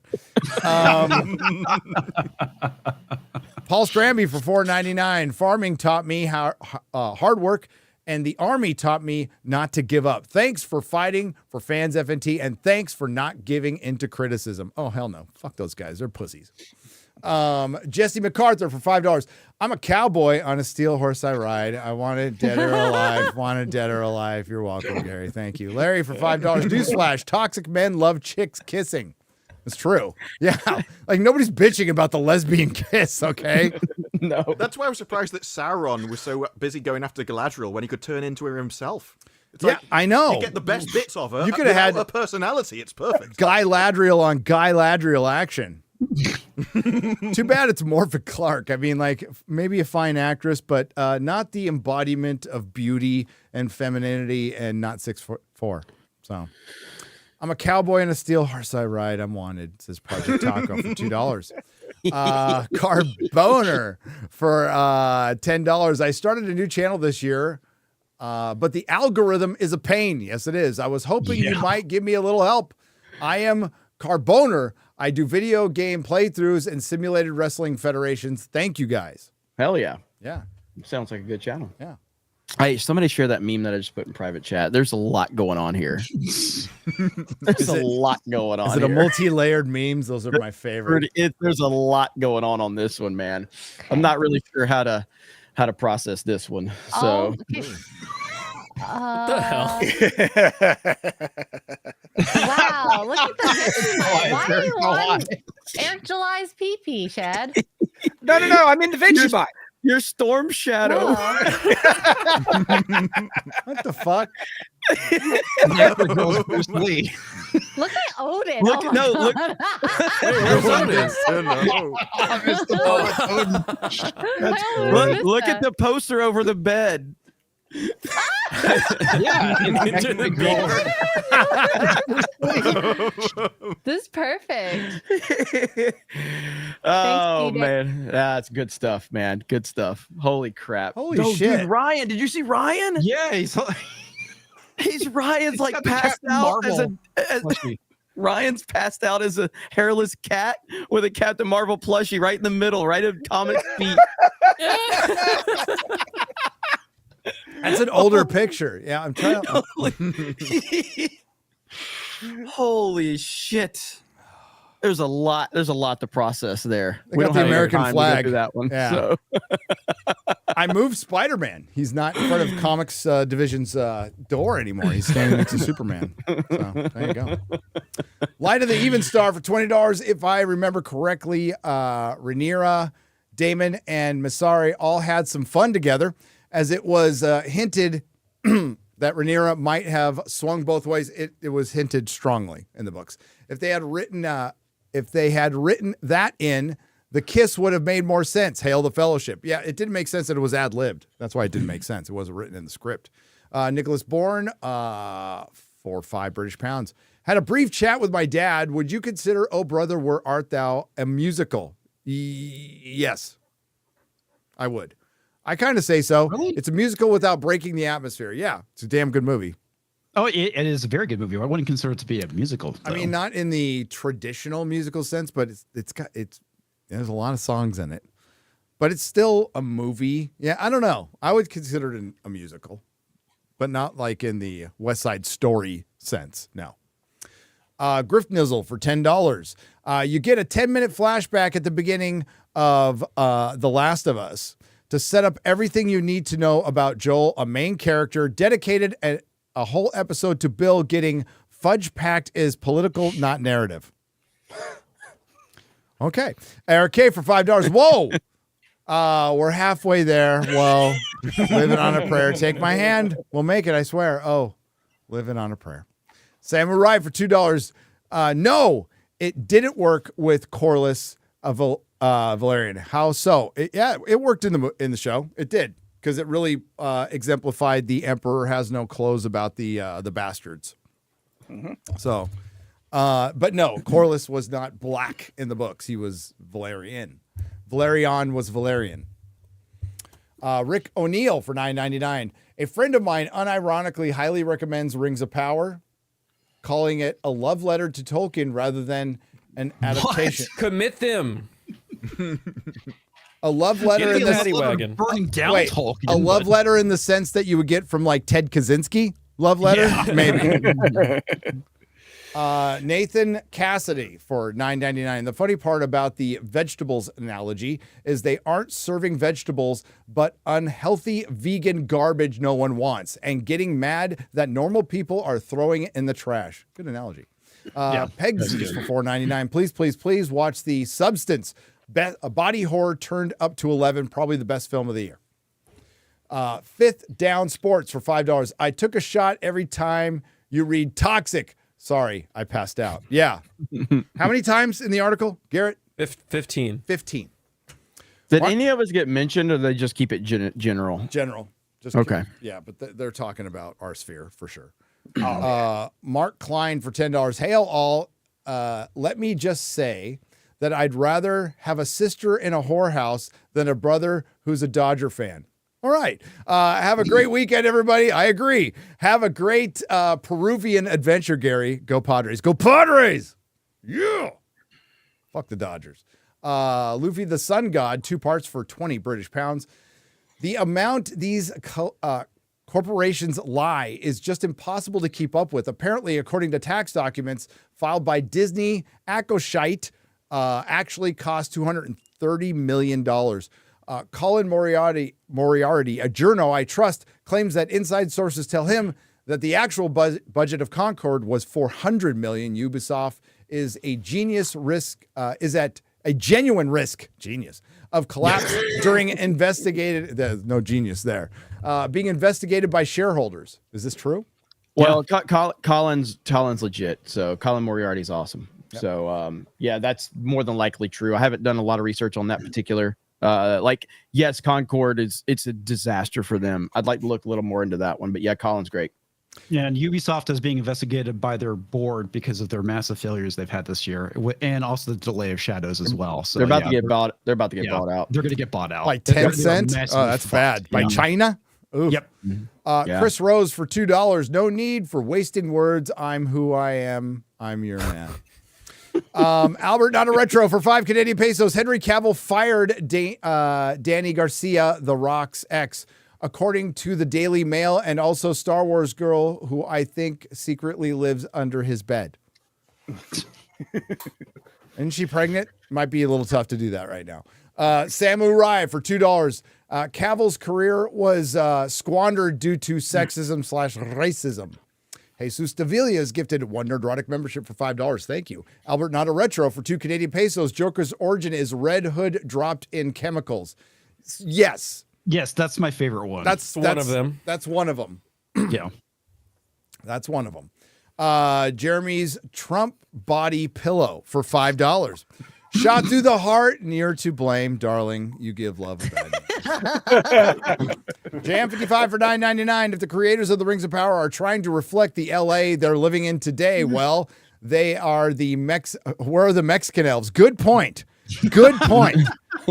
But they do have Mordor. So there you go. Don't tell me the orcs are their representatives. I wouldn't do that. ZK Mud for $20. Check out the story of what the CBS execs did to Susan Olsen, Cindy Brady, for being anti-woke. They wanted to either kill her off or have her be an open gay-hating bigot. Interview on #walkaway. No way. Really? Wouldn't surprise me. Based? No. Did you hear Roseanne talk to Glenn Beck? And she said, yeah, they wanted her back on Roseanne. They were going to bring her back as a ghost. What the fuck? Christ. Hang on. Is that remake still going? Yeah, it's still going. The Connors? No, it ended. Oh, yeah, it ended. Okay. Oh, yeah. It worked for Velma. Wow. Holy. Yeah, it worked for Velma. But yeah, they asked her to bring. She's all, yeah. She told him I'm bowling that day. Sorry. Yeah. Slosher for 10 Canadian pesos. They don't want fan input. They want fans that act as cheerleaders for their propaganda. That were the IPs as they wear the IPs as a skin suit. Yes. They just want obedient people to throw them money. Obedient consumers. Yeah. Clapping seals that will just eat the slop. Don't want to hear from you. Cole Hauser for 10 Canadian pesos. FNT. Remember Klinger? Dressed as a woman, wore a bra, nail polish, curlers, still used the men's latrine. Gary watched The Spy Who Loved Me. Barbara Bach was hot. Yeah, she married Ringo Starr, right? I think that's he got to bang her. helps being a Beatle, you know. Well, Ringo Starr, not a handsome dude. 199 praise hurrah. Dog's like, don't mind me. I'm just gonna wander through your office, Gary. Get out. Play with your toy. Get out. Get out.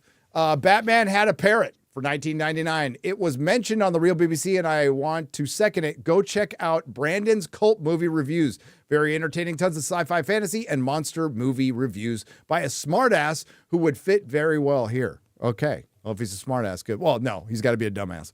Little bit of both. Little bit of both. Little bit of both. For $20. We will know stories culture is healing when we see a story cycle of kids defeating evil witches. See Newman and archetypal devouring mother, egg, COVID, safety cult. Great. What's EG? Secondary lions, acolyte, Agatha, failure, step 1. Okay. Lady Aaron D is gifted 5 Nerdrotic memberships for $25, and that's it. We're gonna no more lyrics. No more. Well, we got to go to the Rumble. There's a ton. There's more. And this will be. I'm sorry. This will be a Rumble bonus half hour because I got a video to finish. So. Oh shit! I love it. I love you, chat. Best chat on the internet as always. To fellowship to 199. Hail the chat. Hail the chat. Thanks to the point where Nerdrotic. somebody in my family, like their friend of theirs, like it's watching Jeremy stream and they call him gay a lot. It's no, he's not gay. It's so bad. Like it's like they started complimenting me the other day, and I legit was getting uncomfortable in my chat. Stop it. Don't fucking do that. Do not compliment. That's where we get uncomfortable. And it's not gay; it's a homosexual man. So there we go. Nerdrotics, thank you.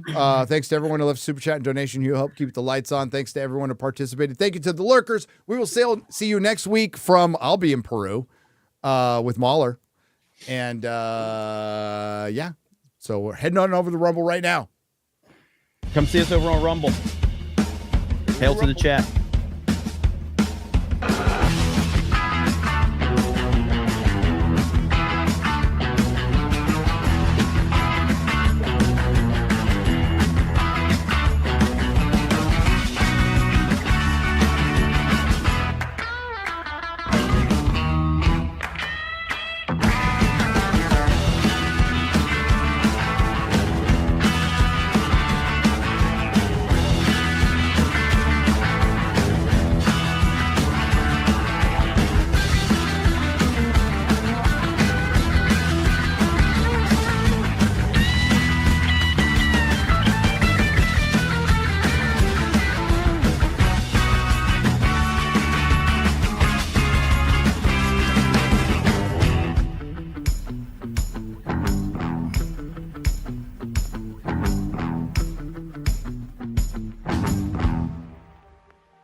Do not come. Do not come. I'm gonna come. Dame, dame.